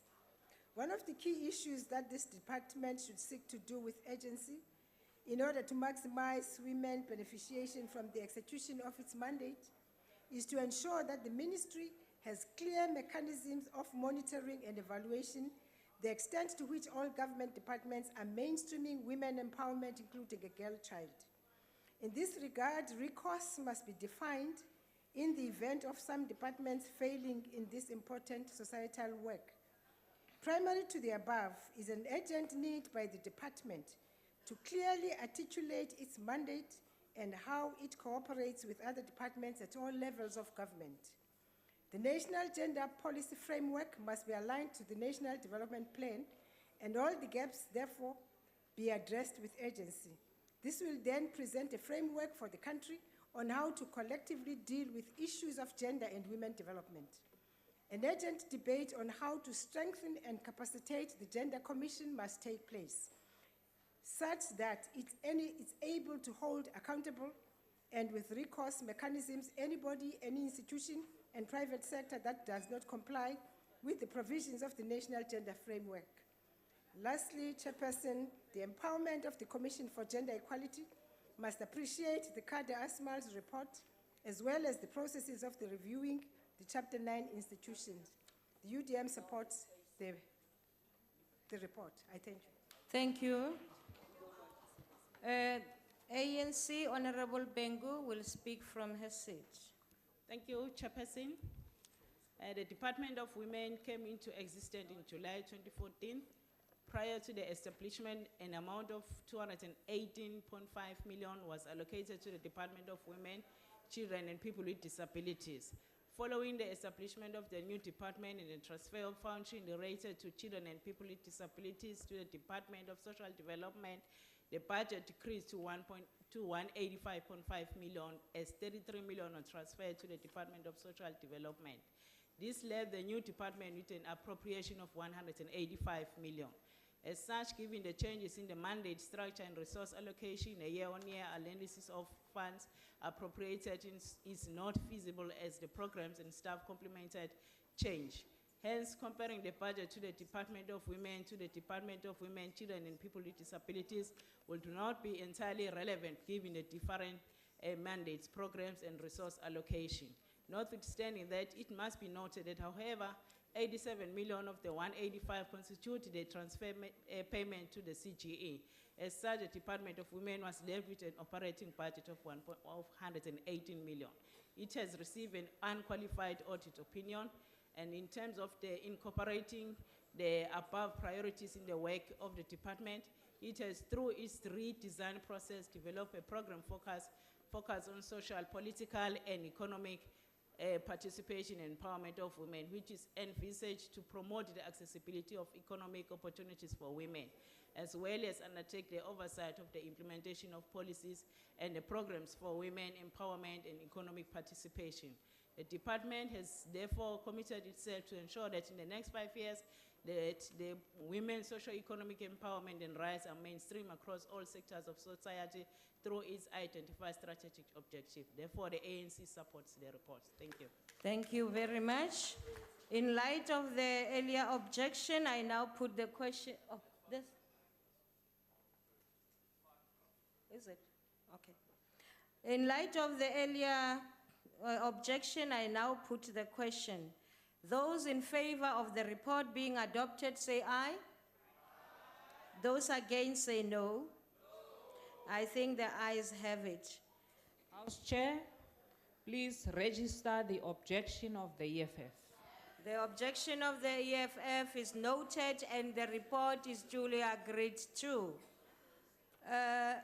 We are now asked the Secretary to read the 8th order. Consideration of budgetary review and recommendation report of Portfolio Committee on Rural Development and Land Reform. I now recognize the Chief Whip of the Majority Party. Honorable House Chair, I move that the report be adopted. The motion is that the report be adopted. Honorable Stianezen? So it's a Manzi. Chairperson, the DA would like to make a declaration. Thank you. Thank you, DA. Thank you, Chair. The Democratic Alliance supports the recommendations as a fair reflection of the committee's concerns. However, we also want to note that this report reflects on the current framework of service delivery and budgetary performance against targets. It's the DA's view that this framework being reported on is in itself flawed. Firstly, the model of state ownership of restituted or redistributed land is not a formula for freedom. Currently, the supposed beneficiaries of land reform are kept in electoral bondage to a state or communal ownership arrangements rather than our citizens proudly controlling their own destinies.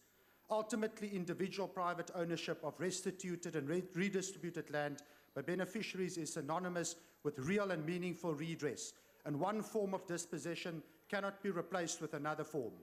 It is the difference between being a free citizen rather than a dependent subject. Secondly, piecemeal policy developments using the legislative process as an extension of an election campaign and continuous pandering to populism is unfair to all stakeholders in land reform and society at large. It leaves a legacy of distrust and a lack of confidence in our society's ability to solve its own problems. It balkanizes society and encourages withdrawal from positive solutions. None of us can afford this if we truly aspire to a fair society. Lastly, opportunity for change and opportunities for jobs will not be created in a setting where incompetence, wastage, and policy confusion is the norm. I thank you. Thank you. EFF?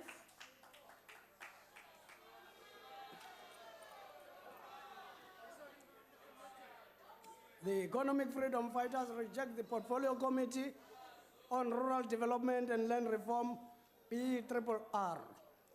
The problem with land reform in South Africa is twofold. Firstly, the transfer of stolen land from those who stole it back to black people is painfully slow.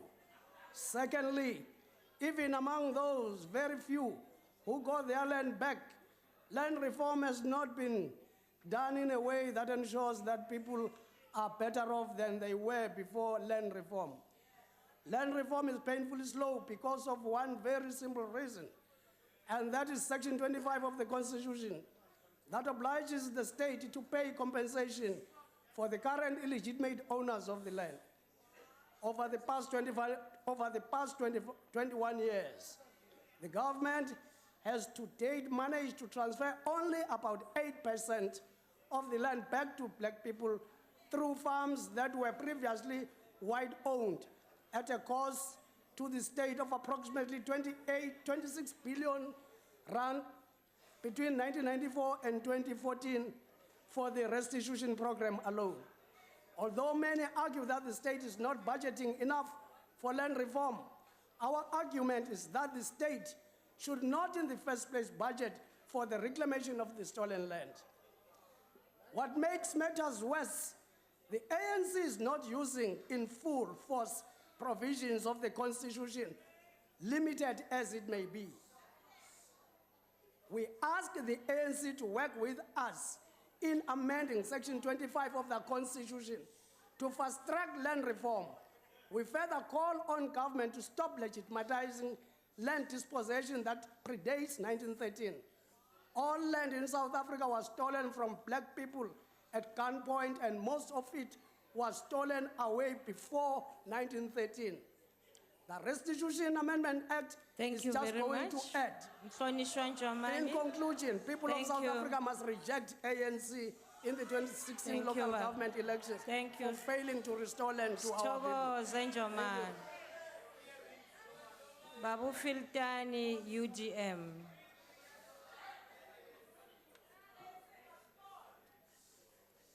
Budget follows policy. Order, honorable members.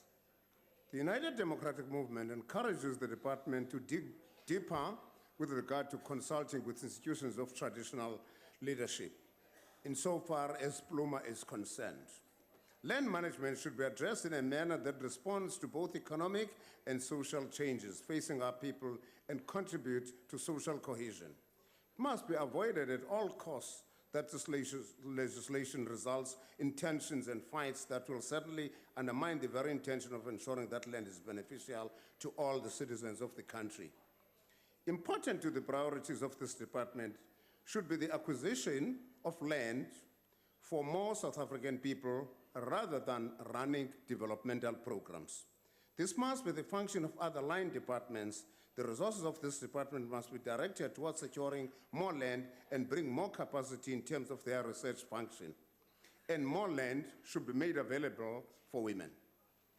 The considered lack of capacity in the department, so far as project management is concerned, and affects its ability to deliver on the mandate. It does that very severely. This is widely evident from its under-expenditure of more than 50 million when land is not used productively. Poverty continues to define our people, in particular in rural areas.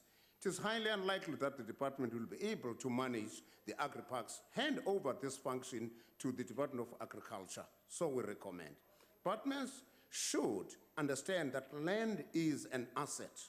Although the UDM supports the budget as it stands, but we advocate for a different land policy in order for budget to be spent more productively. Department should, within 6 months, report to Parliament how it will turn around the situation insofar as poor project management is concerned. We support the budget as it stands under the circumstances. I thank you. Thank you. IFP Nkosi Teweku. Thank you, Chairperson. This department strives to create and maintain equitable and sustainable land dispensation, which will ensure rural development, employment, and the continued social and economic advancement of all South Africans. Department priorities are linked to the National Development Plan, which must inter alia ensure agrarian transformation and improve food security. South Africa finds itself in an increasingly disparate situation in respect of water shortages. Rural areas and small-scale subsistence farmers are finding themselves without water necessary to sustain not only their crops but also their homes. Supplies must be ensured to those most in need. By taking care of the rural population, the government will be helping the cities because it is these rural communities where the damage to the water supply is beginning due to lack of access to water. Basic Basic infrastructure in rural areas must be fast-tracked, as many outlying areas are still without access to educational facilities, public transport, and healthcare.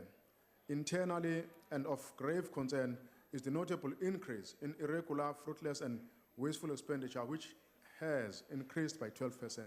This must be immediately constrained and harsh sanctions meted out for those found to be contravening established supply chain management principles. The above has been exacerbated by lack of daily and monthly controls, as noted by the Auditor General, and must be put in place so as to also ensure accurate recording and financial compliance and performance information. The IFP, though, supports the Sithokoze. NFP, Mhlonishwa Khubisa. Angbonge, House Chairperson. The BRRR tabled by the Portfolio Committee on Rural Development and Land Reform today suggests that the department is barely achieving a 52.4 success rate in achieving its service delivery performance. At face value, this might seem like an acceptable rate of success, but closer scrutiny reveals that whereas the department has achieved significant performance ratings in some of the service delivery performance targets, it has achieved a mere 30% of the land reform program. The National Freedom Party cannot accept this dismal performance indicator. Land reform, or rather the lack of land reform, is a time bomb for social discontent and upheaval which is bubbling beneath the surface. For hundreds of years, the indigenous people of this country have suffered the indignity of restricted access to it and dispossession of land. And here we are 20 years after attaining our democratic freedom, and the majority of people are still without access to land. There can be no excuse for this continued injustice against our people and must be addressed urgently. The National Freedom Party believes that not enough funds are made available for rural development and land reform, and welcome the recommendations of the Portfolio Committee for more funding to be made available. More funds, however, will not guarantee orderly and purposeful rural development, nor will it guarantee just and equitable land reform. Political willingness and thorough forward planning are both key requirements for the department to execute its mandate efficiently and effectively. Both are unfortunately absent right now. Despite our concerns, Slalo, the National Freedom Party welcomes and supports the recommendation of the BRRR. Thank you. Sithokoze.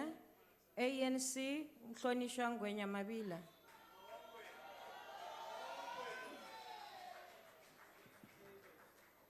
Thank you, Honorable Chairperson. Honorable Chair, the budget is a tool used to change the lives of the people, especially the poor rural people. The department got an unqualified financial report in 2014-2015 financial year with matters of emphasis, whereby the department has been able to develop a plan to deal with those findings to avoid the recurring of matters identified in the financial audited report. The department has been able to spend 99% of its 9.4 billion to provide skills to young people, to provide post-settlement support to land restitution and land redistribution beneficiaries, to ensure that rural areas are well developed. But lots needs still to be done to align the budget allocation with the performance and also to strengthen compliance to PFMA, to avoid irregular, wasteful, fruitless expenditure by the department. The department has been able to implement some of the resolutions taken in the previous year budget review recommendation report in 2014. And a plan is in place to implement some of the outstanding resolutions. Restitution is not an event, but it's a process.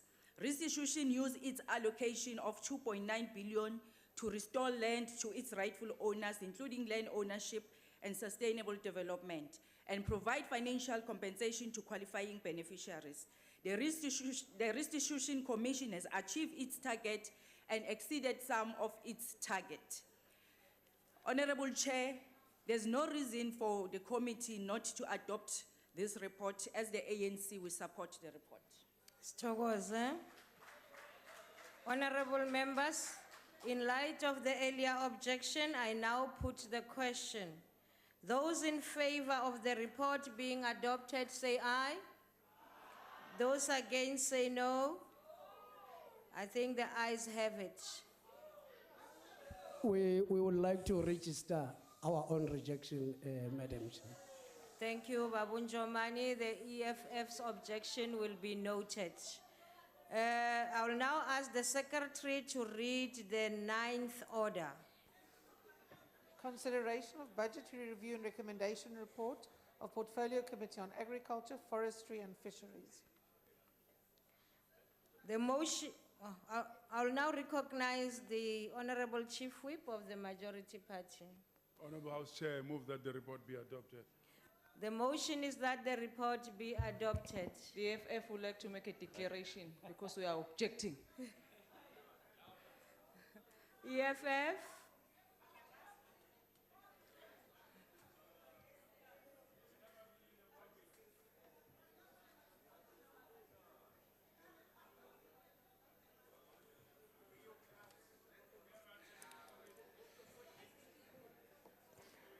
Thank you, Honorable Chairperson. The Economic Freedom Fighters reject the budgetary review and recommendation report of the Portfolio Committee on Agriculture, Forestry and Fisheries. Agriculture in South Africa is at a crossroads, and only decisive leadership will help steer this industry into becoming the growth sector it used to be. South Africa is one of the very few global players that does not protect its agriculture. As part of the agreement with the United States for South Africa to be included in the Africa Growth and Opportunity Act, the ANC has agreed to open our gates for about 25,000 tons of US chicken to enter our shores every year. You don't need a degree in rocket science to know that the consequences of that would be very dire for our own local chicken farmers, further reducing agricultural employment.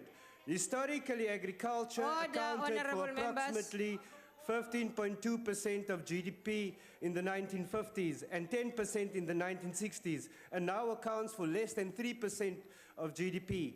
This is a direct result of bad policy choices. South Africa has about 12% arable land, and the contribution of agriculture to the GDP is less than 3%, and it employs less than 3% of the labor force. In contrast with our trading partners in the BRICS, agriculture in China contributed.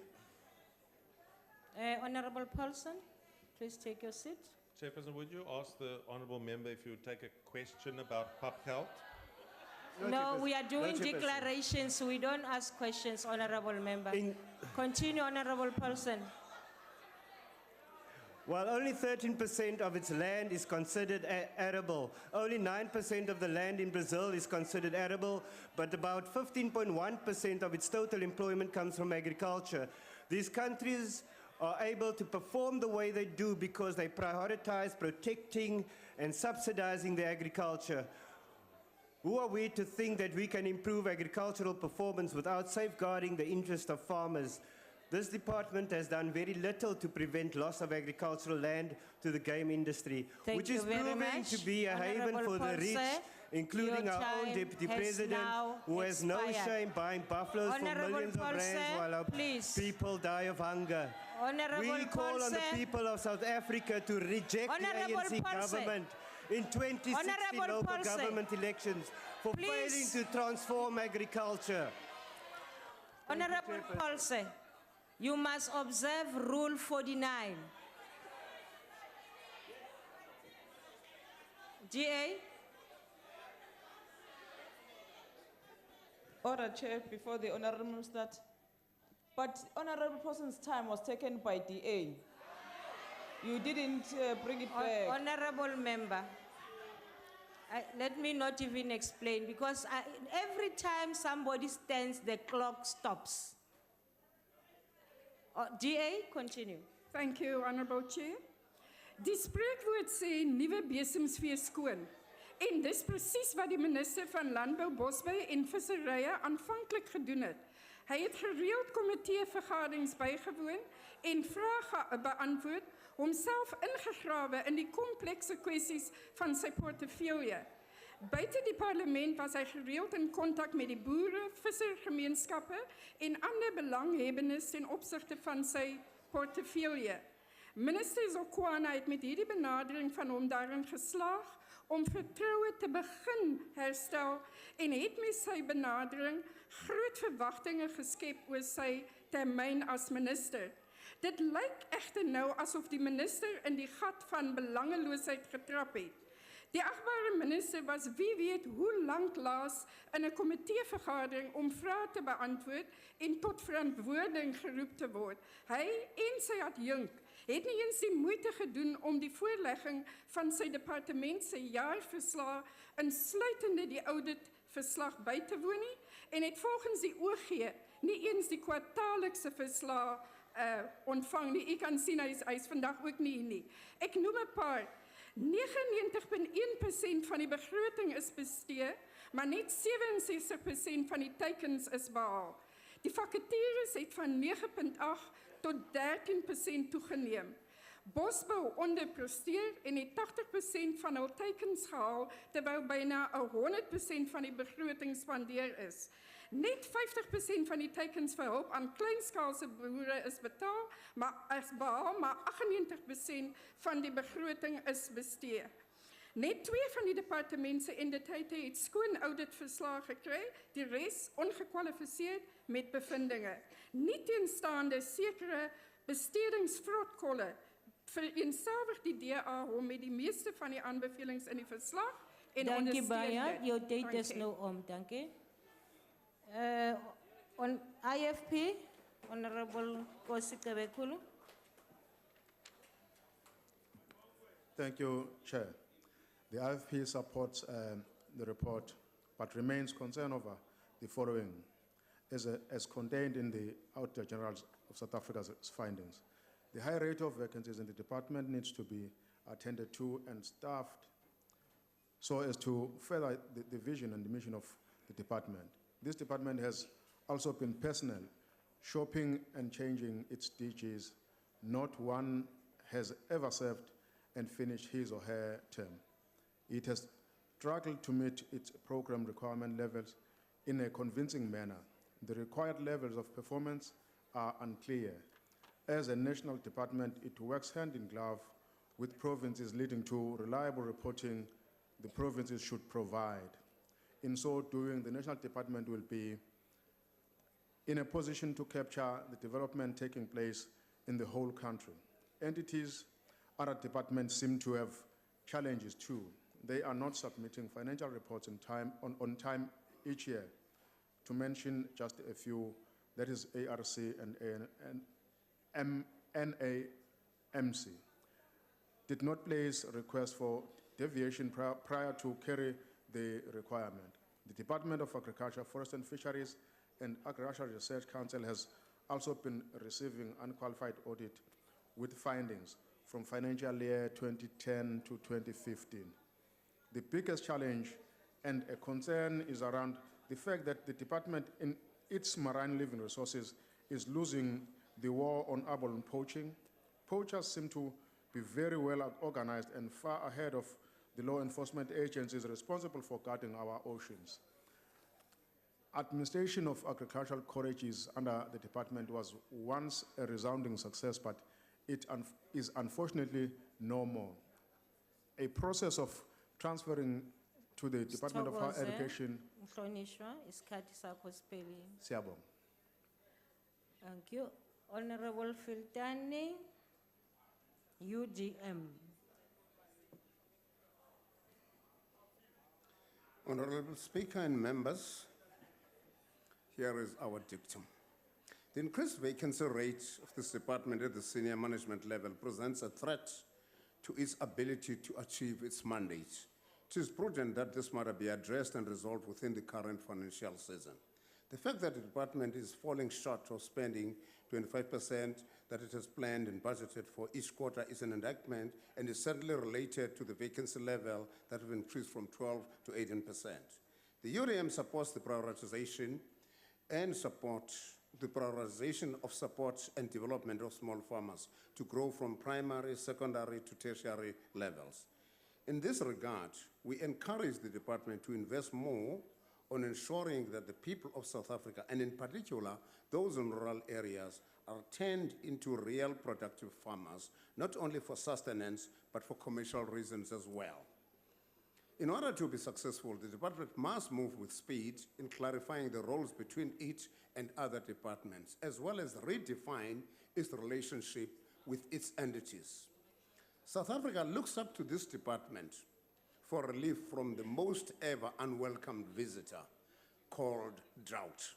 Surely, working with Treasury, sufficient resources should be able to be mobilized to top up the internal environments done so that the department is better positioned to respond to this uninvited and unwelcome guest.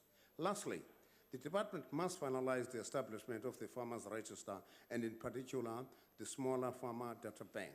We do support this budget. This is a very crucial department. It has to survive. It needs everybody's support.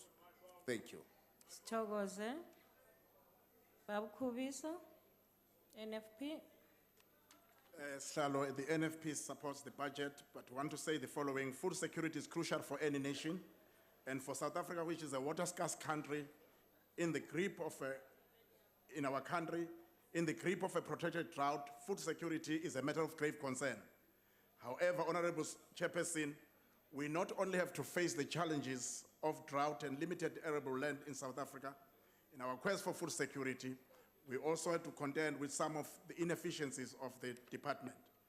The NFP is dismayed by several of the findings of the Auditor General, which are largely repeat findings from previous years. The department, for instance, is being criticized for ineffective internal audit controls and risk management where key officials lack appropriate competencies and the internal audit is not operating effectively. Deficiencies in internal controls where effective steps are not taken to prevent irregular expenditure. Non-compliance with legislation such as the National Treasury Regulations and the Public Finance Management Act, to name but a few. This is intolerable, Chairperson. Having said that, the Fesatala program should now be up and running, considering that the target date for implementation of the ambitious project to put 1 million hectares of fallow land, particularly in the former homelands, under the production by 2013, but it is not. Having said that, Chairperson, we support this report, for we believe this is a very important report and for the benefit of the welfare of our country. Thank you very much. Thank you. Honorable Njaise, I see. Thank you very much, Honorable Chairperson. As this committee, we have got a mandate to consider, amend, and make laws that would impact on this department and its entities. It cannot, however, be forgotten that this department has got to make it a point that food is put on the table for each and everyone. It is therefore responsible for what is referred to as food security. Medical doctors know it very well that one has got to eat before or after taking medication. The Department of Agriculture, Forest and Fisheries contributes a lot to economic growth and development. It is supposed to be a leading department in job creation. The agricultural value chain is one of the key job drivers as identified by the new growth path. Therefore, by 2020, 500,000 jobs are expected to be created. In the rural areas, agriculture is the primary economic activity. Skilled and semi-skilled can be also involved in agricultural activities, thus contributing to the growth of our economy. Outcome number 4, which is job creation, and outcome 7, which is food security, are key to poverty alleviation. In fact, the recent use of language, I would say poverty must fall. The cooperation between the Department of Agriculture, Forests and Fisheries, and the Department of Social Development, which resulted from the cabinet approval of health food. Okay, I thought, sorry, Chairperson. The Department of Agriculture and Department of Social Development, which resulted from the cabinet approval of National Food and Nutrition Security Policy, should never be allowed to fall. The Fiscal Food Production Initiatives that aim to put 1 million hectares of fallow land is very important. Thank you, Ba. Thank you very much. We Thank you. support this report. Sibonge. Mohlomphehi Semenya, modulasetulo wa committee.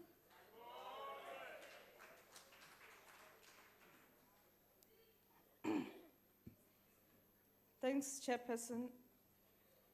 The Portfolio Committee on Agriculture, Forestry, Fishery considered the financial and service delivery performance of the Department of Agriculture, Fishery and Forestry and its entities for financial year 2014, including the first quarter of 2015-16, in line with the money bill amendment procedure and related matters. And we want to commend the department and its entities for continuous to receive the unqualified audit opinion, though there are in some instances there are matters of emphasis, but we have two entities that got clean audit, and some of the matters of emphasis. As a committee, we have called the department to come and account and give us the action plan to respond to issues that are raised by Auditor General. And the department perfectly come and present that action plan. And our role as a department will be to monitor that action plan to make sure that they got clean audit in the next financial year.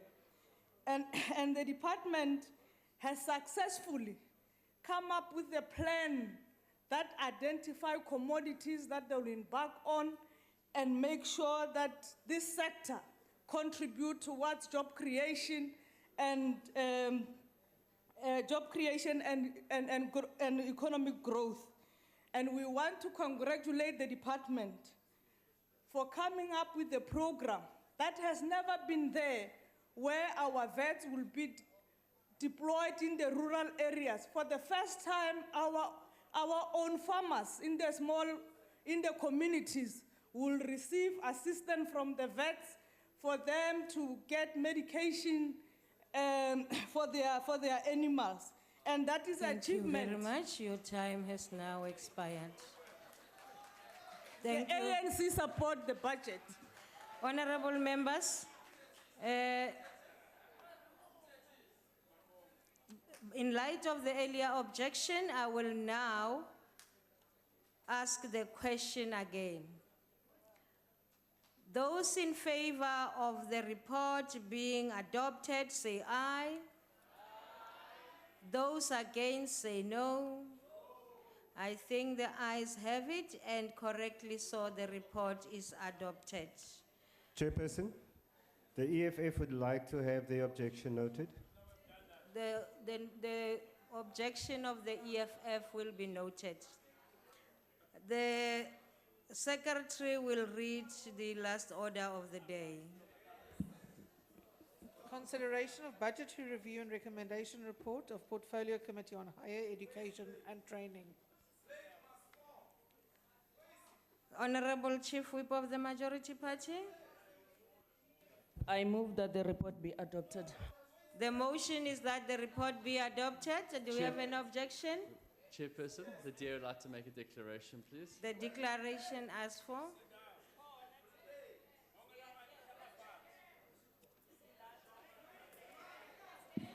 Thank you, Chair. Order, honorable members. Glad to see how much the ANC cares about higher education. All that the BRRR process does is measure technical performance against objectives. What it doesn't measure is effectiveness. So we can have a satisfactory BRRR report in an area of government that is in free fall. It's like the executives in Enron who all got fantastic executive bonuses because they met their targets at the same time as the company collapsed and triggered the worldwide financial crisis. Here we have a department that has done reasonably well given its limited resources. Yes, there are several objectives not obtained. Yes, there are issues that need attention. Of the 102 entities managed by the department, more than 12 are in a weak position. But the cliche, rearranging the deck chairs on the Titanic, does come to mind. Because in the larger sense, the system of higher education is unsustainable and in the process of collapsing. Multi-billions short of the budget it needs, the department is like an abused woman. It continues to take a beating year after year, but is too terrified to stand up for itself. And its minister is so woven into the vampire world of Zoomonomics that it took a major student uprising for him to bring himself to admit yesterday that the shortfall in his budget is around 30 billion per year, rising at 10% annually. Instead of demanding more and refusing unfunded mandates, he has cannibalized the skills budget to pay for departmental expenses and vanity projects. Higher education deserves better, students deserve better. The DA has committed itself to finding practical short and long-term solutions to the problem, and we hope the Minister will continue to follow our lead. Thank you. Thank you. Honorable Mbacha, EFF.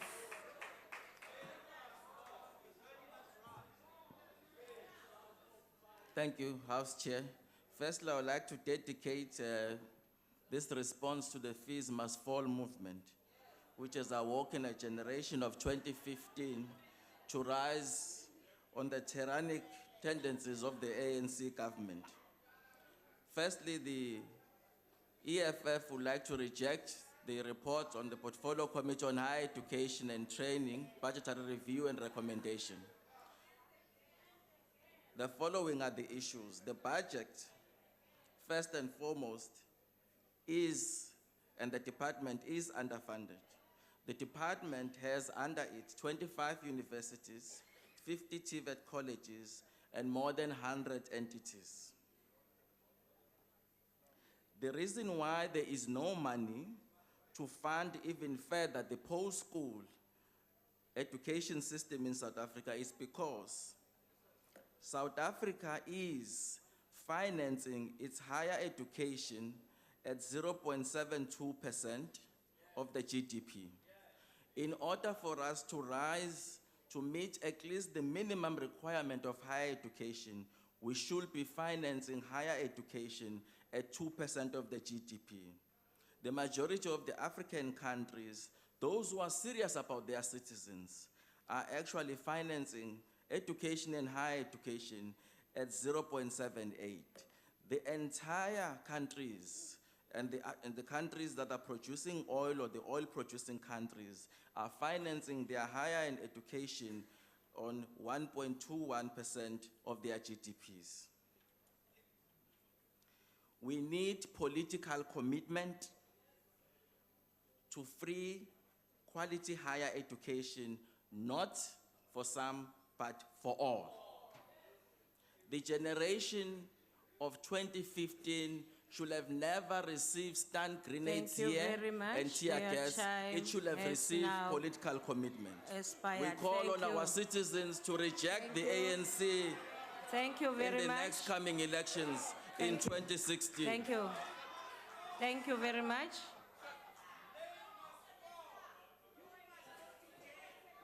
IFP.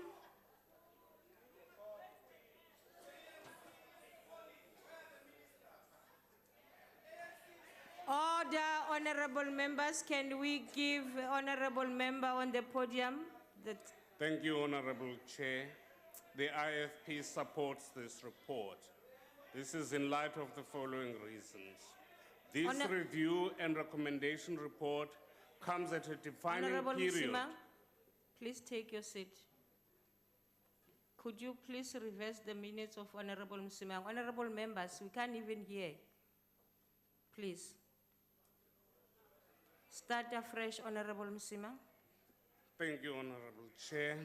The IFP supports this report in light of the following reasons. This review and recommendation report comes at a defining period in the history of our country, and the department should therefore be placed on notice that it will be under above average scrutiny for the foreseeable future as it attempts to resolve the tertiary fees funding crisis that is now before it. This department will be called upon to do more with less, and it is therefore imperative that internally it is run as efficiently and effectively as possible. This process begins with the correct vetting of qualifications and security process requirements of all new staffing appointments. Such internal controls are of foundational necessity to a well-run department. Externally, the continuing unrest at institutions of higher learning is most worrisome. The department must ensure that it provides all the support necessary to both our university administrations and students so as to ensure that university return to full operational status and that our higher learning in South Africa continues at the formidable standards it currently holds. Our students' grievances have not as yet been completely addressed, and resolution is still required in respect of many of them. This is a time bomb, and we urge the department to engage all aspects of these grievances so as to mitigate against possible future protest action and the resultant shutdown of university. I thank you. Thank you. Honorable Kubisa. Chairperson, the NFP welcomes and supports this report. We want to say education is the main vehicle and tool that will assist our country and our people to achieve full liberation. The NFP calls for the government to vigorously pursue the idea of free basic education and also free higher education and training. The Department of Higher Education has precipitated the most singular critical protest action ever witnessed in the history of our fledgling democracy and brought into sharp focus the lack of progress made to open the doors of learning for all, as was promised 21 years ago. The crisis surrounding students' funding, which has been simmering for years, is largely attributed to inability of NSFAS to adequately provide for the growing need for higher and further education. The African child in South Africa, after being denied access for so long, is thirsty for education, thirsty for free, quality education. The department and NSFAS failed to deliver, and our children are still caught in an academic waterless desert where their thirst rages unabated. Yes, we agree that more funding must be made available to assist deserving students, but the department must be competent enough to ensure that our students do receive funding. And at the end of the day, they need free education, not to become the debtors after they've completed their education. We don't want them to be in credit bureaus for their names to be blacklisted even after they've finished.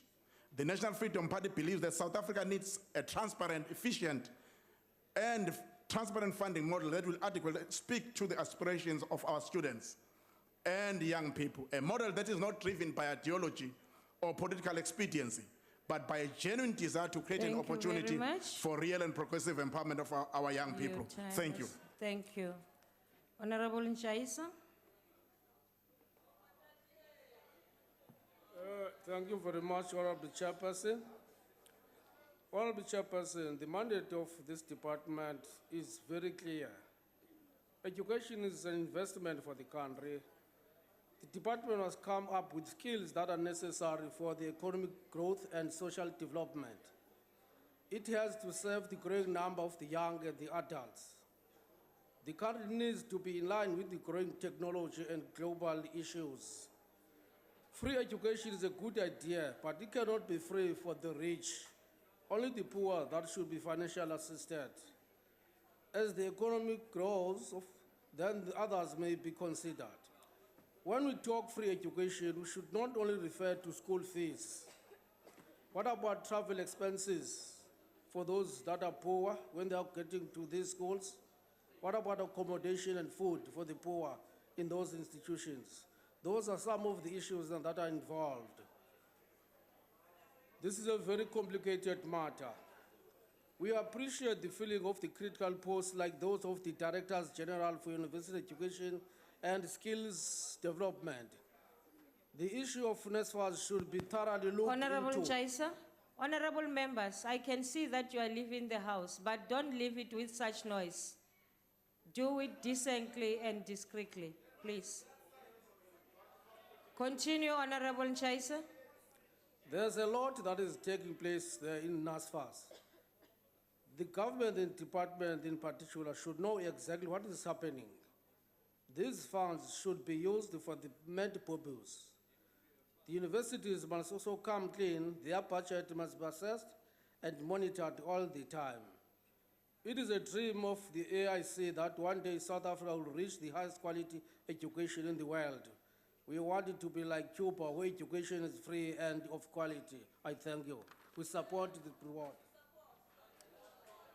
ANC, Mhlonishwa Phosa, usihlalo wekomiti.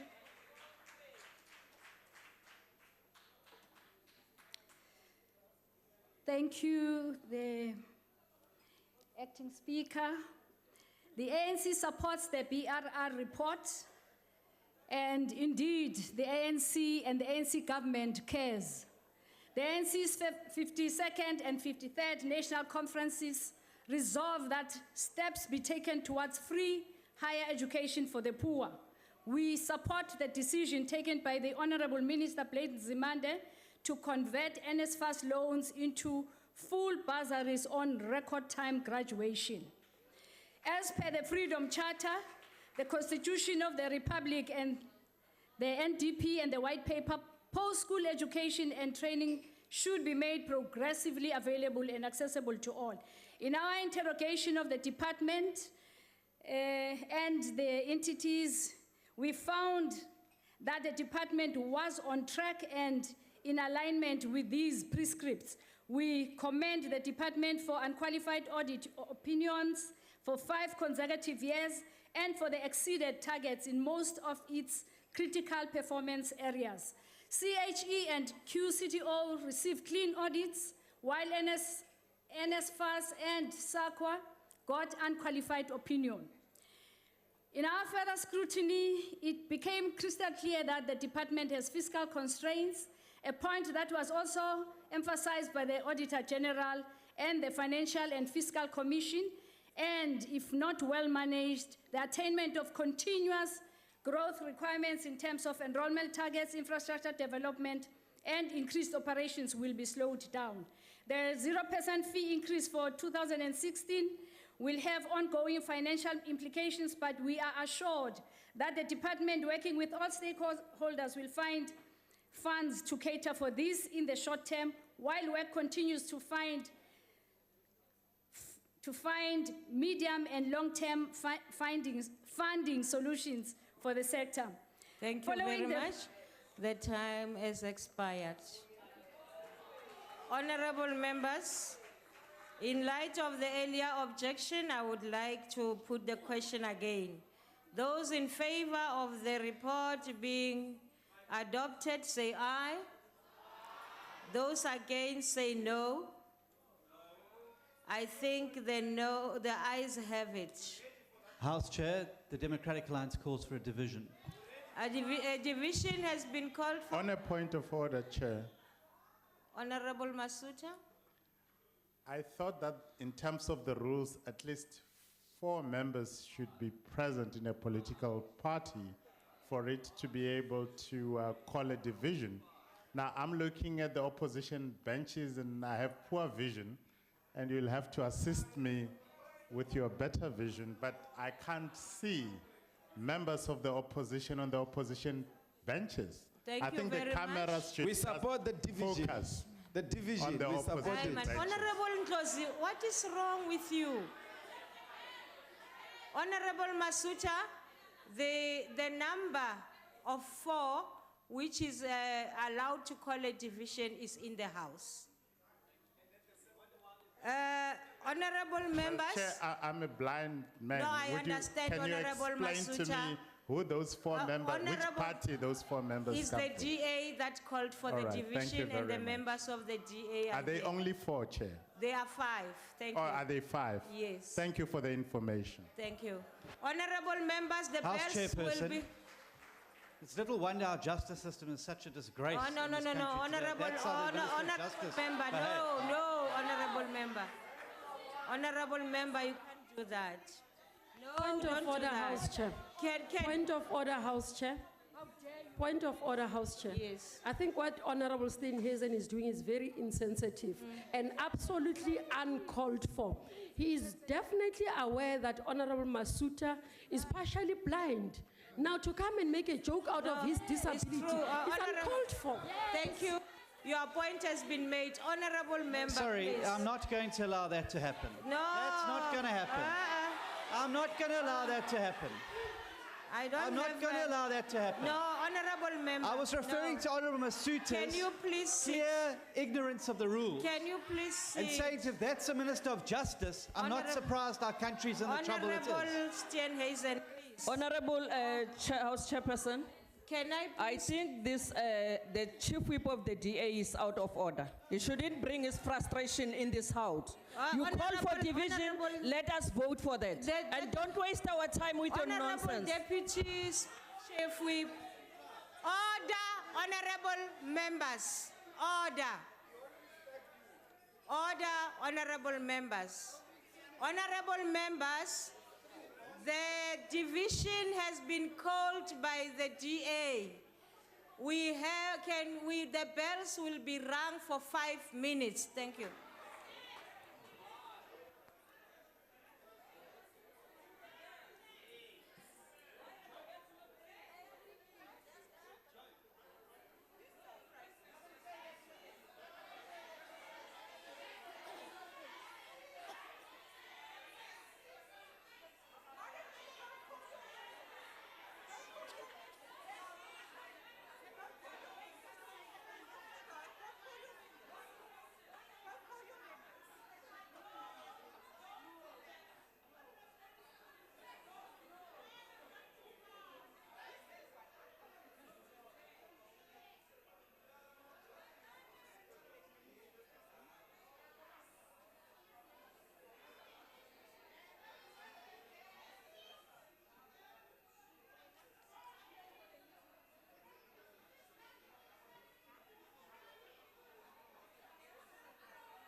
Thank you, honorable members. Take your seats.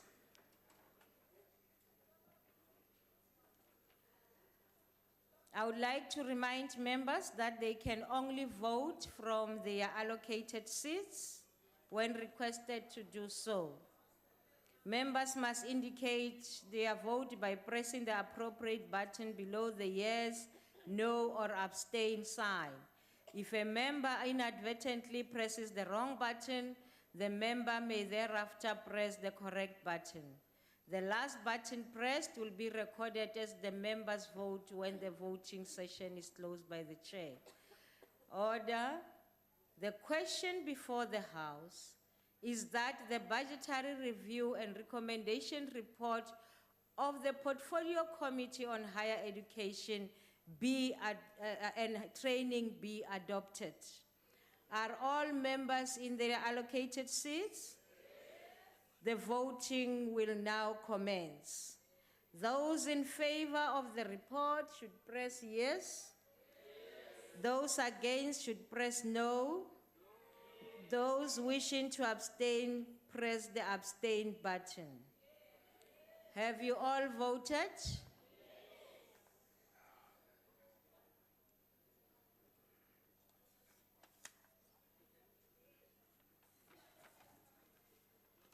The voting session is closed.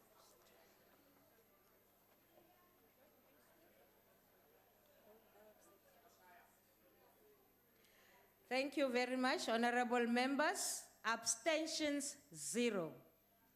Noes, 6. Yes, 130.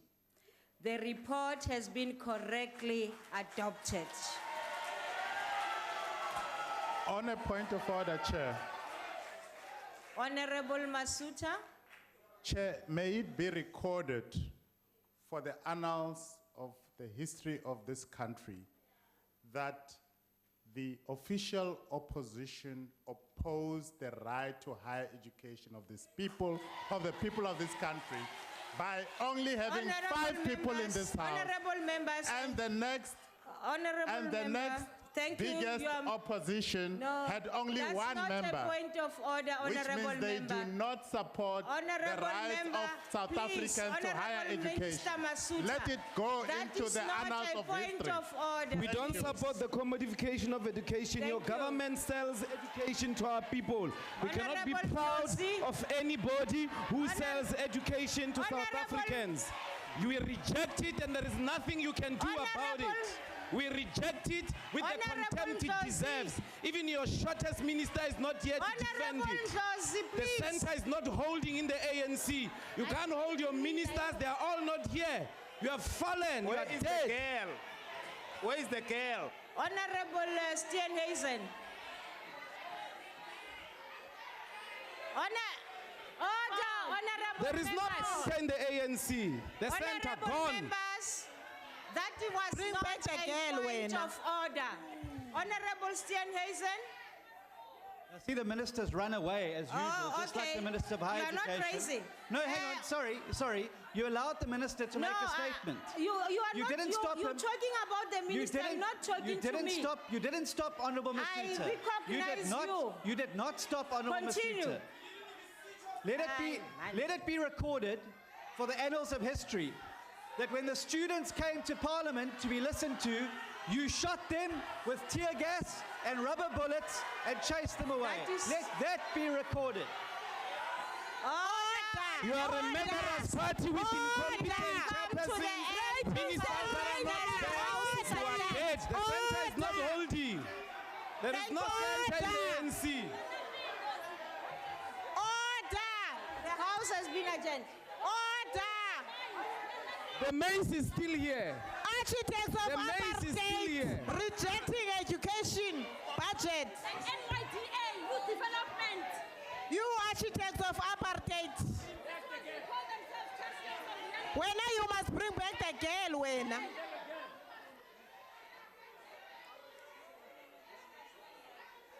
Bring back the girl, close.